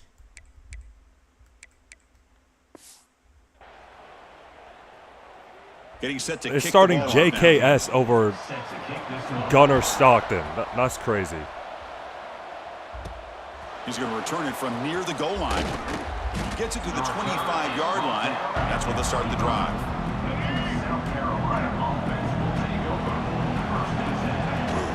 Takes the handoff. It's Knight. Moves the ball up to the 30. I'll take that every single time. Offensive line does a nice job up front. This back's vision and ability to get positive yards by lowering his pads on full display right there. Gets hauled in here over the middle. They stop him, but it's a 1st down.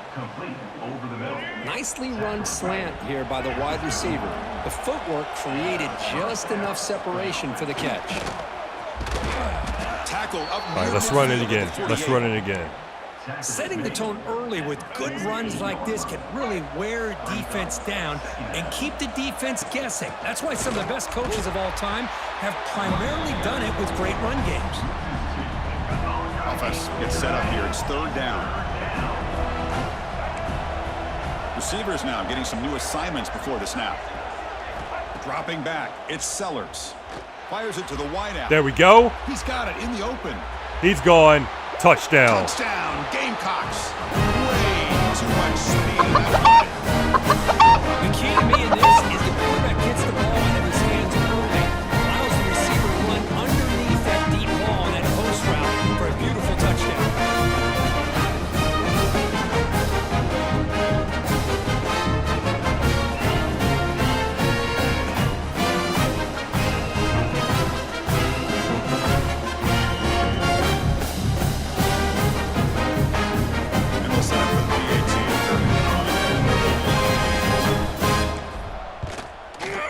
PAT makes the score 7-3.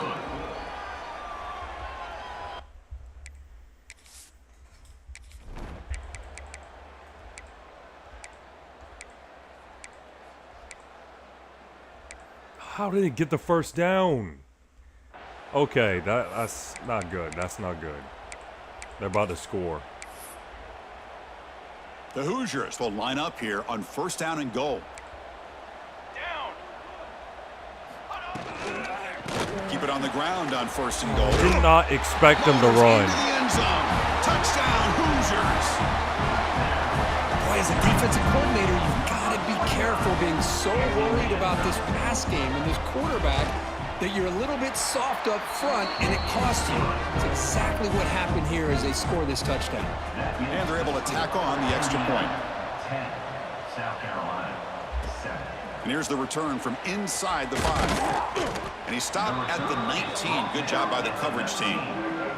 And the South Carolina offense is back out on the field.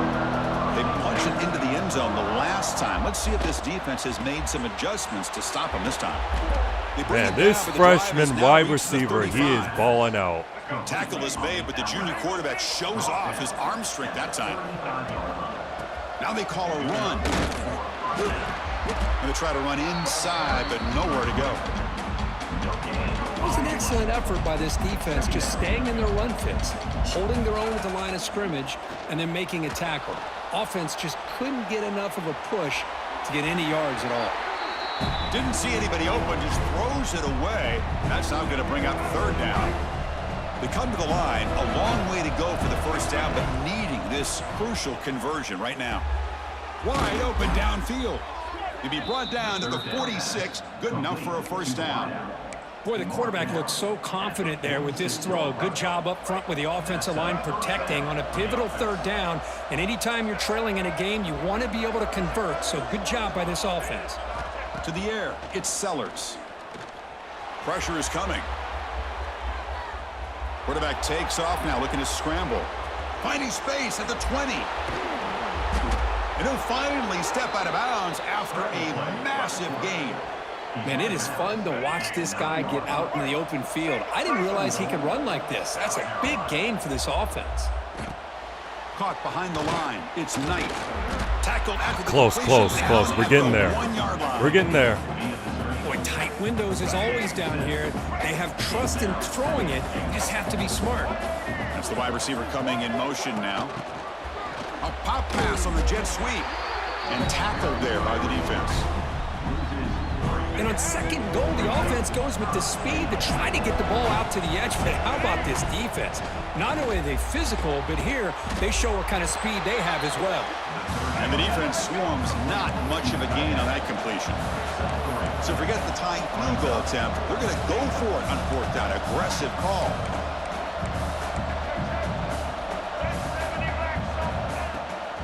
They'll try to muscle toward the end zone on the ground. Oh, didn't get it. Oh, he's stuffed. I don't think he got in. He didn't. What a play. And here comes...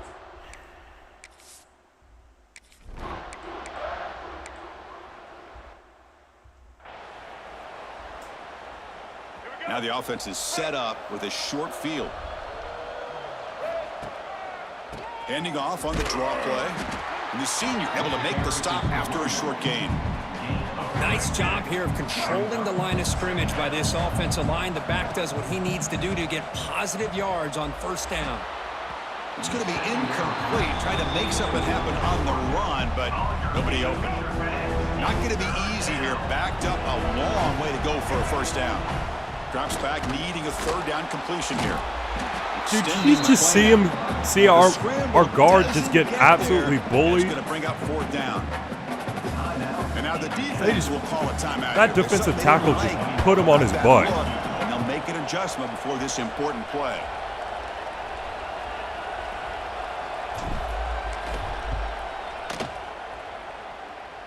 Got it. And he's made it from 50 yards out, showing off the deep range. Boy, this guy has...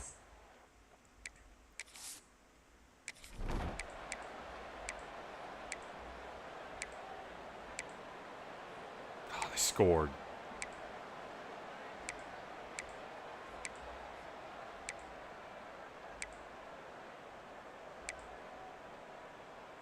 Oh, intercepted. Jalen Kilgore. And the Gamecocks offense is back out there on the field. Play action here on first down. Defense is coming after him. brought down at the 3. That was a solid run. The Gamecocks come up to Okay, the line I gotta to stop rank doing the no tempo huddles here. near the goal line. Keep it on the ground, trying to power. There we go. Touchdown.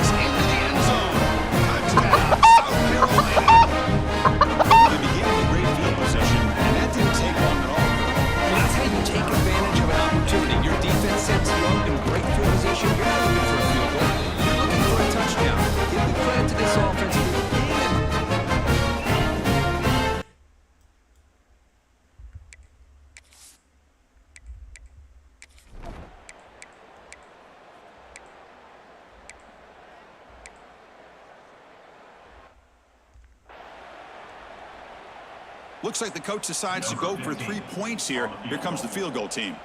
This is a daunting attempt from 54 yards out. Let's see if he's got the leg. Of course he made it. The field goal's good. And they've reclaimed the lead with that. So after the field goal, the kicker out there again to boot it away.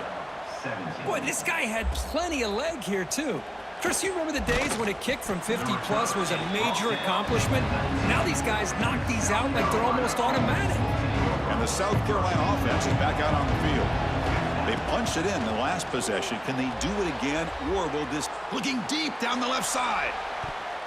This one is broken up, ball's incomplete. I think Nick Harper should have caught that pass. Great job here by the defender on a deep ball. He could have mossed him there. The things to do is get your head turned back, locate the football. He does it perfectly and bats it away.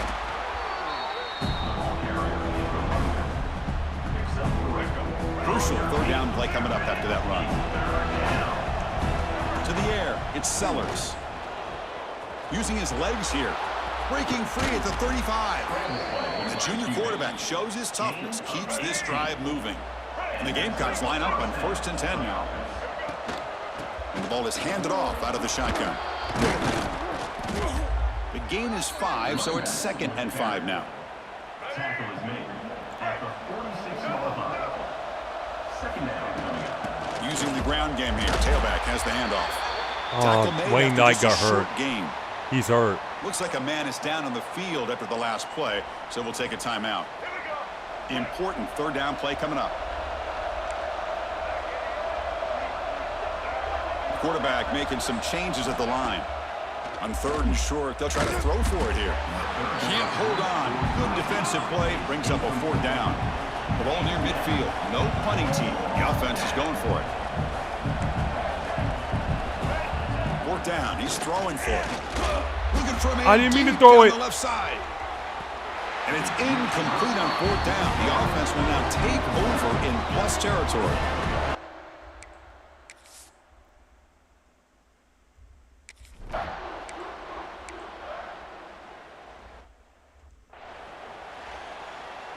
They bring the punter onto the field now. And he'll kick it away now for the 2nd time.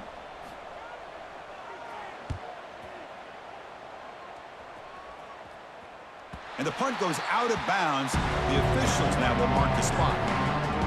So here's the first play of the drive. That was a good back up play. with their own 7. Off the play fake, looking to throw. He escapes the pocket. Quarterback looking to scramble. He'll avoid the big hit with the slide.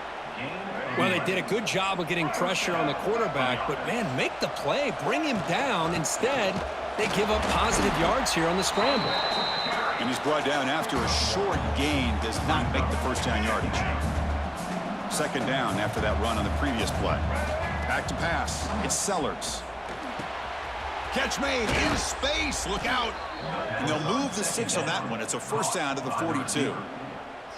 You know, we talked this week with the offensive coordinator about what makes this receiver so special. He kept referring to his route running. Here's an example of that. Great route, enough separation to give the quarterback a nice lane to throw the football. And he's brought down short of the line to In gain the third quarter. what should be the last play of this 3rd quarter. And notice how the balance of this passing game has been on display here. A whole bunch of guys getting involved, catching passes. That's tough to stop. We're set now for the 4th quarter. Who is going to make the crucial plays to take home this W? Here we go. First play of the quarter. Offense setting up for a 2nd down play. Quarterback drops back from the shotgun, looking for a receiver. Nothing open downfield, so we'll just throw it away. Man, the defense took everything away from him. What do you expect him to do? He can't force the ball into traffic and potentially throw the interception. Does a good job of getting out of the pocket, away from the pressure, and just throw the ball away. See what happens on this next down. The Gamecocks will have to punt this one away. We're going to kick it away for the second time. Not the way he wanted to kick it. And the returner elects to fair catch it. No return.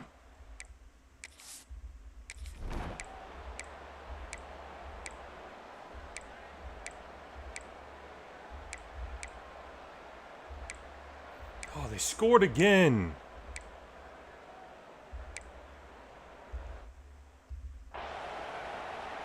We in trouble. Final 2 minutes as this offense desperate to get some points Down here by quickly 10 points, and try man. to We stage are a big in trouble. comeback. Big guys up front lined up. It's first down. Off the play fake, looking to throw. Quick throw, misses his mark there, incomplete. Looks like a player is down injured at that last play. We'll take a timeout while they check it out. Play fake, looking to throw. Stays on his feet. He stays alive. Broke another tackle. He's going to pull it down and run. Nice spin move. Has the force still on the move. Let's go. They finally get him down, but not before he reaches the 25. They move the 6. They'll hurry to the line here on first down now. From the shotgun, handoff inside. Tackled behind the line. It's a loss of 2. They don't block the defensive end, who shows some quickness, Kurt, getting around the edge that time. Yeah, this guy's usually getting around the edge to put pressure on the quarterback, but he... Taking a shot deep toward the end zone.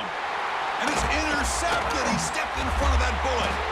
And he's wrapped up after a solid return. I think that's it.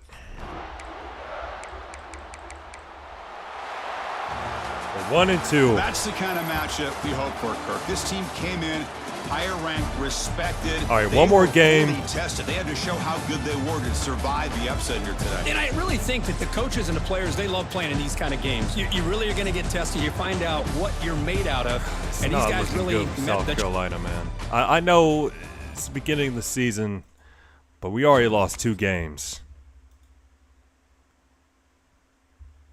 If we lose one more, we're done. We're not making the playoffs, and we may not make the playoffs.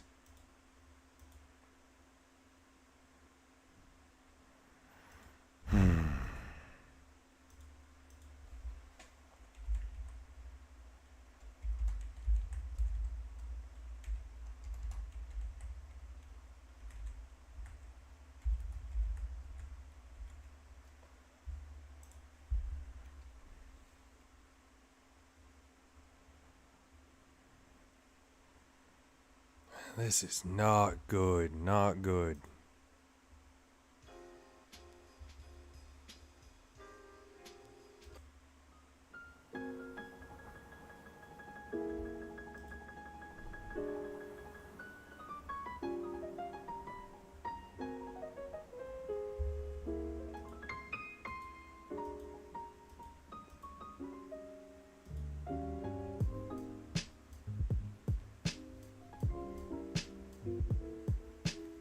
I'm going to play one more game and then I'll react to UDY. I think we're playing Texas next.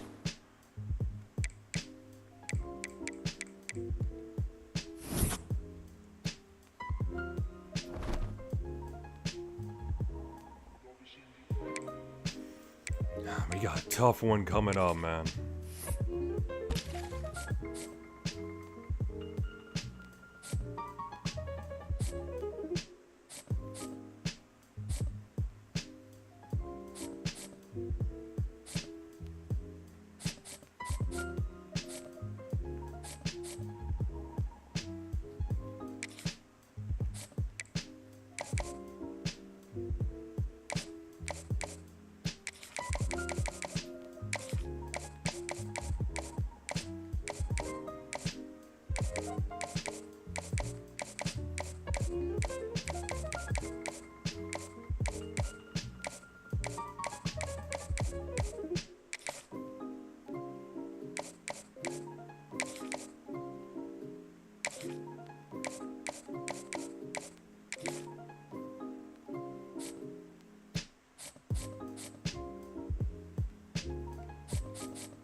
It looks like he's going to Texas.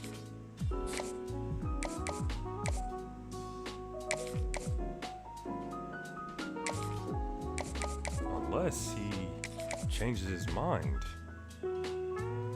Okay, I think I wasted that scheduled visit. Cause he's gonna go to Texas anyways. I just wasted it.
This game's gonna be so difficult. All of our losses are to ranked teams, Miami and Indiana. You know what makes it even worse? That is against different conferences. It's against different teams and it's against teams in different conferences. That's what makes it worse.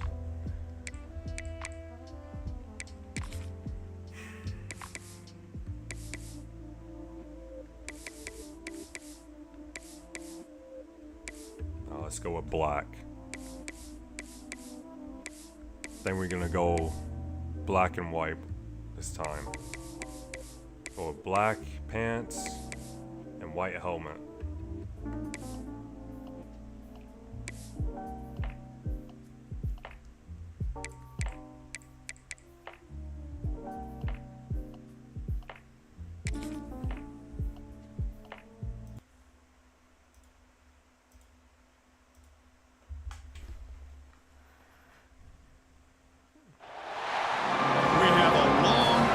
Showdown here. A matchup of two elite quarterbacks. Might not see a better QB duel all season long.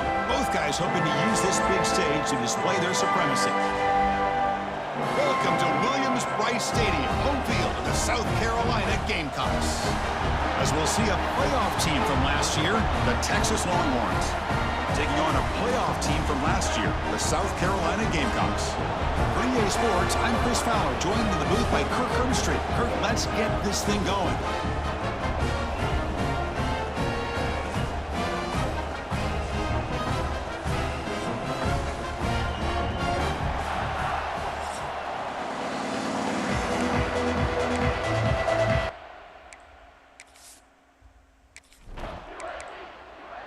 Oh, we scored already. I didn't know we were getting the ball first, or they turned it over. Okay, great start.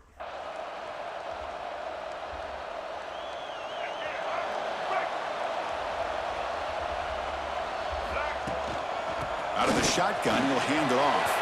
Has the first down and more. You make the tackle, but the game moves the ball to the 28. Okay, I think we should have went with the Garnett helmets, but that's okay. Here, finding his lanes and then exploding through the gap when it opened up. And they finally stop it, but a decent gain that time. Second down play coming up for this offense. Looking to throw. It's Sellers. It's caught. Nice pitch and catch. Now third and short from the 22. You expect this is 4-down territory. Let's see what they do on third down. Out of the gun now on third down. Gets rid of it on the move. That one is incomplete. The defender was right there, and it brings up fourth down now. Yeah, we're going to be aggressive. Come to the line looking to convert. We can get this first down. And he's throwing for it on fourth down. He's running out of time here. Slide. There we go. He'll avoid the tackle there with a slide. Chris, watch him work through his progressions here. Finds the first and the second option aren't there. By the third option, he's got to pull it down and try to pick up some positive yards, of which he did, and then he slides down to avoid the big hit. So here comes second down now. Every play important down here in the red zone. Brought down at the 5 after the completion. Defense getting pushed back. This offense has become Arch Manning's still with them. Well, that's not a surprise. That's so demoralizing for a defense, especially for those star players who don't sub out as much. By the fourth quarter, really starts to wear you out. No gain makes it second down and goal from the 5. Quarterback changing the play now at the line. Second down, we're going to throw it. We're getting a scramble. That's terrible routes. But cannot make a play, and they sack him. Here comes third and goal, trying to overcome that sack they gave up earlier. This will be a challenge. Bringing pressure. Makes the grab on the move. There we go. Into the end zone. Touchdown, Gamecocks. Quarterback delivers a strike. Man, he paid a price on that one. What a great feeling for any quarterback. Anytime you throw the ball, you get drilled, you're on the ground. You can just tell the result of the play by how the sideline reacts. Your own guys, you take a hard hit, there's a score that makes it all worth it. With the extra point, the lead is 14.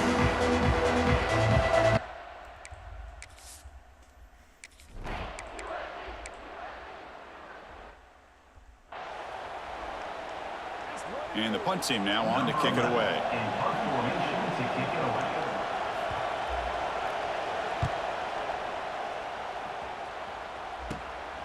And here's the return. And the coverage team makes the stop on this return. And the Gamecocks offense is back out there on the field. They had a brilliant touchdown drive last time, mixing the run and the pass. Can they keep that going again? Breaks clear into what a space. run. Tackle made after a big play. All the way to the 27. How about setting the edge Let's there keep on the feeding right them. side of that offensive line? I wouldn't be surprised if they keep going back to the well, pounding it behind that right guard and right tackle and tight end, seeing what additional damage they can do. Offense getting set up. Here's second down. To throw, it's Sellers. And he drops it. Can you believe it? Chris, I don't know, man. I think he gets across the middle. He starts thinking about those linebackers and safeties. Got a little bit nervous, lost his concentration, and drops the ball. With the catch, it's Knight. You know, it's third down. As a quarterback, you're sitting there back in the pocket trying to find a matchup that you like. Pretty much everything taken away. I like his thought to get it to the running back because he's a talented, gifted player. We missed it. He just could not wiggle free to pick up the first.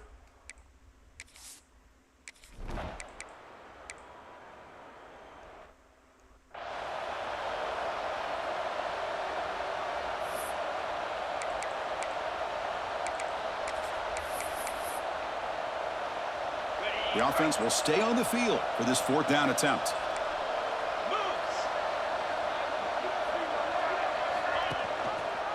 And the quarterback keeps it here. Breaking free at the 35.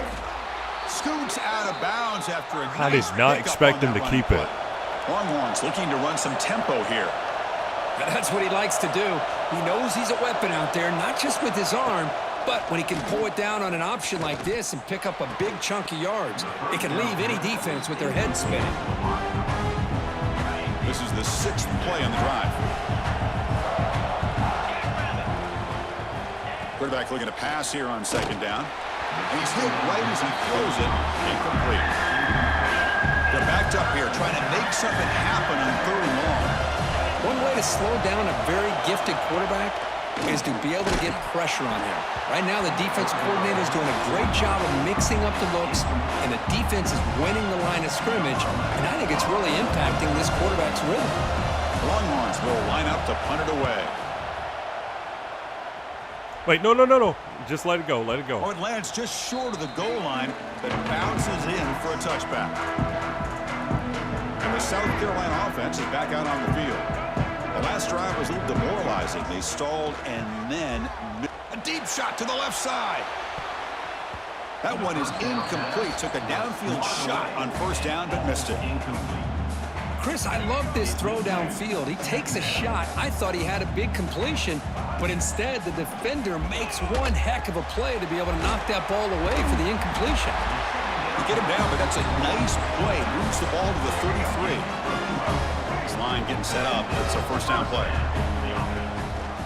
It's a draw to the back. And the runner brought down right at the 38-yard line. And a player is down injured after that last play. We'll take a timeout while they check him out. Looking downfield, it's Sellers. Pass complete on the crosser. They make the stop, but not before a solid gain that time. The Gamecocks churn out another first down.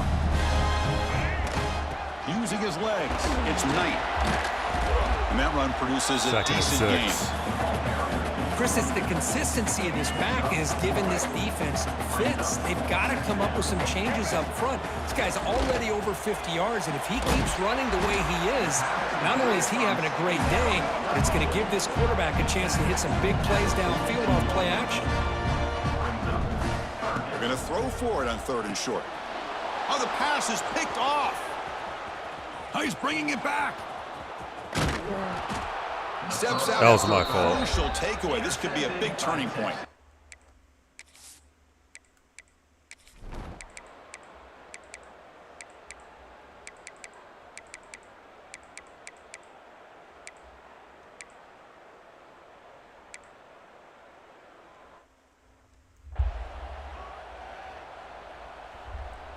What's the play call here on 2nd down for this offense? Looking for a man. He'll take a deep shot here. That one falls incomplete. Looking for a flag. Doesn't get it. Brings up 3rd down.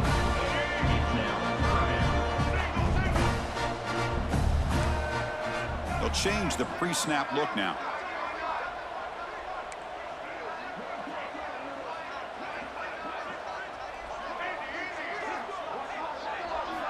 Looking to throw it on 3rd and very long. Grab down the middle. It's Clark. They make the stop just short of the marker. It's going to be 4th down and inches. And the Gamecocks will line up to punt it away. And he'll kick it away now for the 2nd time. He was hoping that would check up, but a big bounce sends it in.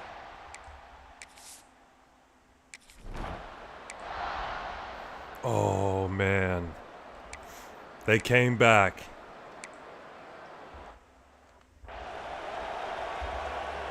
Offense getting set. 2nd down play here. The shotgun running play call. Takes it out to the 44. That's good for a first down. What a great job to be able to establish some rhythm to an offense. When you can run the football like this, it just opens up the playbook. You can continue to run. Oh, the pass rush gets home.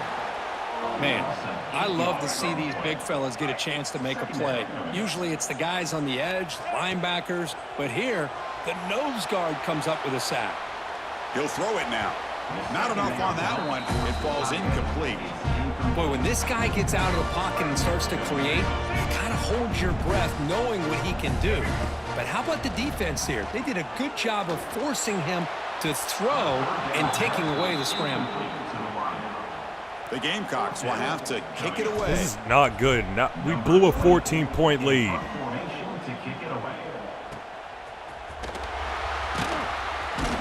And the returner will be brought down.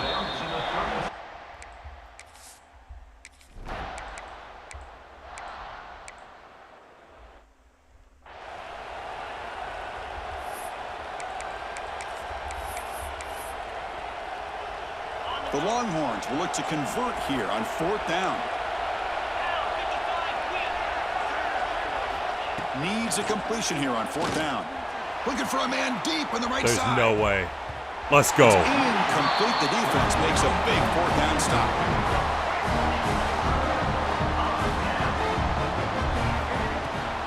handoff here from the shotgun. And this one goes nowhere. Lucky to get back to the line of scrimmage. Looks like a man is down on the field after the last play, so we'll take a timeout. Dropping back, it's Sellers. The receiver grabs it. Oh, he breaks free, still going. They tackle him, but the gain moves the ball to the 36. Two backs now flanking the quarterback. On 1st and 10, looking to throw. Grab behind the line, it's Knight. And the tackle is made on what's going to be the final play of this period. Let's check out this running back comparison. These guys have been excellent, pounding away and seemingly only getting stronger.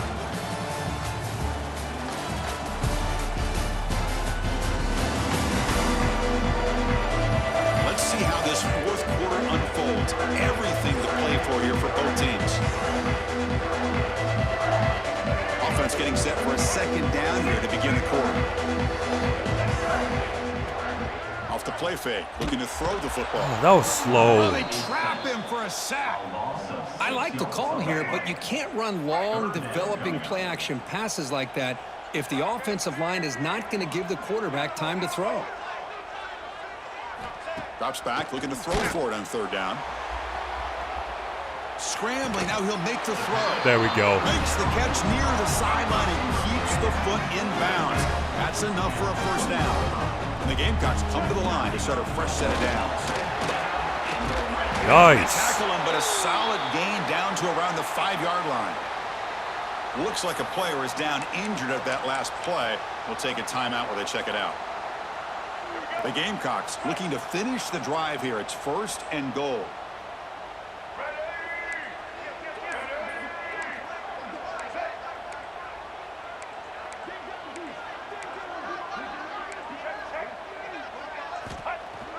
On 1st down, it's play action.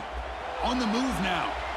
And he'll hit out of bounds after a short gain on that run. And the Gamecocks will hustle to the line to run the hurry-up offense. He'll hand it off, and he will be stuffed for no gain. What a great play by the defense here, getting close to the goal line. Not only do they come up with a big stop, but they send them backwards in the process. Trying to throw for it on 3rd and goal. Looking for Let's go. Touchdown, South Carolina. And jump on top down here with the quarterback. Oh, the defense completely blows it here. They lose the tight end. He's a real option for this quarterback, especially on 3rd and goal. I'm surprised they wouldn't put a big safety or linebacker right on top of him. He's open. The quarterback made the throw. They got a touchdown. Game seems up and good. They lead by a touchdown here in the 4th quarter.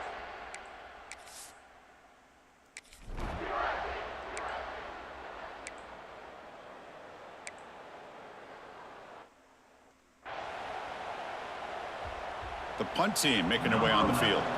On to kick now for the 5th time today.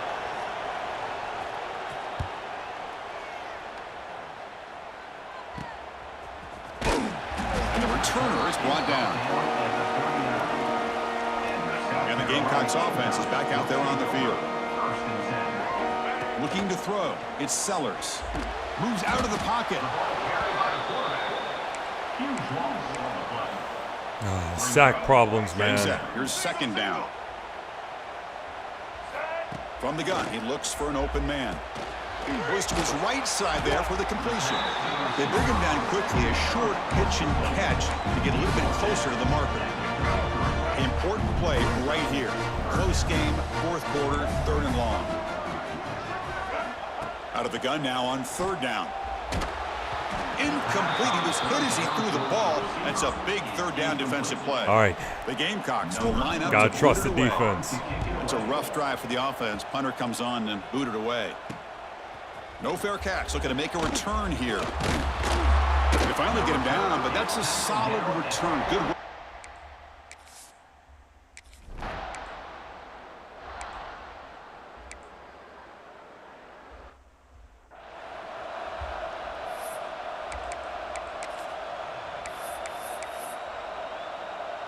Down 1 possession in the 4th quarter, and the offense is going to try to convert here on 4th down. Looking to throw yet again. A deep shot to the left side. No way. And it's incomplete to end the drive. A turnover on downs here in the late stages of this game. The offense starts with a short field.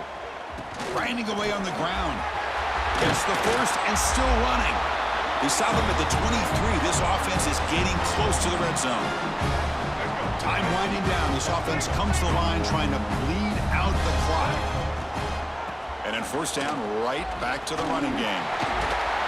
Another first down. Moves him into scoring position. First and 10 from the 11.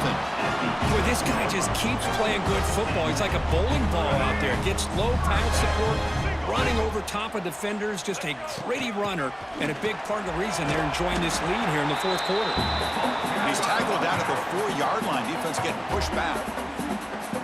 And now a timeout taken by the defense, trying to preserve as much clock as possible for their offense. Well, they test the middle there, but get nothing. Now they try to run in here on second down, unable to get the first down. And now, late in a game like this, the big question, do you pass the ball potentially with an incompletion, the clock will stop, or do you play it safe and keep it on the ground? Trying to find room. It's Knight. And he'll be smothered right at the line for no gain. So on fourth down, it's an all-important field goal attempt. Hold your breath here. And it's good right down the middle.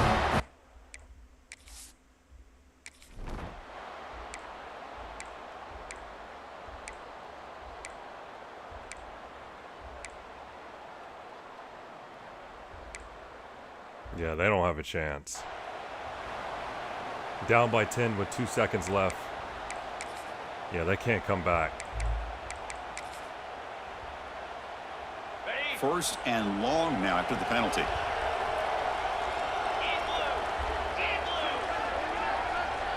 Back to throw. It's Manning. He's looking deep again. And that pass is incomplete, trying for an huge win. Beat the #1 team in the nation. But in the end, Kirk, the upset win. Couldn't make enough plays to dodge the upset here. Well, it's hard to have your fastball working every single week when you have that bullseye. And sometimes the pressure is just too much, and you make some mistakes that you don't normally do. And I think that's exactly what we saw today. And that's going to wrap it up. For Kirk Herbstreit, I'm Chris Fowler. This has been another presentation of EA Sports College Football.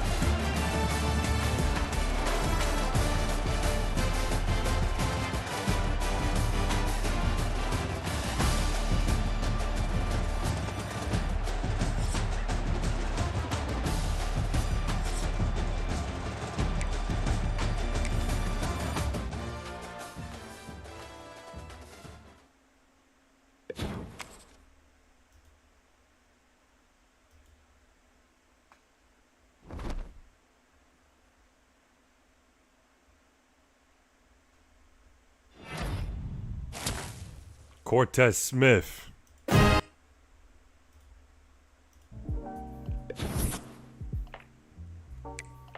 Got commit.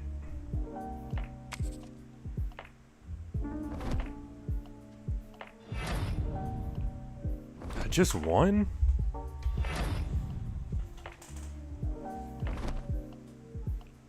I only have one guy to commit. Oh, he's going to Clemson.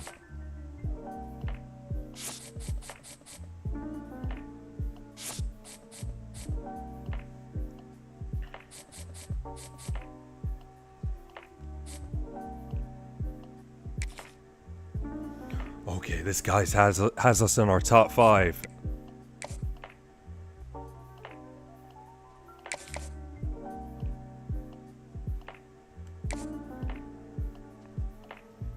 We don't need Send the House anymore. Now we need Harcel.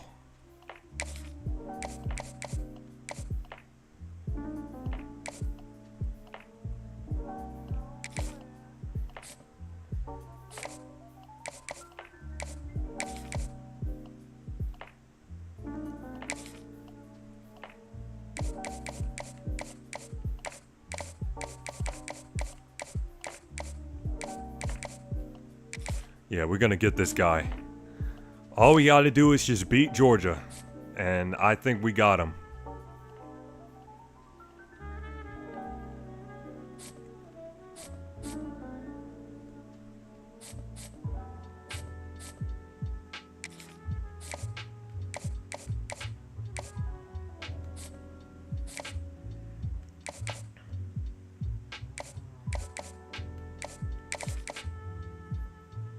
Haven't visited the Mississippi State game.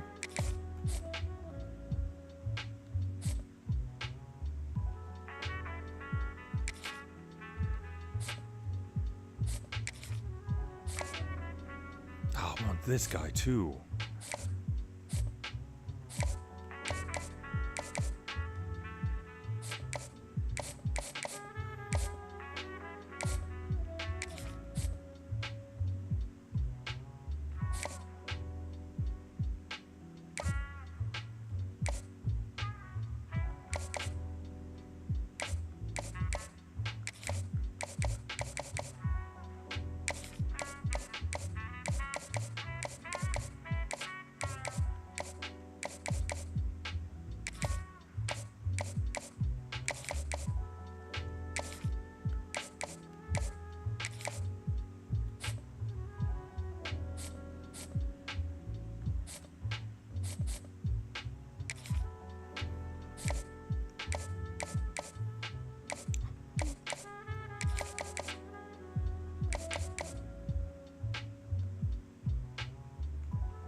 Alright, let me check it one more time.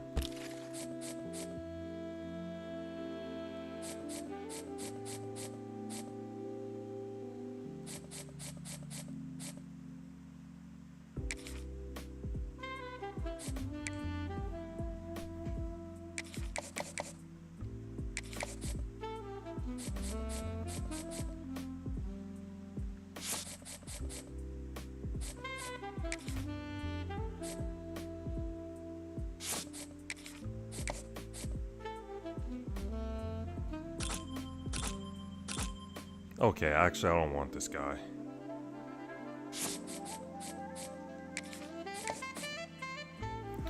Alright, man. We could get this 5-star recruit. All we have to do is beat Georgia. I think I said that before. That's all we gotta do. Beat Georgia. And that's not gonna be easy.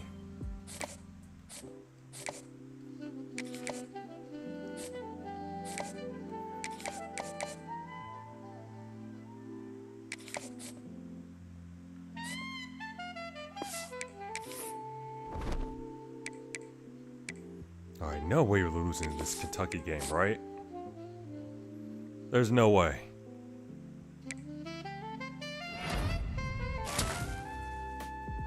Okay, new commit, Terrence Emerson.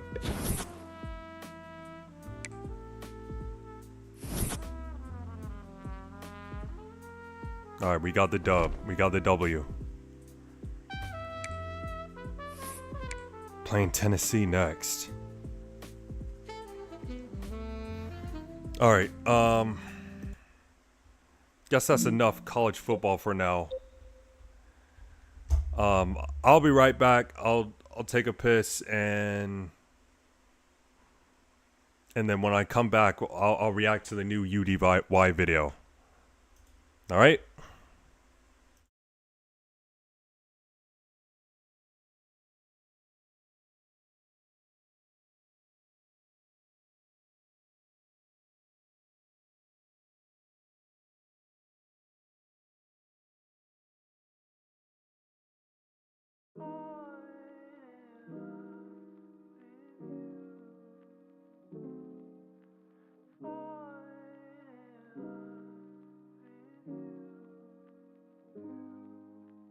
Oh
All right, I'm back.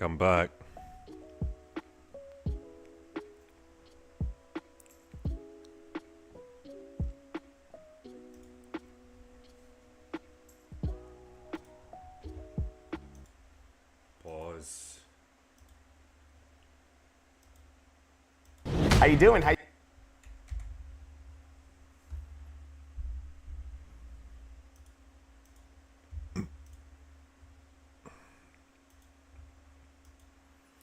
All right. You know what? Should I just save this for tomorrow? Actually. Yeah, because what if I just won't... Like, what if I have, an issue, finding new videos tomorrow? Yeah, maybe it's best to just save it for tomorrow, actually. And get back to gaming. Yeah, I think it's for the best. Yeah, I'll save it for tomorrow.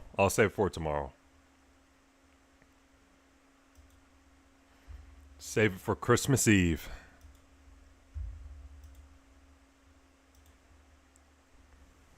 Yeah, nice, fun video to watch on Christmas Eve. All right.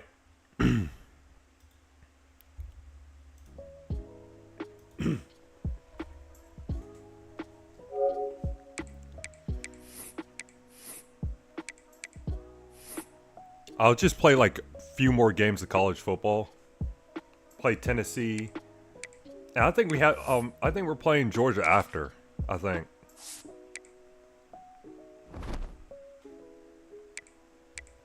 Yeah, team schedule.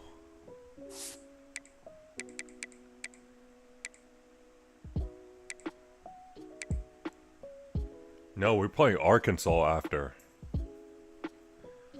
Okay, so now Georgia's #1. Man, that's gonna be so difficult. But at least it's at home. That's gonna be such a tough game.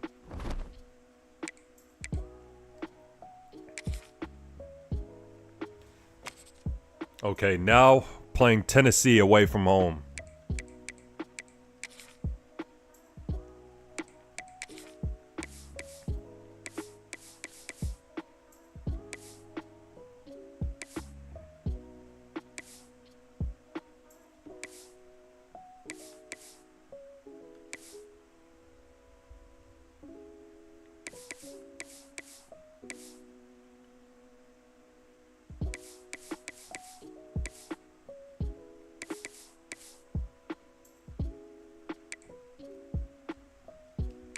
right, let's go.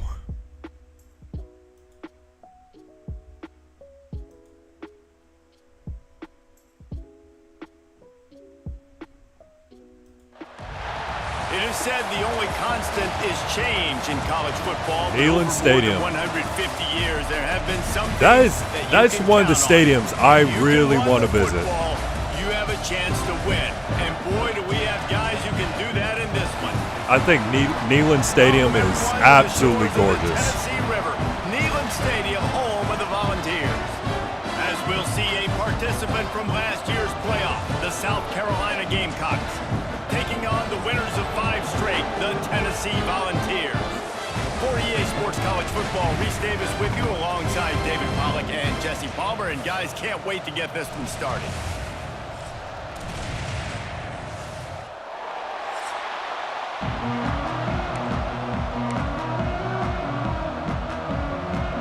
And the Volunteers will put total leather and will get started. And he takes this from inside the 5. Just never had a chance to shake loose, and he'll be brought down at the 24. So South Carolina's offense will go on the attack first. This wide receiver matchup is one that we've been waiting to see. You have 2 guys on either side, Jesse, who are really going to make the secondaries nervous. Oh, they should, because these guys can take the top off of defense. You've got 2 very dynamic individuals playing on each offense, and if I'm playing quarterback in this game for either team, I am going to take my shots and give my guy an opportunity, because both of these guys, David, have proven they can make circus-level catches. I mean, when they're not open, they're open. Wait, hold on a second. Okay, so why is Tennessee number 24 in the nation and they're undefeated? Why is that? I guess they didn't play anybody or what?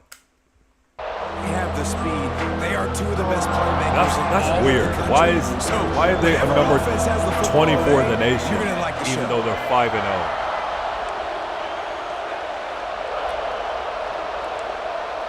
Quarterback making adjustments. They'll leave it with him. Running the ball. Fighting off the defender. He's going to come up a couple of yards short of the first down. So the last thing you want to do is start the game, first drive, go 3 and out. They won't do that here. They might go 4 and out, but they'll try to convert here. Quickly complete. And he's knocked down immediately, but not before he moves the chains. This crowd going to try to make life miserable for these guys. Got his man. And he was just showing off all of the slick moves before the defense finally got him on the ground. The Gamecocks can play this second down a lot of ways with just a few yards to go. There he goes. He makes the stop at the 43-yard line. It's a pickup of 15, and they've got it in plus territory. You want to get the crowd out of the game? Make it boring. Pound the football. Run the football right at them. It takes the juice away. It takes that sauce away. You don't get to those third down situations. Let's keep feeding them. Let's keep feeding them. And it's hard for the quarterback to even think. Just run the football right at them.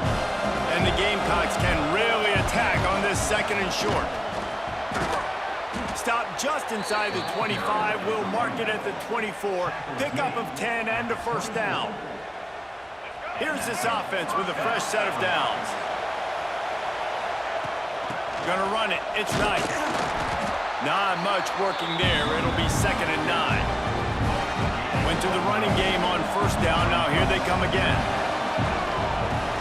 The run from the shotgun. He'll be down at the 4-yard line after that terrific run. I think throughout the week in practice, running again. They were game planning, their opening script. I don't even know if they envisioned it going as well as it has. This has been beautiful. Nice balance, really nice rhythm. It feels... Touchdown, Gamecocks! Great job by the back on the option. The offense goes to see that. So really no surprise in the opening drive. They keep feeding him the football. He showed you all this ability on that TV.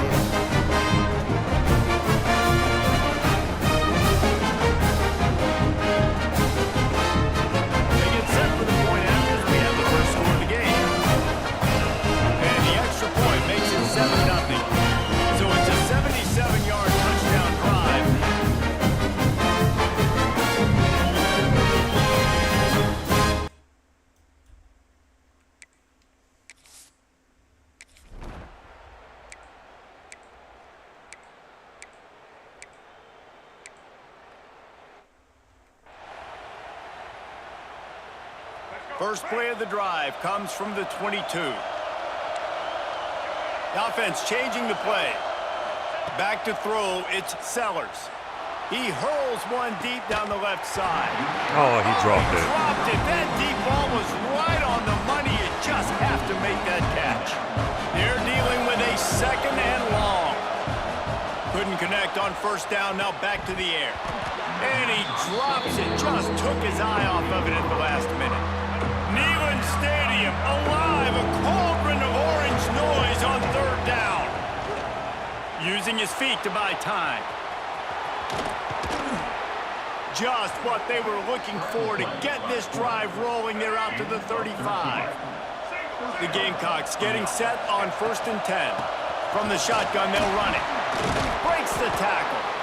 That is a big win for this defense as they were right there as soon as he got the ball. Lost one on that last one. It's 2nd and 11. Fires to I the didn't middle. mean I did not mean to throw it You don't see there. him make that kind of mistake very often. And they'll drag him down. I meant to after a press good triangle. return on the interception. And what a play by the defense.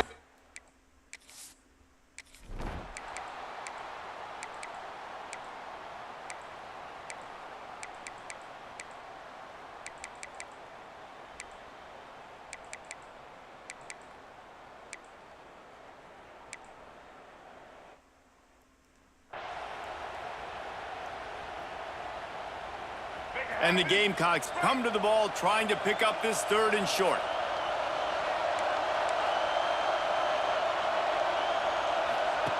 They'll run the option. He'll pitch it.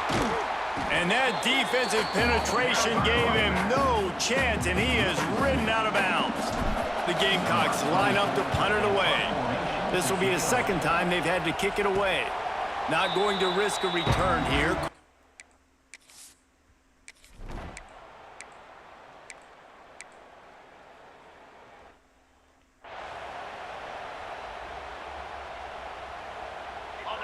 Offense breaks the huddle on 3rd down.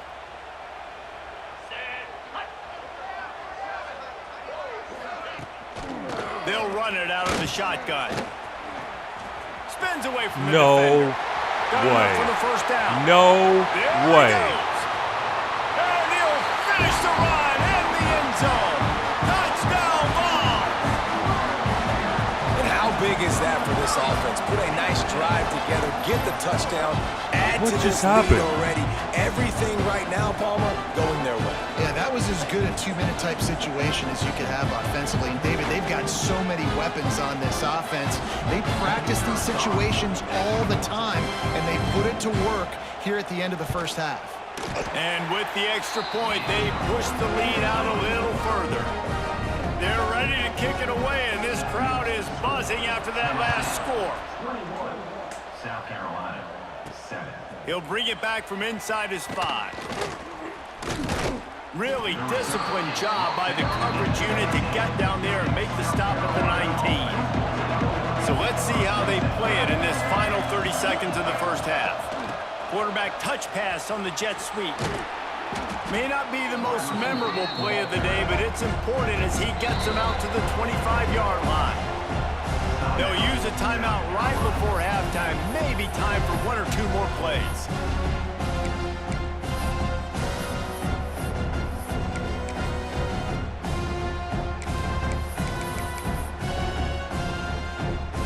Time dwindling away as they try to put points on the board right before the half. To the air, it's Sellers. He puts a lot of air under it down the sideline. He's got it inside the 25.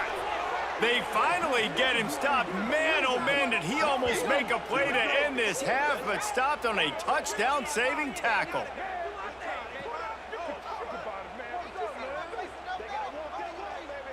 That's going to wrap up the first half here, and now we join Kevin with the halftime update. All right, guys, a delightful start to things in Knoxville here today.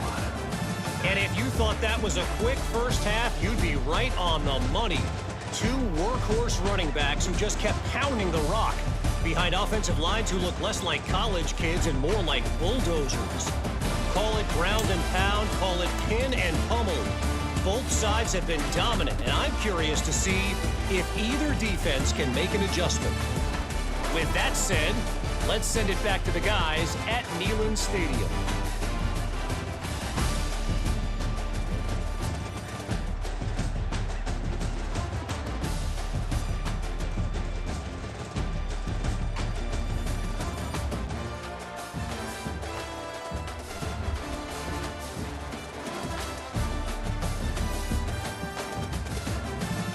I hate that I can't skip through this.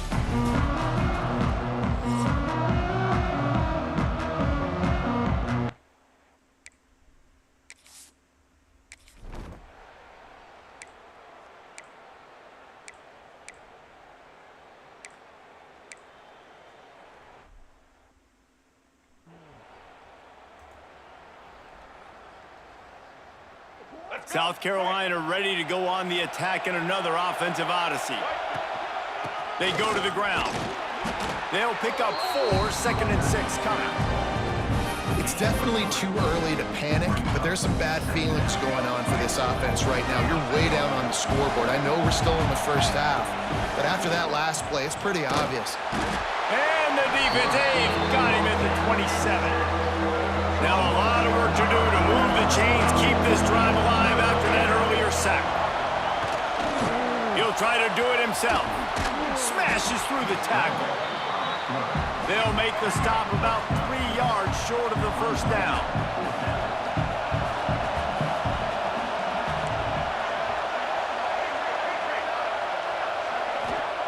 On 4th down, looking to pass. Converts on 4th down, still going. Picks up enough to give them 1st and 10 from the 11. And the Gamecocks will hustle to the line. Caught in the backfield, it's Knight. There we go. South Carolina. And the comeback is on. This is a running back that can hurt you, not just getting handoffs, but they use him in the passing game as well. They called the screen at the absolute perfect time. It ends up being a touchdown. The 18 unit on the field. And with the extra point, they're down a touchdown, 21-14. And let's check in with Kevin Cummings.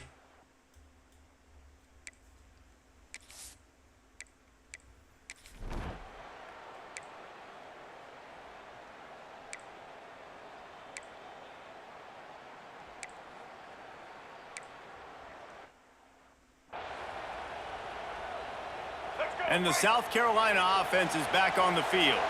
They stuck the last drive in the end zone. They'll try to follow suit here. Grab, go to the middle. It's Harbor. Nick Harbor, first down. To the 25-yard line, they move the sticks. It's first down. Here's this offense with a fresh set of downs. Back to pass, it's Sellers. Wiggles free. Oh, he just avoided taking a big hit with the slide. On 1st and 10, trying to strike from the 15. Using his legs, it's Knight. Brought down after keeping those powerful legs moving, getting all he could. He'll be a few inches short. They give it to him again. They get him down, and that'll be the final play. Yeah, we're going to score. We're going to score. We've come to the end of the period, and Tennessee leads it. And as we switch ends of the field, let's take a quick look at the national rankings.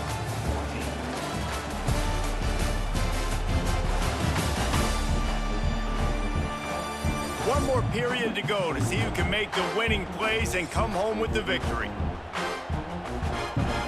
They'll try to open this quarter by sticking it in the end zone here. Trying to barge their way in. And he was fortunate not to lose yardage on that play, able to wedge it back to the line of scrimmage. Can the defense stop them again on 2nd and goal? And there we go. Come back. This running back was not going to be denied. Nice blocking. Let's go.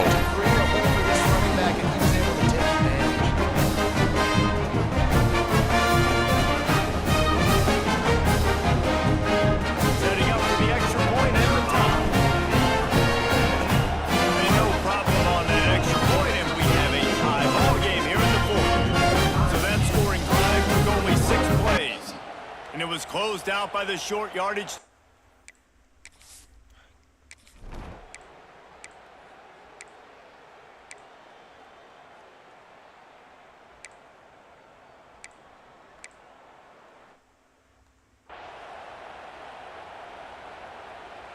The noise reverberating off the checkerboards in Neyland on third down. They'll try to get the first through the air. Got his man in the middle. He gets it oh so close to the first down marker, but I think he's going to be a touch short. Got punt it. The Gamecocks will bring Too close to our the end punt zone. team onto the field.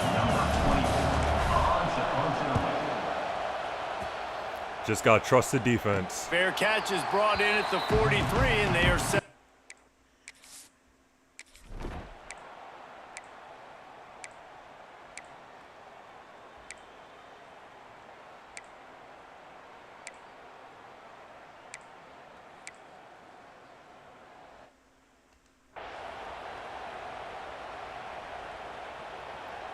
Try to make up for some of that lost ground on second down. Looking for a man. It's Sellers. Gets it out fast. And they'll move the chains and get it to the 47-yard line. Good job by the receiver there not to run into coverage, but to find a spot that the quarterback can throw him the ball. Yeah, on those types of routes, Reese, they say if you're looking, you're booking. So if that's man coverage, the receiver's staring at the quarterback all the way across the field. That time, the receiver didn't give the quarterback his eyes, so they were on the same page. They both knew it was zone, and they executed that perfectly. Gives it on the option. And the defense holds firm. No pickup at all on that play. Lost one on that last one. It's 2nd and 11. Finds a man on the left. They've got it inside the 30. They'll mark it at the 28. It's first down. And the Gamecocks come to the line with a fresh set of downs. Looking for a gap. It's Knight. Makes one man miss. Nice pickup on the ground there, and they'll Dude, move the Wayne sticks Knight, with the he's first been an down. absolute beast. Here's this offense with a fresh set of downs. Might as well give it to him again. Okay, I spoke too soon. They stop him behind the line of scrimmage, and boy, that has been rare in this one. This crowd even louder now on second down as they try to turning it on. The North Sellers takes it to the house. Touchdown.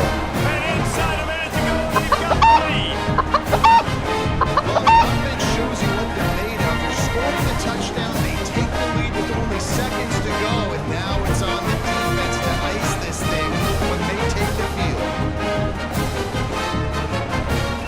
Lining up to tack one more onto that lead. And they pick up the extra point. Kicker knocked it right down the middle. An impressive 66-yard touchdown run. And the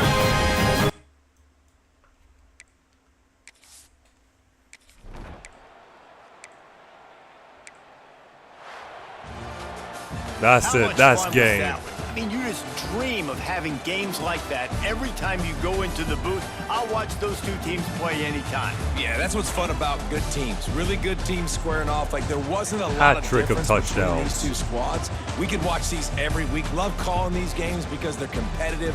Great talent on the field. Palmer, unfortunately, somebody had to lose. Yeah, and the higher-ranked team was ranked higher for a reason. At the end of the day, when it came down to it, they made the biggest plays in the most critical moments. Both of these teams have tremendous playmakers, and they're both going to make a lot of noise late in the college football season, but give the higher-ranked team tons of credit. They earned this one.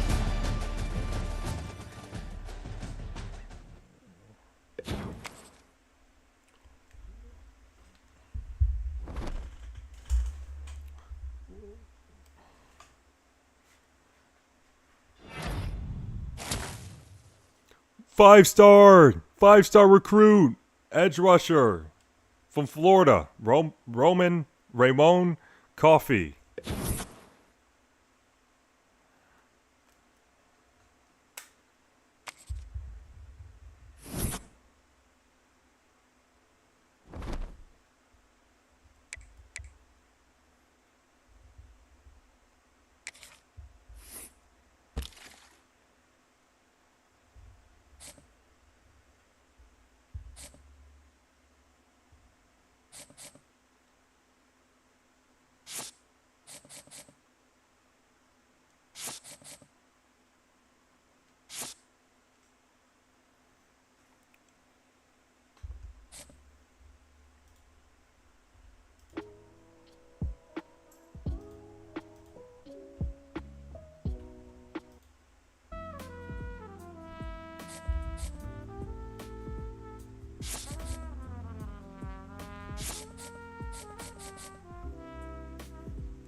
He might be going to Clemson. Yeah, he's going to Clemson.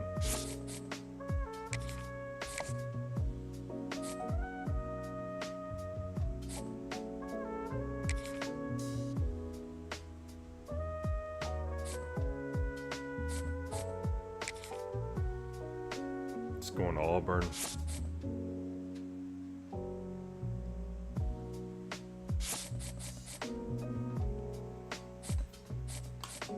How many committed to our school?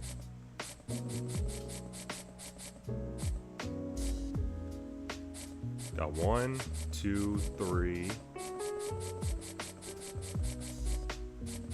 Wait, that's it? 3? That was more than that.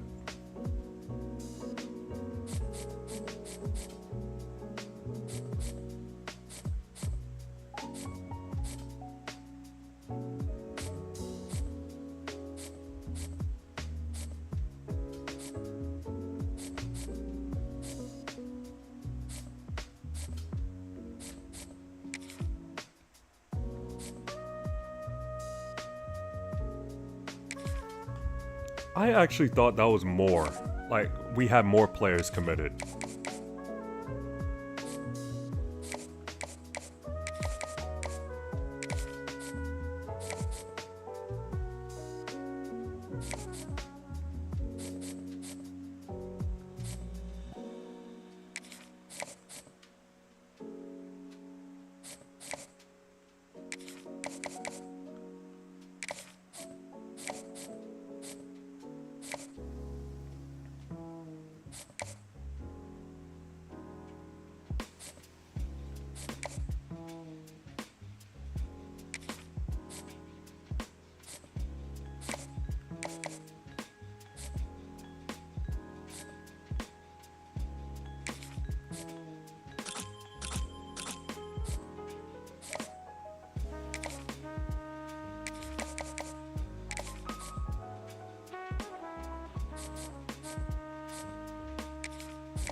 Okay, we better not lose to Arkansas, man. Come on.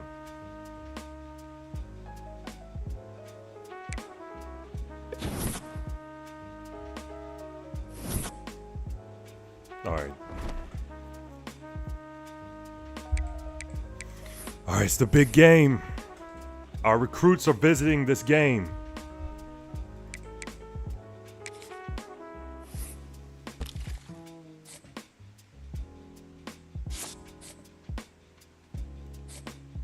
It's the big one.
Alright, man, it's a must-win game. All we have to do is to beat Georgia. That's all we gotta do.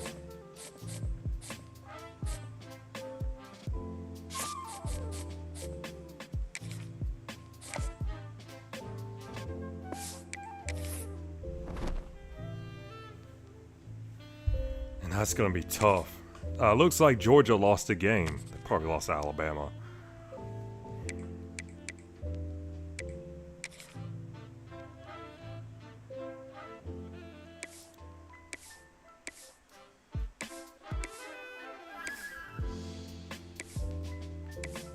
Let's actually go with the classic look.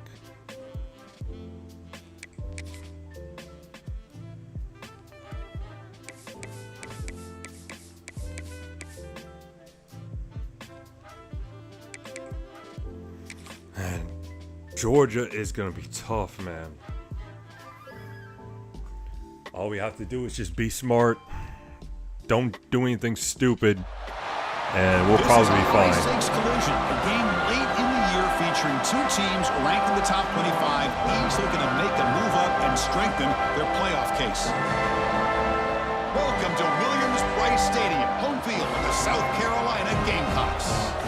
As we'll see, last season's national champions, the Georgia Bulldogs, taking on a playoff team from last year, the South Carolina Gamecocks. For EA Sports College Football, Chris Fowler, joined as always by Kirk Hermstreet. Kirk, let's get right to the action.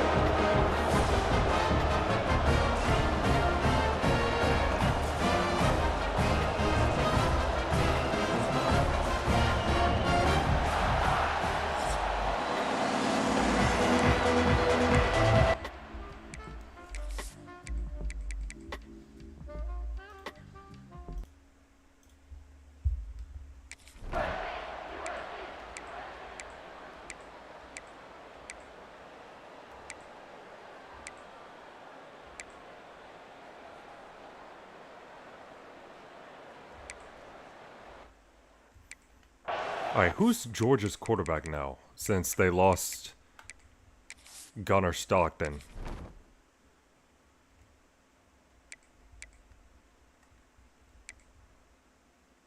They got a 79 overall quarterback, a freshman. He must be a 5-star recruit. They only got 2 quarterbacks. Yeah, that must be a 5-star.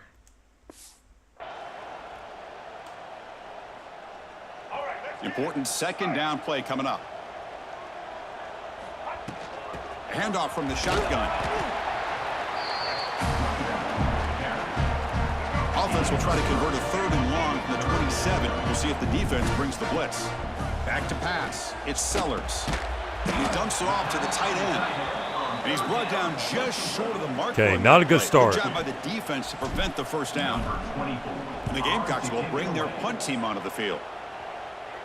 And here's the fair catch by the return man.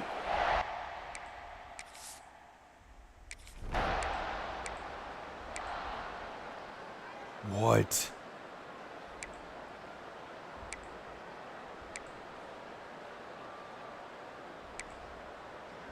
Okay, they got 3 points.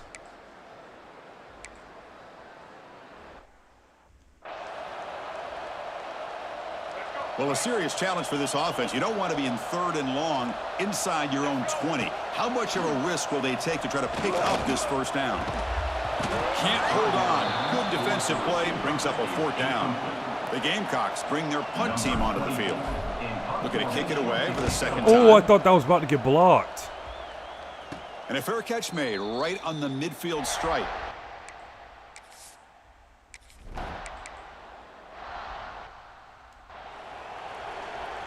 It's a pretty defensive game so far.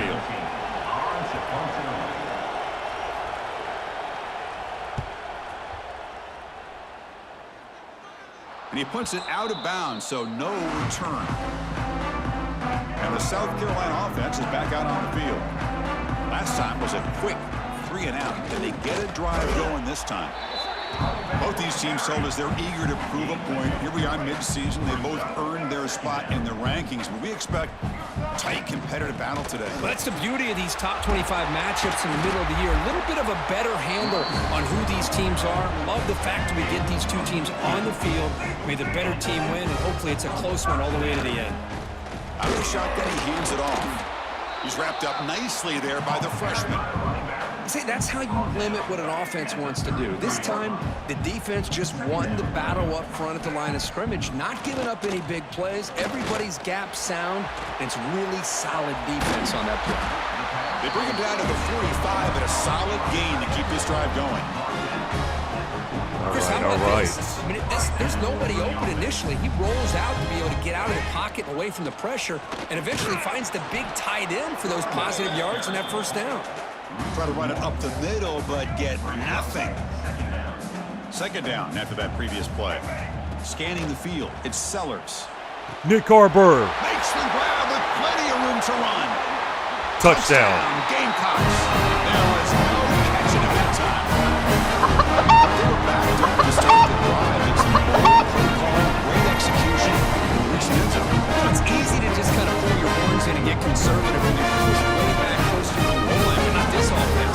They came out and showed the confidence that they have in their quarterback, and it paid off. Nice touchdown. Extra point makes it a 4-point game.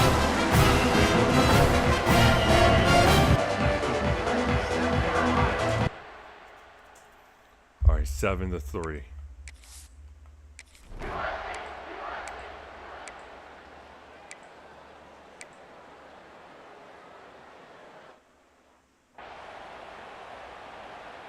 So on fourth down now, out comes the field goal unit. He was successful last time out. This attempt is from 42 yards away. And he's got it, no problem. Snap, the hold, the kick, everything there perfect to put 3 points up here for the offense. And he takes this from inside the 5. Oh, that was not a bad return. That was not a bad return. And a player is down Not bad at all. injured after that last play. We'll take a timeout while they check him out. They'll come out throwing here to start the drive. Hit as he releases it, and the pass ball is incomplete. Boy, the defense rolls the dice here on this screen pass. If they don't hit this quarterback, this is a big play, but give them credit. They were able to get to him before they were able to complete that pass. So after the incompletion, it's second down. He hands it off from the gun. They've got him, but not before he makes a first down at the 41. It's the 2-minute timeout. Nice to have a close game here as we approach the half. First down here for this offense. Quarterback making adjustments now to what the defense is showing. Looking to throw it on first down. The pass is dropped incomplete. Would have had a huge gain. Took his eye off the ball. Offense getting set. It's second down. Scanning the field. It's Sellers. Back-to-back deep shots. Oh, what a catch. Nick Arbor. Touchdown. He's in for the score. Touchdown, South Carolina. This is how you start to get rolling. That's 2 touchdowns so far, and the more he gets fed, the more often he's going to cash in. I did not expect them to catch that. Wow.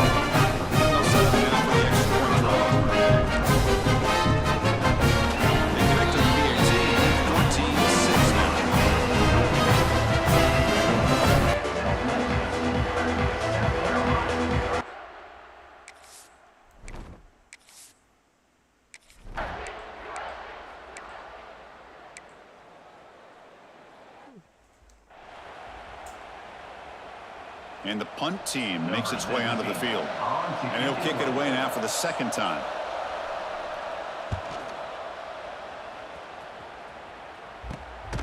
We'll see what he can do with the return. And the returner brought down by that coverage team. So the first play of the drive here coming up. Less than 2 minutes left on the clock. Here comes a first down pass attempt. The receiver makes the catch.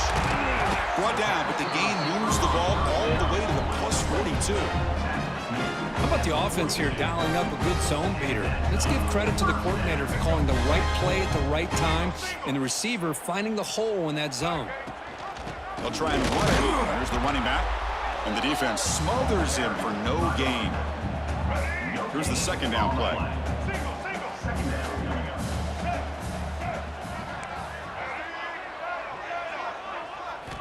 Drops back from the shotgun, looking for an open man. The ball is caught. They bring down the receiver, but that's a nice gain on that play. And the Gamecocks come to the line looking to crank up the tempo. Quarterback pre-snap adjustments now for this defense. Looks to the left for a quick throw. Very tight coverage. It's incomplete on the deflection. Coach electing to go for a field goal attempt. This will be an attempt from 52 yards. Let's see if he's got the distance. Oh, and he's off target. It's no good. And after the miss, it's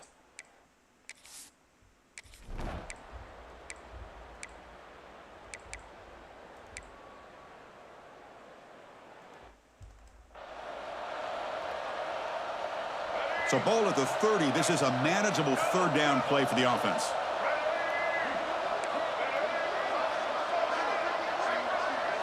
Dropping back, it's Sellers. And the receiver's got it. He's tackled quickly, but the yardage is good enough for the first half.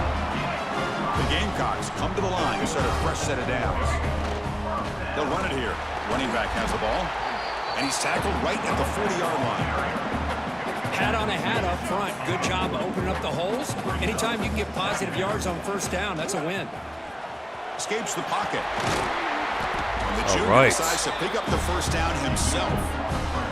Man, nothing is more aggravating for a defensive coordinator than this right here. You've got him. You've got a chance to make a play on him, take him out of his rhythm, but instead, this guy gets away from that pressure, tucks it, and picks up some big yards. And here comes play number 6 on this drive. Now they'll switch it up, looking to throw the ball here. Caught over the middle. It's Brown. That's a solid gain. Moves the football inside the 30 and a first down. That'll put him over 150 yards today. Kirk, he is putting on a show on this big stage. How great is this? On this stage, as you mentioned, Chris, just playing his best game. He's been in sync with his receivers. Back there, has time to throw. Just having a dream performance. Second down after that run on the previous play. It's reeled in. It's Brown. Another first down. Bring it down, but that's enough to move this offense into tight the red end zone. again. First down, the 17. The Gamecocks looking to take advantage of the red zone trip here. From inside the red zone, they're looking to throw. And it's incomplete. Even on a first down throw, he was under some heavy pressure. And the long march continues. Offense pushing the ball down the field. After the incompletion on first down, looking to throw it again. Lenore Sellers. Touchdown, Gamecocks. This offense can't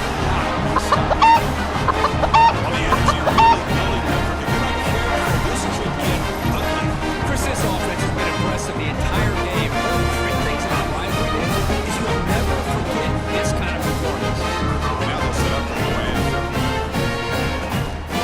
Win after makes it a 15-point game.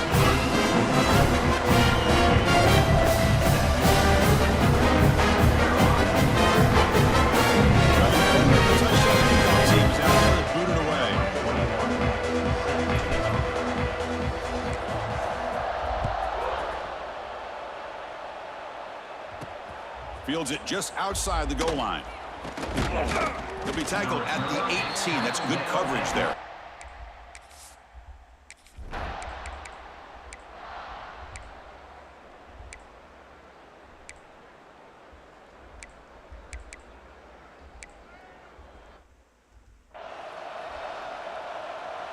So a tricky situation here. Third and very long inside your own 20. How much of a risk do you take? You know this defense could be very aggressive at this moment. What a hit there on third down. The timing was perfect, and now we got a big fourth down play. The Gamecocks will bring their punt team onto the field. And the fair catch signaled for and taken.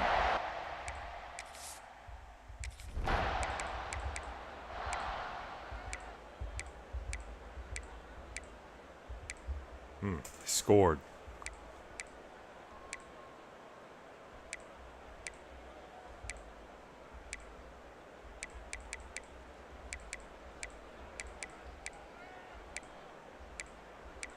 Well, Kirk, based on the Yeah, rankings, we got the this technically is W. an upset. We just watched two really good teams slug it out, and the team that came in lower ranked picks up the W. Well, I can't believe you said slug it out. That's a first from you. But I agree. Two ranked teams going head-to-head.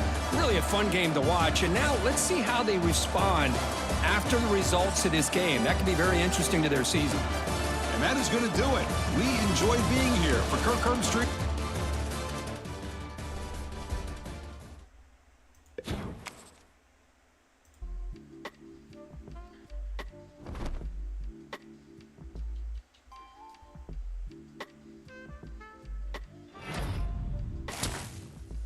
Five-star running back Jose Duggar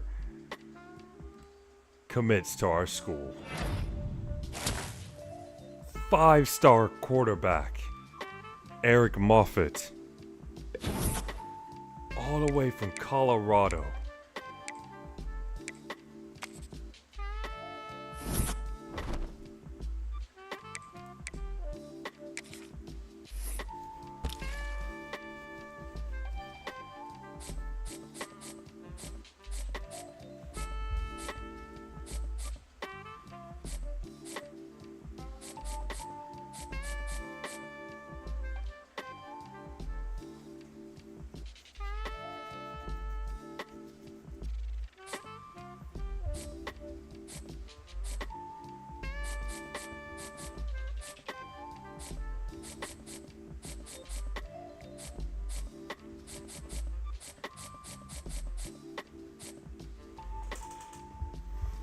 Looks like he's going to Ole Miss.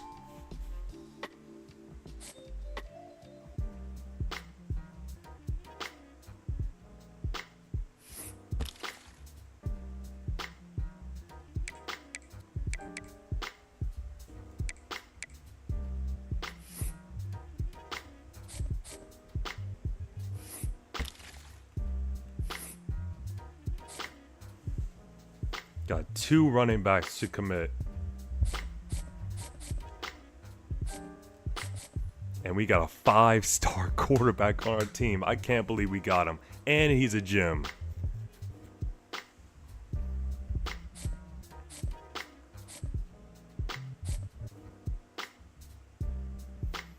Looks like we're about to get the 6'6", five-star receiver. Got a tight end.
All right, I think that's enough of college football.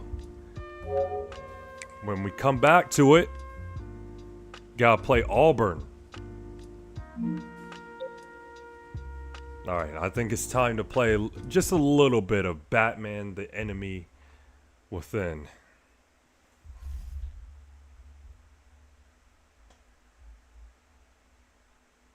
Got late night gaming going on.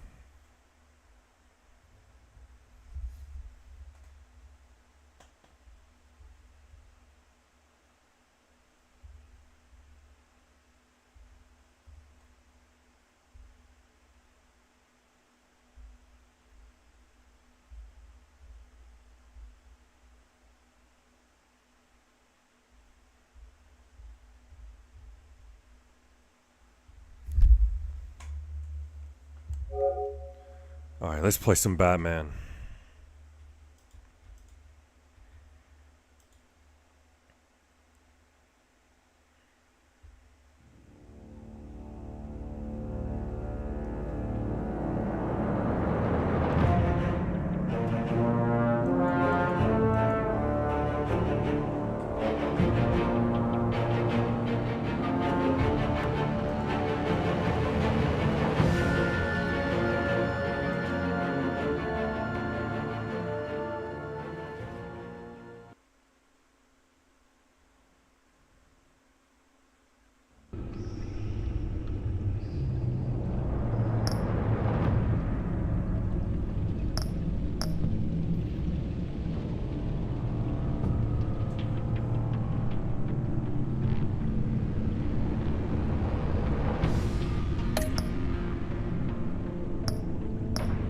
Choose how to begin your story. The enemy within can be start as a brand new story or continuation of season 1 choices you made. Okay, I did play season 1.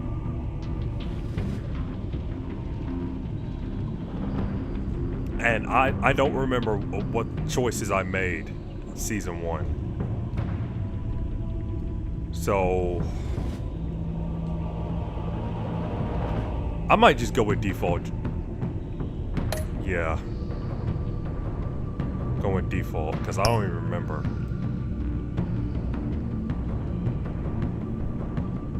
Go with episode 1. One of Gotham's oldest and deadliest criminals has returned. Batman must work with his allies, old and new, to stop this growing threat. Crowd play? What's that?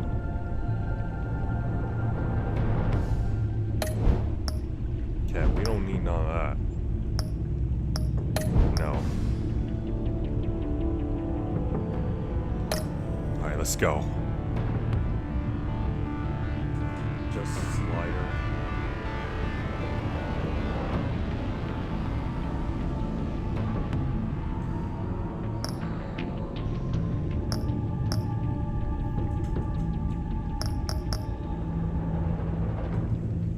Purple looks nice, I'm not gonna lie. Yellow, blue.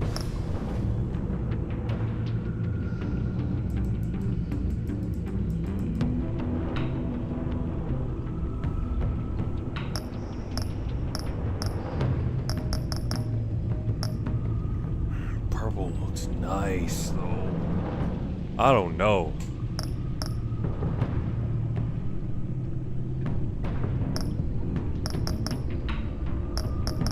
It's either blue or purple for me.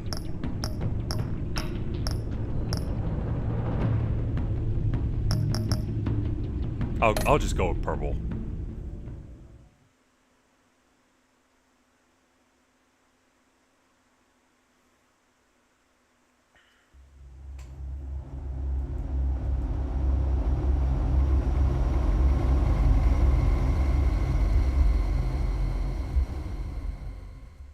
One fateful night, my parents gave their lives for me. They became my heroes, their legacy untouchable. Until I learned the truth. My father, Thomas Wayne, was a criminal. He ruled over Gotham from the shadows. And everything I thought I knew about myself changed forever. The children of Arkham exposed the truth about my father to Gotham. Their attack turned friends into enemies and threw the city into chaos. I was committed to Arkham Asylum, where I escaped with the help of a mental patient named John Doe. After a bloody battle, I put an end to it all in the catacombs beneath the city. The Penguin, Two-Face, and Lady Arkham were the first real challenge I faced as the Batman, but they would not be the last. Spring has arrived in Gotham, and with it comes City Hall's quarterly crime report. Crime is way down since the fall of the Children of Arkham, marking another triumph for newly minted Police Commissioner James Gordon. In a statement this morning, Gordon credited his success to the public partnership between the police and the Batman. He praised the mysterious vigilante for his sacrifice, describing him as essential to the security of the city. Things are looking up, citizens.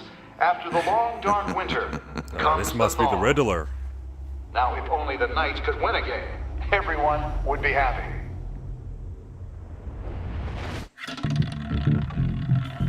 Okay, a little bit of gambling going on.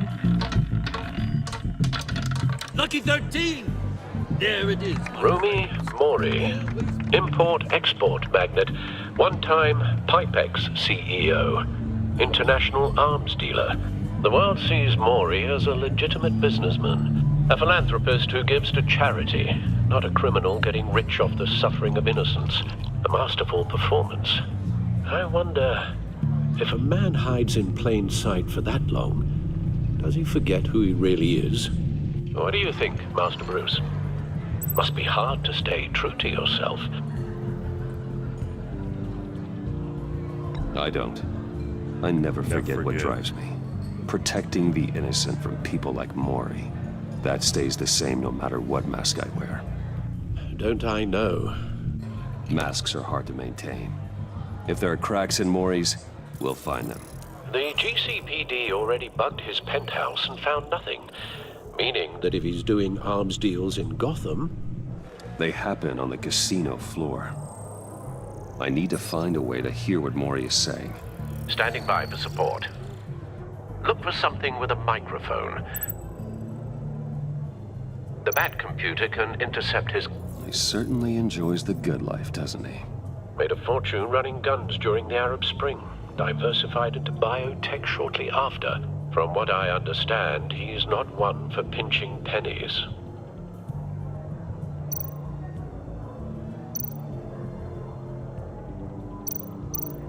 Well, looks like roulette is his Achilles heel. He has a reputation for being lucky, but then you don't need luck when you own the house. Consumer model. Could be a good way to hear Mori's conversation.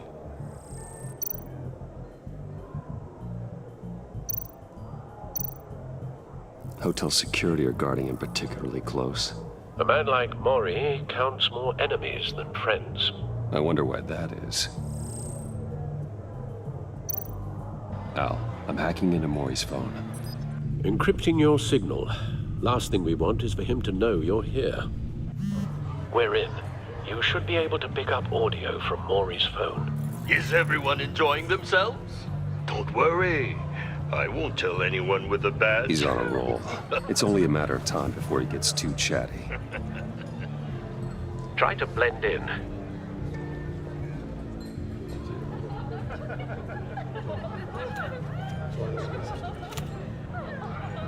Okay, we're gonna gamble or what? So, I've been sitting over there wondering, what's Bruce Wayne doing in a place like this? I figured you went to fancier casinos. Someplace where only high rollers go. No, I'm looking for something different. New thrills. Well, it's a good thing you're here. And it's a good thing I'm here. Oh, is she trying to shoot her shot?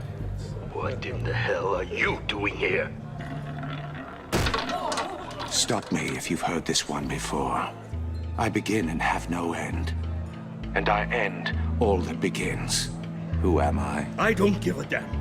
I told you 10 times. Our arrangement is over. Death, Mori. I am death. Something's happening, and it doesn't look like a deal. The man in the hood. I remember him from your father's time.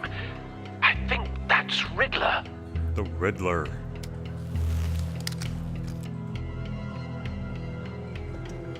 Is something wrong? You seem distracted. Bruce. You think your gibberish intimidates me? Hello? Not him. You'd better... Stay close and keep your head down. Excuse me? Bullets are about to fly.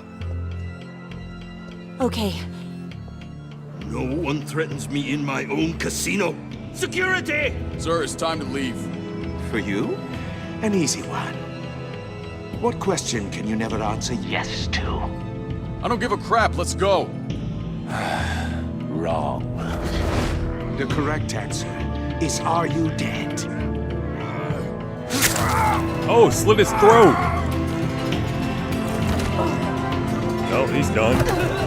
Now, let's get started.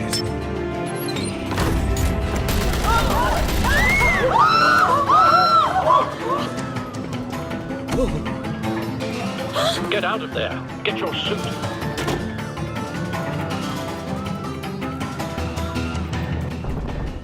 Al, let Gordon know what's happening. Right away. Hey, no one leaves!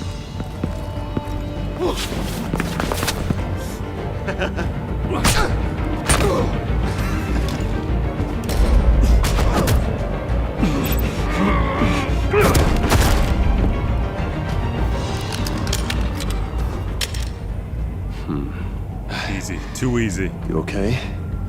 Yeah, I'm okay.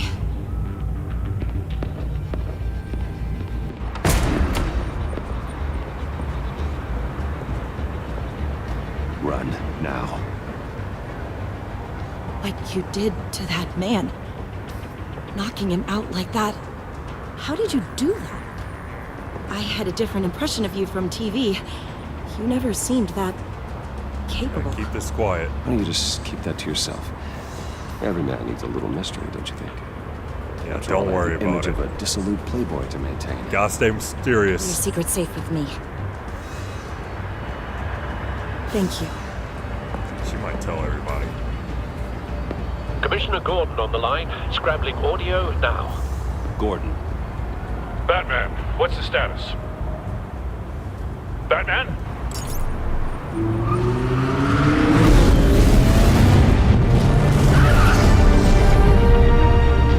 Multiple gunmen, hostages at the casino. A madman in a mask. Riddler's back in Gotham. Riddler? He hasn't been seen in years. Well, he's putting on quite a show.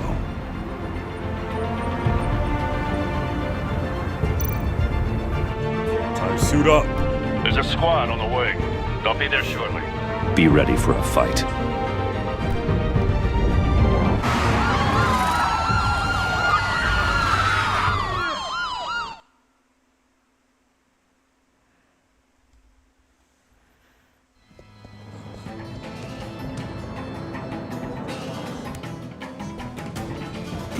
Please, we can make the deal. Anything you want. Our issues can't be solved with handshakes, Maury. This is what happens when you back out of a deal with me. There's Oh, only they're about one to way torture you're him? getting out of this alive. You have to solve a riddle. And I choose my words carefully if I were you. Listen closely. No, please, don't do this. Without fingers, I point. Without arms, I strike. Without feet, I run. Who am I? I've got visual. That drone fully functional. I'll need a place to drop in without being noticed. Time for some recon. It's a tricky one, isn't it? A mind bender that scratches at the very nature of our existence. The mere pondering of which... Some kind of torture device. Doesn't seem like he's getting out until he guesses the riddle. This Riddler certainly has an imagination. Like a rat in your skull. Once it's in there... Look at the Riddler. A terror from the past. I never thought I'd see him on our streets again. He's not to be taken lightly. Choose your words carefully, Maury. You only have so many fingers. It'll be that much harder to count your blood money. Riddler's taken hostages. Casino patrons. Innocent bystanders. They're clearly not his main target. Must be an insurance policy. Cashier booth. Cashier's booth. That'll do. Just need to take out the guard first.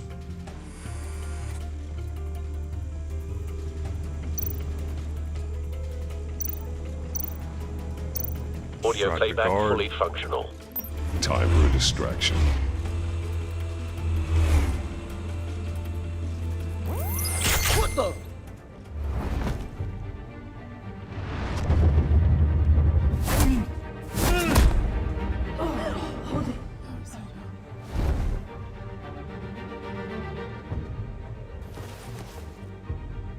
I'm losing patience, Maury. Are you expecting a hint? Give me an answer! Alright, what am I supposed to do? Batman, we can't get in. The front's covered by gunmen, and they've got the back barricaded with blackjack tables. How should I deploy when we're inside? I'm relying on your eyes and ears. What's the best course of action? We need a distraction. Find a way to limit their line of sight. Sounds like a plan. You're completely insane! Oh, he's about to cut his fingers off. No, I don't believe that's it. Ooh. That's I'll tough. clear a path. Wait for my signal. Give him hell. We're counting on you.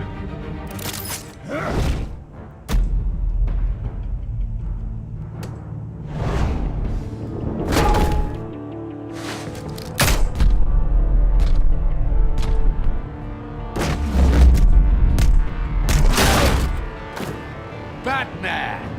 You're ahead of schedule. I'm a little busy right now, but I'll see if I can fit you in. Not him, the hostage! Shoot the hostage!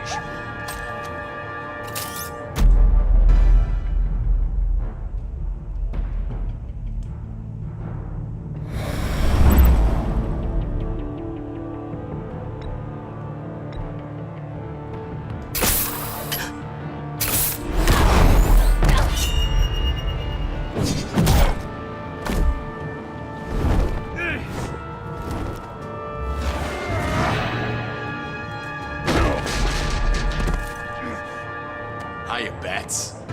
The Batman clearly isn't using his head. Break it open. With pleasure.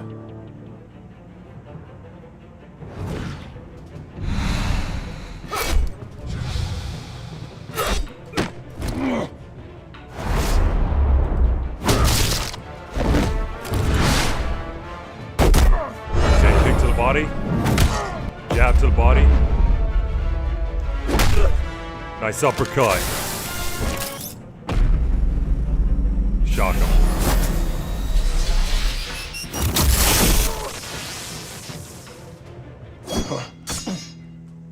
I've heard stories in the streets about you, Batman. You're the biggest name in Gotham since... well, since I left town. Everyone's very impressed with you. Oh, another finger gone. Gotham's criminals have become zealots and thugs in cheap suits. And you, I've come home to find a wannabe in my chair. Eating my goddamn porridge. This is my city. Now I'm back. Yeah, Gotham has forgotten you, Riddler. Crawl back under your rock before you get hurt. Says the man with a hook at his throat. You're supposedly the world's greatest detective. Yet here Gordon, you are. now!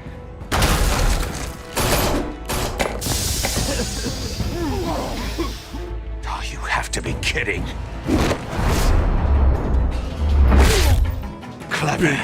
But Big not shot. smart enough. And broke his nose.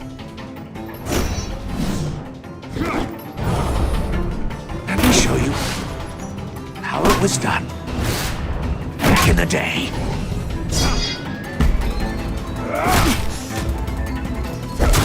Head kick.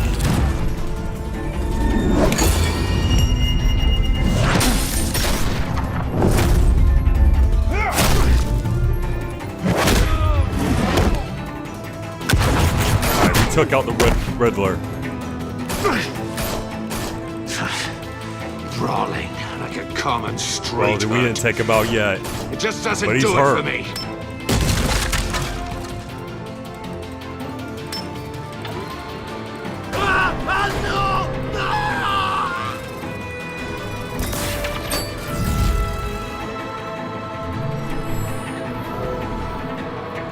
Follow the power lines. There must be a weak point.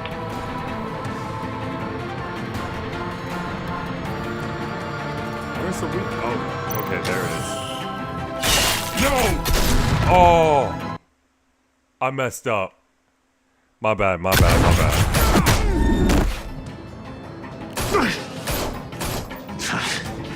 Brawling like like a common street hood. It just doesn't do it for me. I was being too slow.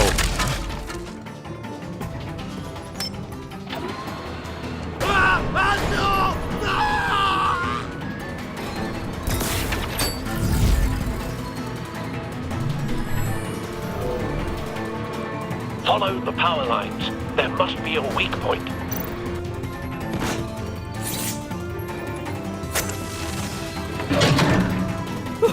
Close.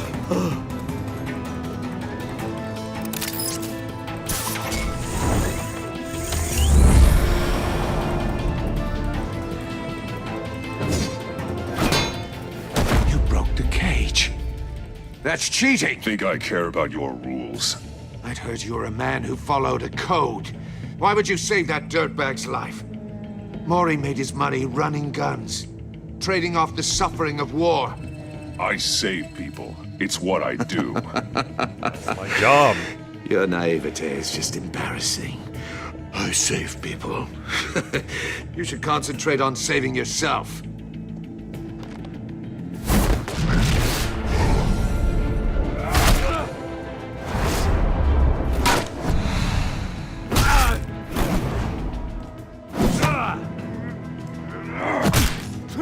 Headbutt. Throw him to the ground.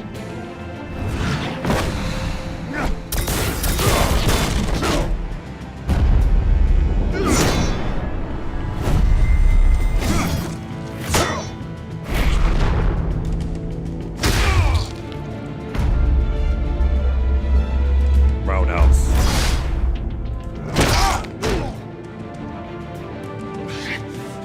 Enough of this! Okay, who gets up from a roundhouse? You know how to scrap. I'll give you that. But it's not enough. Let's see how you do with something a little more cerebral. Better hurry, detective. Solve my puzzle soon. Or people are gonna get hurt. And we know you can't let that happen.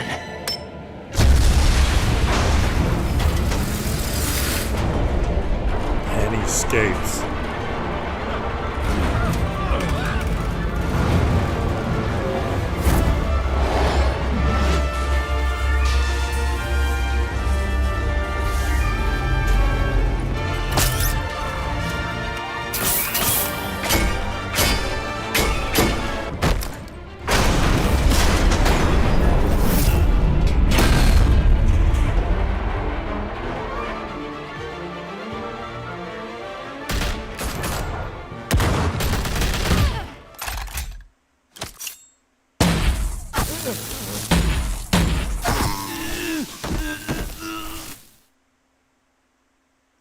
You should have called us before going in, Gordon. Waller? After all, we're here to help.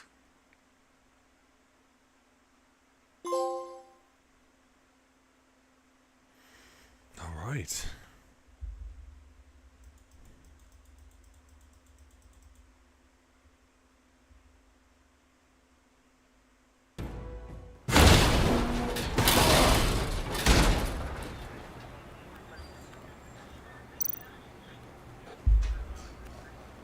Scan this mysterious Circuitry box. inside, but nothing obviously dangerous.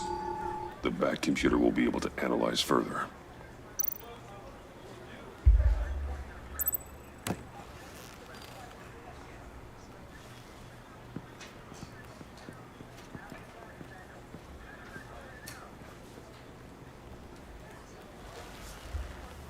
Your days are numbered, bat freak. We'll see each other again. Yeah, whatever. Keep one eye in the sky, jerk-offs. Heavens are gonna fall on your goddamn heads. Tell me all about it down at the precinct. The Riddler's right hand in custody. Not a bad result, all told. Riddler used to leave clues at all his crime scenes. Always thought he was smarter than the people trying to catch him. Thought we could use help dragging him down. He got a sick pleasure out of taunting us. Arrogance like that will be his undoing. He keeps showing off, he's bound to make a mistake. Maybe, but we can't underestimate him. Riddler's heyday was a dark time in Gotham. And what we just saw, he hasn't mellowed with age. Uh-huh. Get Fernandez on it right away. Commissioner Gordon. Brace yourselves. Just so you know, this woman has a lot of juice with the governor. Rub her the wrong way, I could end up on foot patrol till I retire. My people are trained for situations like this, Gordon. We'd have Riddler in custody if you'd only picked up the phone. So, you're the legendary Batman.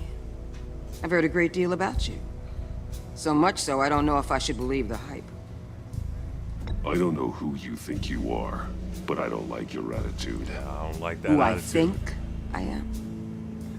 Oh, I know I'm your new best friend. This is Amanda Waller, director of the agency. What are the feds doing here? Riddler's their case. The GCPD has been asked to open our doors to them. Give them whatever they need. We've been tracking that maniac for some time. No one knows more about him than we do. World-class criminals like Riddler, they're kind of our specialty. Sounds like the expertise we need. Keep that attitude and we'll get along just fine. We're not always welcomed with open arms. Riddler used to be a player in Gotham back when Thomas Wayne and Falcone ran the city. He disappeared so suddenly and for so long, everyone thought he was dead. Everyone was wrong. Riddler's back, and if these theatrics are anything to go by, he wants the whole city to know. My people tell me you did some good work handling him, Batman. You and me? I bet we'd make a damn fine team. I heard how you dealt with Lady Arkham. Not to mention that filth, Oswald Cobblepot. We could do great things together if we joined forces. I work with Gordon. No one else. I appreciate loyalty, but that there... that's the issue. The only real problem with your setup is who you're working with. Local law enforcement clearly can't cut it. I got a local crime rate says otherwise. Ms. Waller... Please, Commissioner. Tear gas. In a hostage situation, we got an ambulance full of civilians with their eyes swollen shut. Not to mention you let Riddler slip through your fingers. You GCPD cowboys clearly don't know what you're doing. You're putting all this on me? You're the commanding officer, aren't you?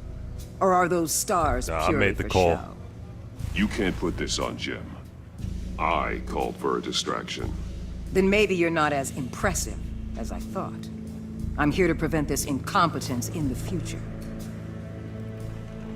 I gotta get a security detail on Mori while he's in the hospital.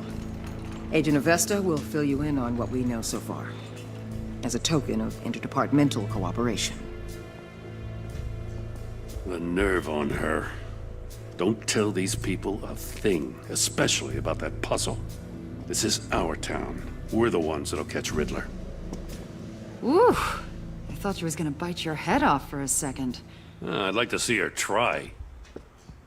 Special Agent Iman Avesta, Field Intelligence Specialist on the Riddler case. And my partner, Agent Blake. How do you do? I put together this psychological profile of Riddler. You'll see when you read it. He's changed. For your eyes only, if you catch my drift. The target of the casino attack, Rumi Mori. Any idea what Riddler wanted with him? We figure it has something to do with why he's back in Gotham. He was asking about a riddle. What kind of riddle? Something about a mind bender that drove men to madness. Interesting. I've heard that before. Thanks. That's a help.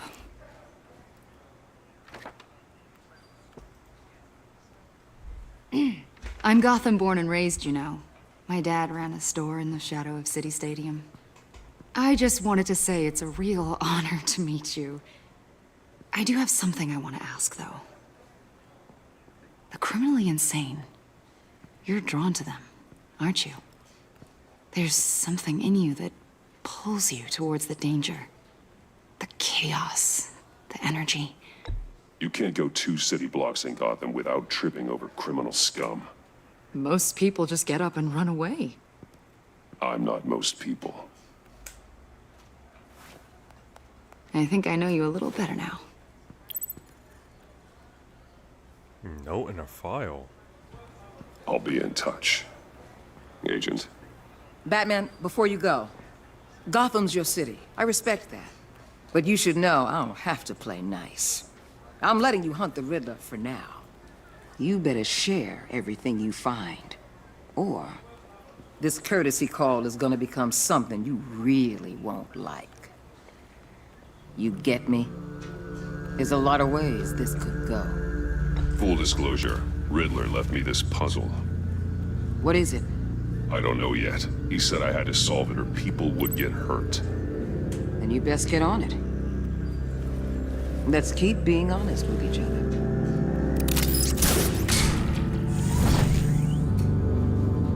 Should just grapple away. The Enigma.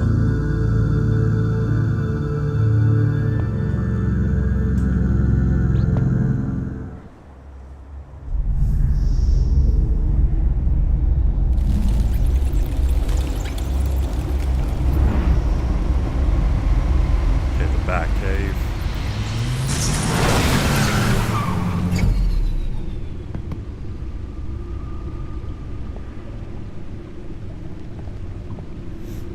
What an eventful evening.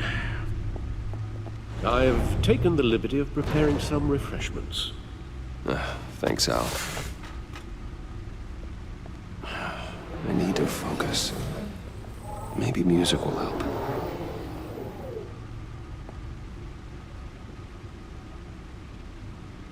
Can't go wrong with the classics.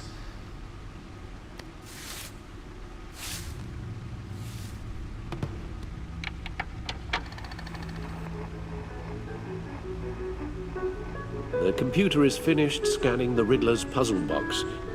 It's ready when you are. Let's get to work.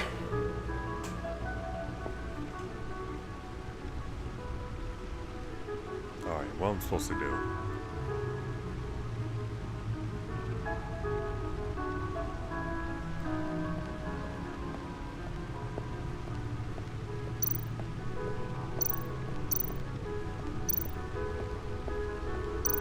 Vicky Vale, a.k.a. Lady Arkham. Lady Arkham. Driven to madness. Leader of the Children of Arkham.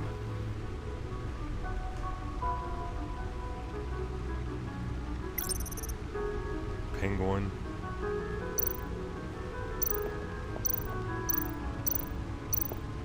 Oswald Cobblepot. The Penguin.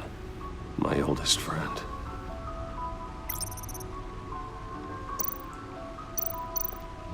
Harvey Dent. He was a friend. Once. In the end, Harvey couldn't make a single decision without consulting his lucky coin. He's in Arkham Asylum now, with the rest of the criminally insane. Alright, Catwoman. Selina. She'll turn up again. I'm looking forward to it.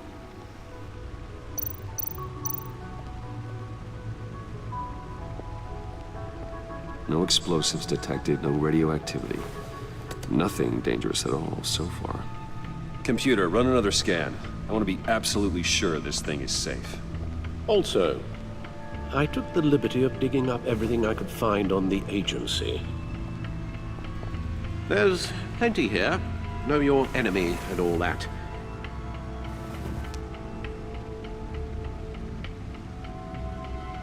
It comes and goes. Ever since the kidnapping and all the other business with Lady Arkham. Alfred. No, don't you worry about me. No, I should be fine. It was worse after my first tour of duty. Your family, Alfred. We worry about family. Thank you, Bruce. It'll pass. Working always helps.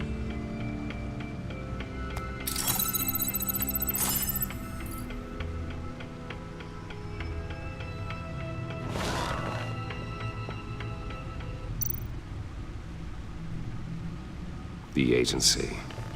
The public face of a shadow committee of military leaders, intelligence experts, and government officials. Civil rights violations, domestic black sites, decentralized accountability. This information, it's all before Waller took over the director position. Perhaps she's given them a new direction. Maybe, but the agency's empowered to override local law enforcement with impunity. Batman's got some competition in town. I wonder if we need be worried about losing our unpaid and thoroughly exhausting job, I mean. The Riddler's a flashy homicidal maniac with a thing for puzzles, and Waller and her agency might be just as dangerous. Again, Waller may be running a more ethical operation these days. The Riddler's background. Yes. Riddler terrorized this city long before you were Batman. Gotham's original costume been the game criminal. for a while. Yes, to have him returned, it's unsettling. I remember when he was the scourge of the underworld. Even Carmine Falcone gave him a wide berth. He was presumed dead for so long. Why come back to Gotham? Well, he seemed to have a prior relationship with Mori. Some kind of axe to grind. Let me upload the rest of this to the Codex. The agency realized Riddler was still alive when he orchestrated a prison break at Peña Duro. My men here say you let yourself get caught, Mr. Riddler. Just Riddler. Why willingly turn yourself in? Oh, Mr. Warden, to get everyone else out, of course. That wasn't obvious. The man's deranged. If you ask me, he needs help. He's clearly sick. The man is in urgent need of a doctor. Nah, his victims need are the help. ones who need help. I'll concede you have a point. What was that? You should see your face. Its confusion is delightful. I think I'll take it with me.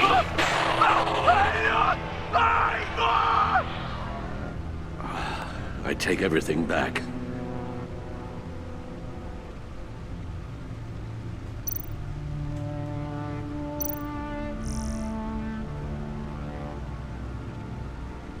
Yeah, I'm not reading all that.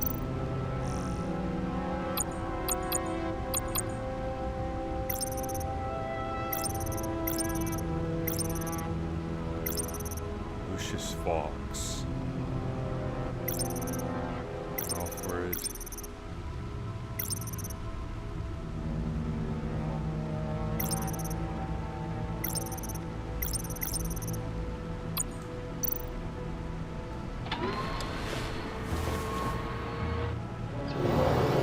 Let's see what Riddler's little gift is all about.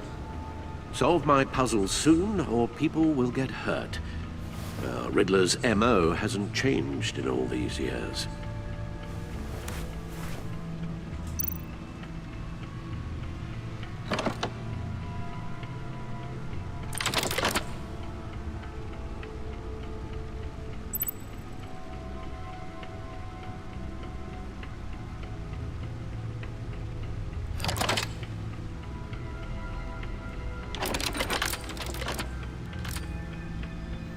There's writing engraved along the rim. I have an eye, yet cannot see. Who am I? That sounds familiar. I've heard it before. Don't happen to remember the answer, do you? Sadly, no.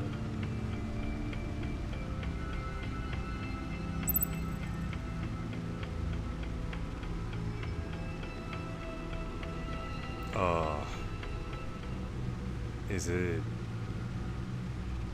One-Eyed He Jack? gave this to me at a casino. Card games. Maybe a jack. Specifically a one-eyed jack. But he's on the card twice, showing both eyes. Besides, he can still see. So it's probably not that. Okay.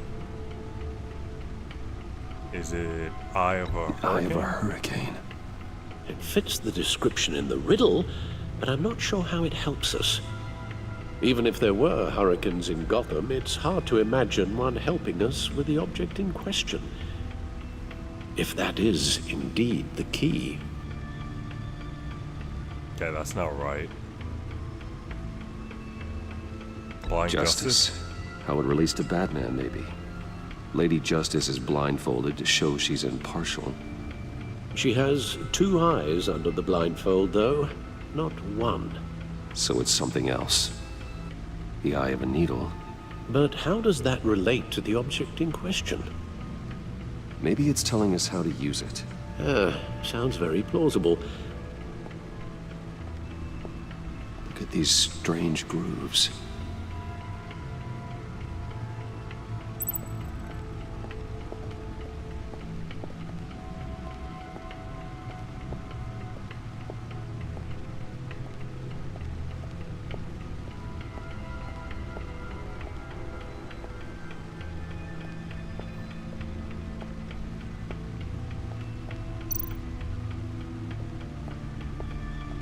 Lucius's latest model. Never ceases to impress. Okay, I'm just looking at suits. Yeah, we don't need to do that.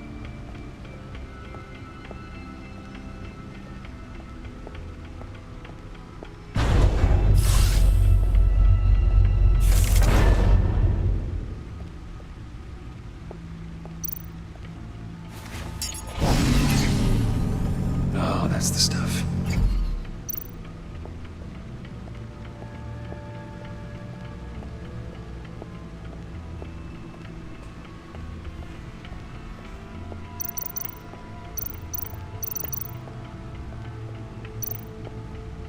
Record player? Needle. A record needle.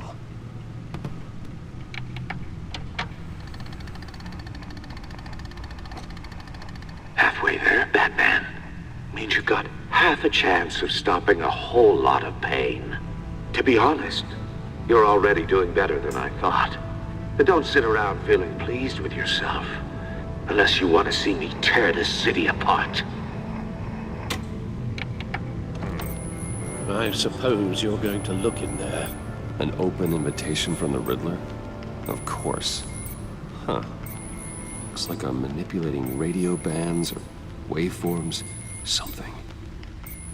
I'm not sure what I'm looking at or how any of it is actually displaying. And that sound? What? Oh, I'm not really sure about any of it. Get Lucius on the line, will you?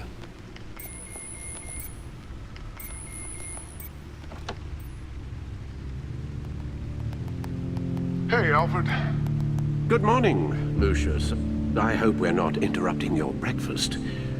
My youngest is probably stealing all the bacon, but duty calls. What's up? This is a puzzle from the Riddler. There's a strange waveform pattern I can manipulate inside that needs your expertise. Yeah, okay. I can meet you at Wayne Tower in a little bit. We'll, fire up the R&D lab. I wouldn't ask if it wasn't important, Lucius. No, don't worry about it. It's actually gonna be a big day for me. Tiffany starts at Wayne Enterprises. Tiffany? Really? Your daughter working alongside you. How wonderful. Certainly is. Bruce, I'll see you soon. Bye, Lucius. Can't wait to see Tiffany. Okay, so working with his daughter. Access the back computer anytime by entering the back. Good hunting, Bruce.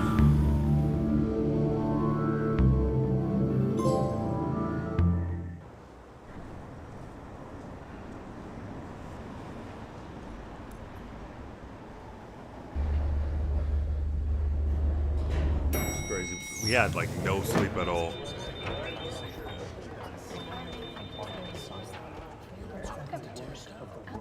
Oh, excellent.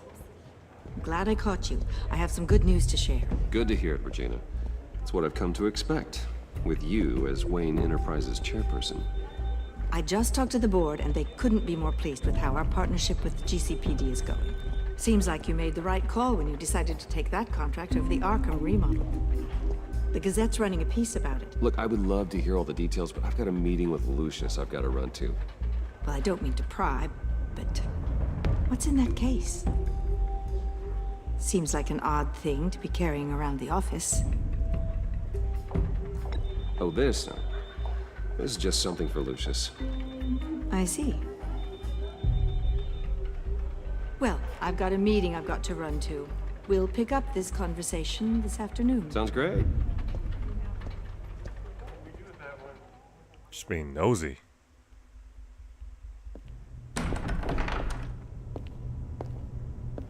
You're in my chair. Just updating the encryption on your bat tech.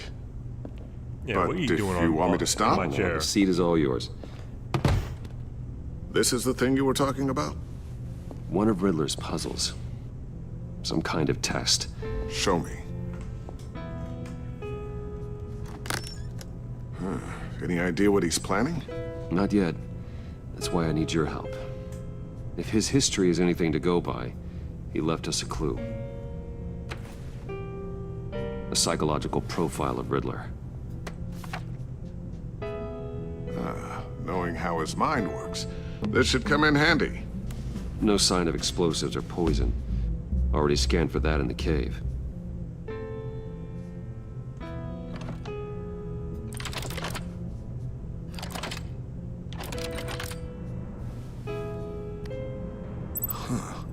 Now, would you look at that?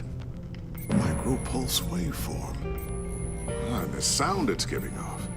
A signal, maybe? I couldn't decipher it. I was hoping you could help with that. I'll see what I can do. Oh, the Shouldn't door's take long. opening. What in the... It's not one of mine. Think fast.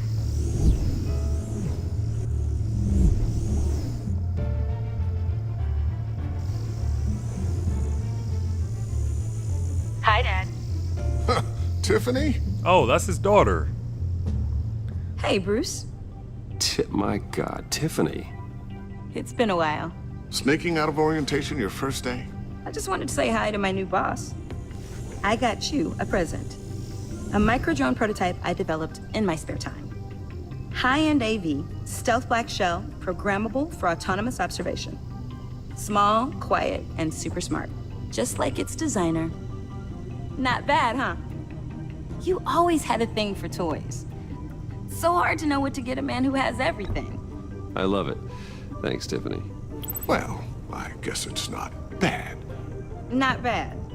See what I had to deal with growing up? Huh. There's something different about you. There is? And I don't just mean what happened to your ear. I can't quite put my finger on it. But you look...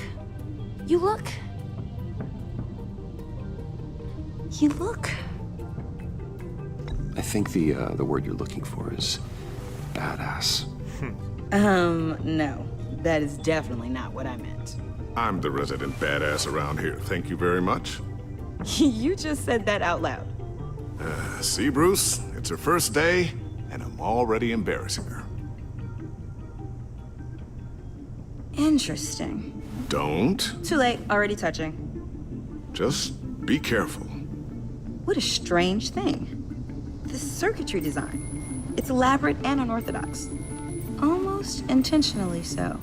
Like whoever put it together that thing just kind of showing off. ends up mind controlling her. Micro pulse waves? It's just weird. Seriously, what is this thing? I've never seen anything like it. It's like whoever made it. Just not gonna say nothing. You have no idea what this is either, do you? No, we don't. You guys are lucky I'm here to help. Help with... Figure this freakish thing out. Tiffany did graduate first in her class at Cornell in molecular engineering. Let me take a crack at it. I can help you get to the bottom of this. Figure out what it does. All right, if you think you can help, then be my guest. Oh, I not? know I can help. I just gotta let him know that I won't be finishing up orientation. No problem. Oh, I was planning on swinging by the manor after work to see Alfred. I heard he wasn't doing so well. That he was having some issues with his health? I'll let him tell you himself, but, he hasn't been doing so great since the kidnapping last year. Oh, no. Yeah, every now and then his, hands start shaking. I'd like him to see a therapist, but you know Alfred. Well, maybe I can convince him.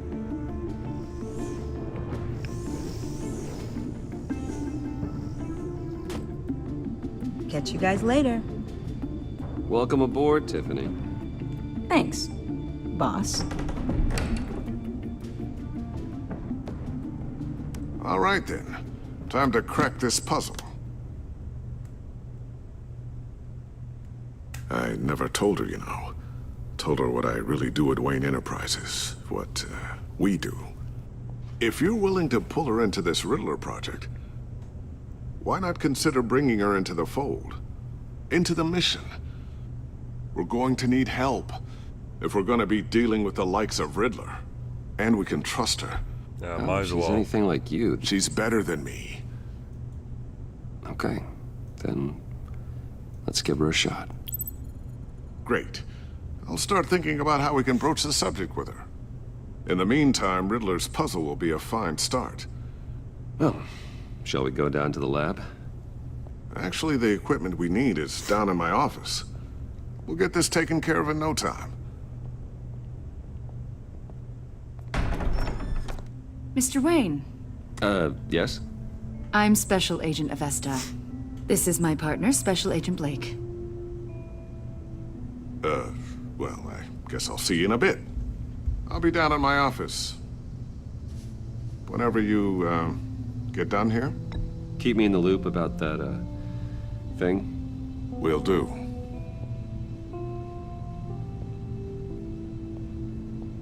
Sorry for the unannounced visit.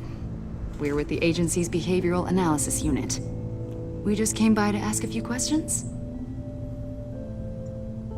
Please, come in. Make yourselves at home. Can I get my assistant to get you anything? Coffee, water, donuts? Don't worry. This won't take long.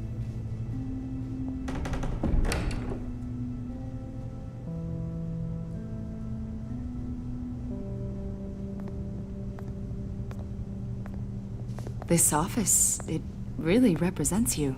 Well, I like to think so.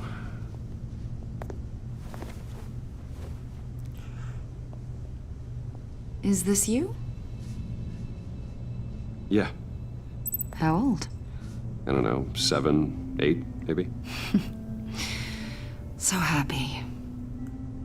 I'm sorry that didn't last.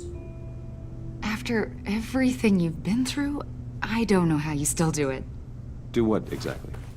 It wasn't long ago when you were the most hated man in Gotham, yet you still give so much back to the city. Why do you continue to help Gotham? Most people wouldn't be so charitable after that. How's it going down there? I, left that file on your desk. Think you could bring it down? I'll be down in just a second. Sorry about that. What were you saying? I was saying you're a bit of a mystery. What is it you want?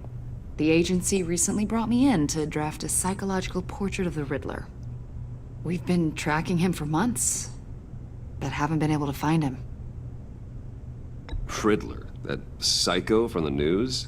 I thought you'd be interested, considering your history. My history? A lot of things happened to you last year, and not all of them were good. You put yourself at risk when you helped bring in your friend Harvey Dent. He was a violent psychotic at the time, almost destroyed the city. Come to think of it, you've been associated with quite a few psychopaths over the years. I wouldn't go that far. I would. The criminally insane. They seem drawn to you. Either that, or you're often in the wrong place at the wrong time. Yes, having money and fame makes you an easy target. Yep, I've had target. my fair share of crazies knocking on my door. Rich This and guy, famous. I think you'd know him as John Doe. We understand that it was during your stay in Arkham where you and John met and became friends. From the sound of it, you two were close. Yeah, we were friendly. He showed me around Arkham. Is that right? According to hospital records, why'd I you say and that? John were involved in a riot. They captured the whole incident on video. John cut another inmate, a man named Victor Zsasz. Then you jumped into the fray. Several people were hurt. I was trying to break up a fight. I don't blame you. You must have been scared. John was discharged from Arkham months ago. No one has seen or heard from him since. I was thinking maybe you have.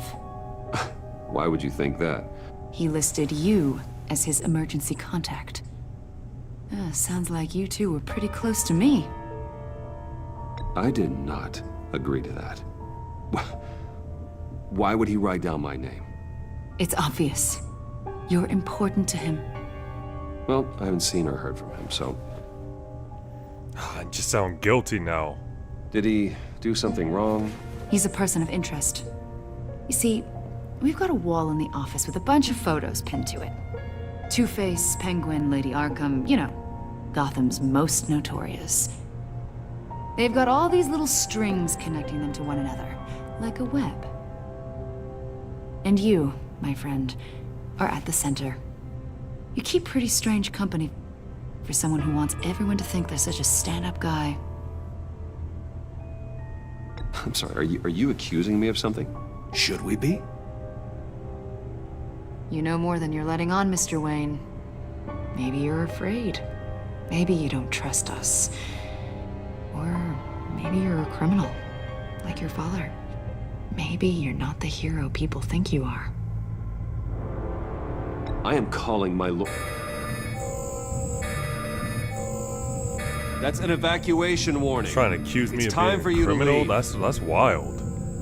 We'll pick this up another time.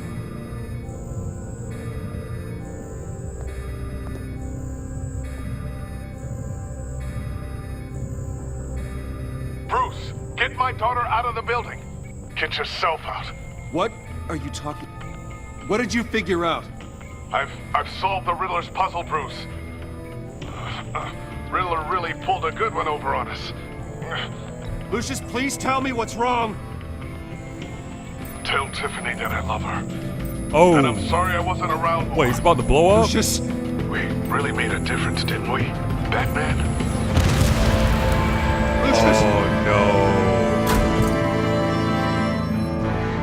no. I should have just went there. Lucius! No! 1 killed and 14 injured after a tragic explosion The rocks GCPD Wayne is Tower. opening an investigation into what they are calling an industrial accident. Wayne I should've Enterprises just- Chief Technology Officer Lucius Fox died Should've just went last there and Tuesday helped, in the man. violent blast. A small service is being held for the tech giant and father of 3 at Divinity Church this Sunday.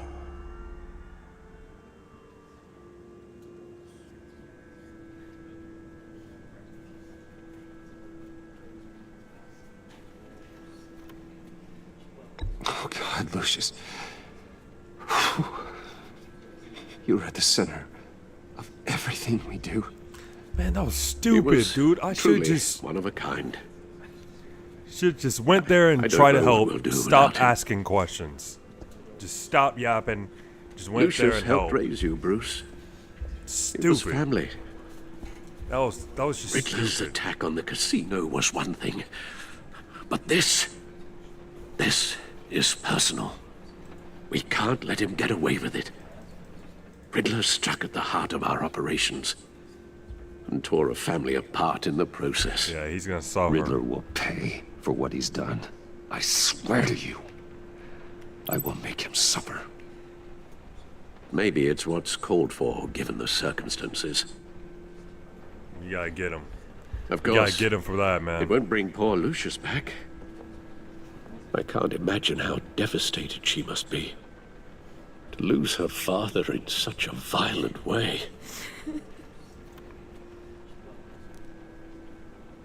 I should go talk to her. Yes, she can use all the support she can get.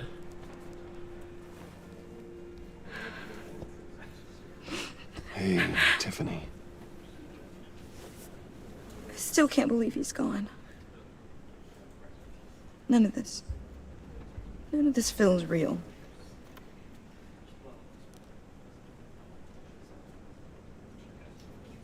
Your dad was like family to me. If there's anything I can do, anything at all, please let me know. Thanks, Bruce. I appreciate it. He loved working for you, you know? They hardly saw him at home because of it. Mom used to complain when my little brother was growing up without a dad. Now I guess it's true. He was so busy. I can remember the last time I got to hang out with him. Just father and daughter. Just thought there'd be more time. There were so many things I wanted to talk to him about. I asked a lot of him. Maybe too much. And he gave it all, didn't he? A real company man. Well, I hope it was worth it.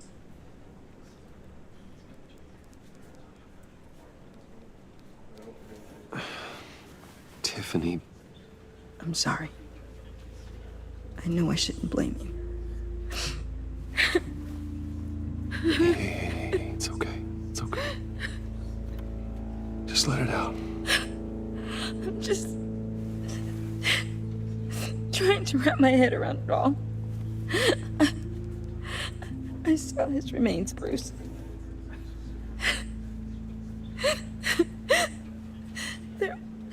There was hardly anything left.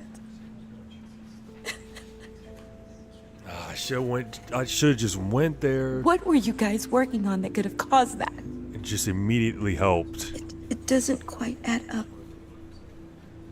Please tell me. Nah, it's not normal For my own corporate stuff. sanity. Tiffany, I will tell you soon. Just not here. What do you mean? Why not? It's not the right time. What, Bruce? What are you mixed up in? Fine. Just tell me one thing. That weird disc. Was that what killed him? Did you put my father's life at risk for that? I'm begging you. Just tell me that one thing. I need to know. I thought it was safe, Tiffany. I really did. I had no idea Lucius could get hurt. Please forgive me. Forgive you? I hope you can forgive yourself. Oh, man. Whatever you got my father into, I will find out. And I will shout it to the world. We might be cooked.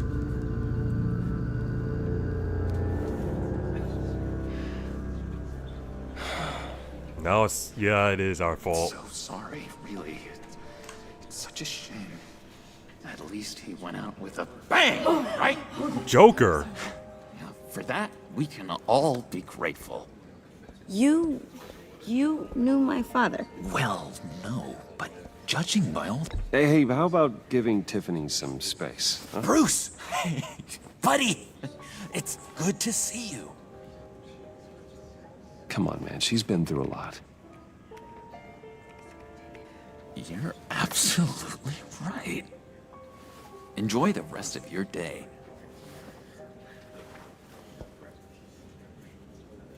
Look, I know it's a closed casket, but I can see by the jeans, your friend was a looker, huh? Why are you here, John? I told you I'd see you again, didn't I? You and me, we're two threads in the same stitch. Look, I got you a little something, just to mark the occasion.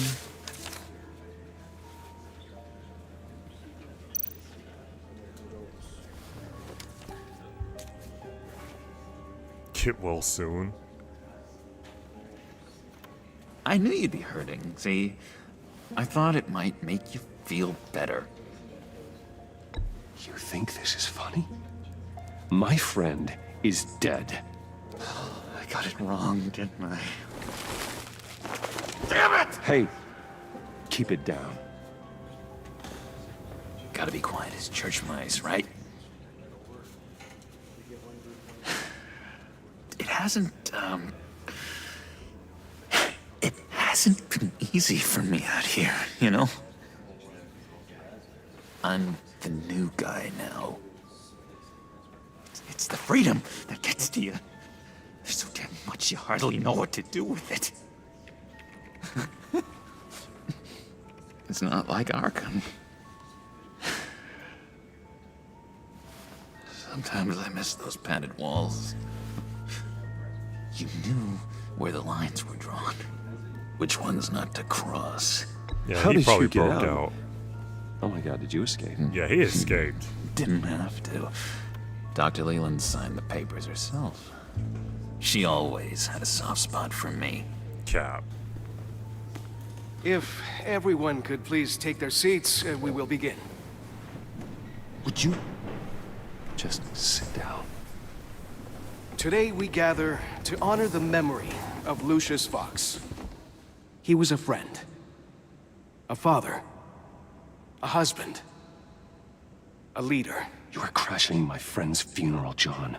You better have a good reason. Oh, I do. I need that, favor you owe me.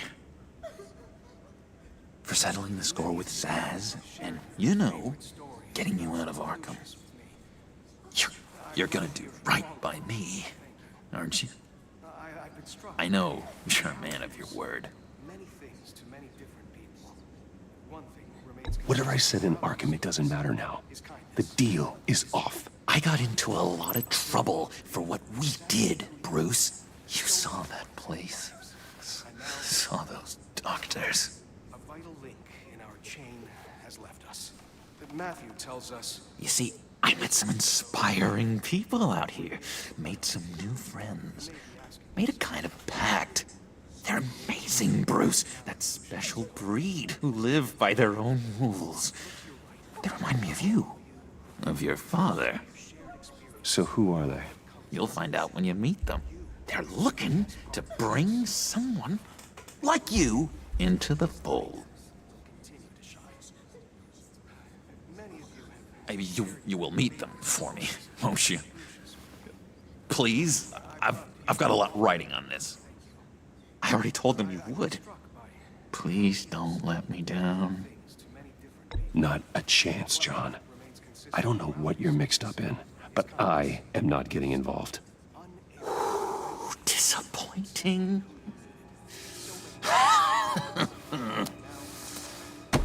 You know, I spoke so highly of you. I told them you'd fit right in. Just makes me want, I don't know, lash out. Oh, he's about to crash out.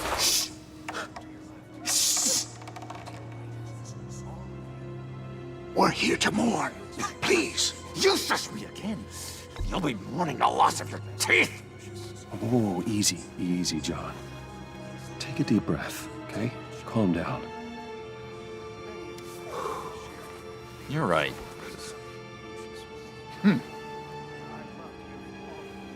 Sorry, Bruce, that outburst, it's antisocial, I know. Dr. Leland says I have a hard time handling rejection. I think it's the stress. You see, I've got this enemy. Real piece of work. Calls himself the Riddler. How do you know the Riddler? Know him? I want to rip his eyeballs out. He's a thief. Hey, so Joker has beef with the Riddler. Worst of all, he's rude. I tried to let the authorities know the kind of lowlife they're dealing with, but... Wait a minute, you know him too. Of course, a man of Bruce Wayne's caliber knows everyone, so I shouldn't be surprised. Not your usual crowd, though.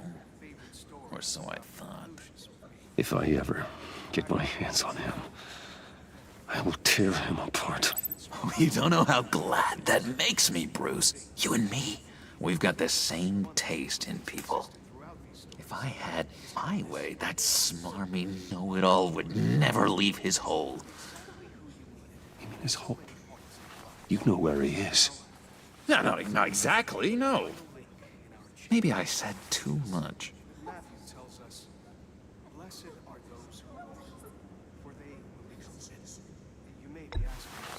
Tell me where he is. I am not messing around, John. Oh, Bruce. I missed your fire. I really did. Yeah, I really don't know much. I heard the egomaniac always made people go to him for meetings. Somewhere in the East End. Where in the East End? Honestly, that's all I know. And even that might be out of date. If you're so eager to find him, why don't you let me help you? I'll find out where he is and get back to you. See if I can't find out where that jerk puts his head down. It'd be just like the old days. I would appreciate that, John. That's what friends are for, Bruce. Just meet mine later, like I asked. Look, I think I outstayed my welcome here. I'm just gonna slip away. Excuse me. I'm sorry.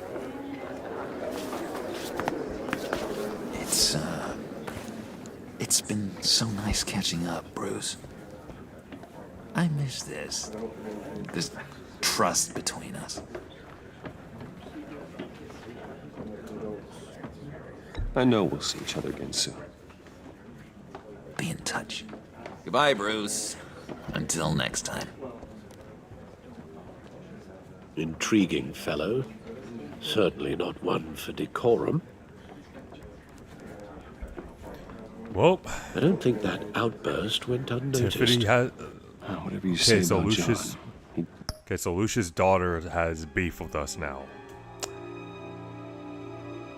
Gave me a lead on Riddler's location. And inform Gordon. Kind of understand, you know, because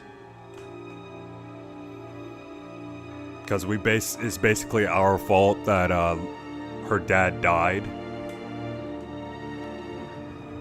Tell him to drag up GCPD records on Gotham's East End. And tell him we're on Riddler's trail.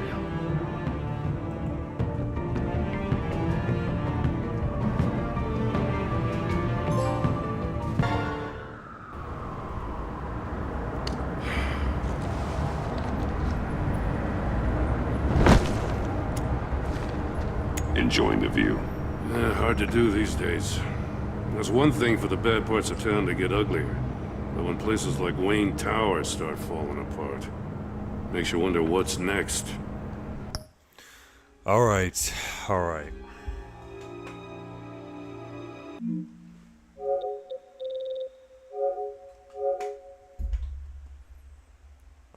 man.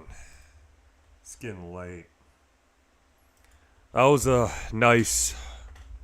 Man, we've been live for 7 hours. Well, I've been live for seven hours. Well, thank you to everyone who tapped in. Even if it was only for 30 seconds, thank you for tapping in. And I will be live again soon. Well, not soon. Tomorrow. You know, tomorrow's Christmas Eve. I got no other plans besides streaming. So yeah, I might go live a little earlier than excuse me, sorry. Then today. We'll see. But anyways, thank you to everybody who tapped in once again. And I'll be live tomorrow. Have a good night.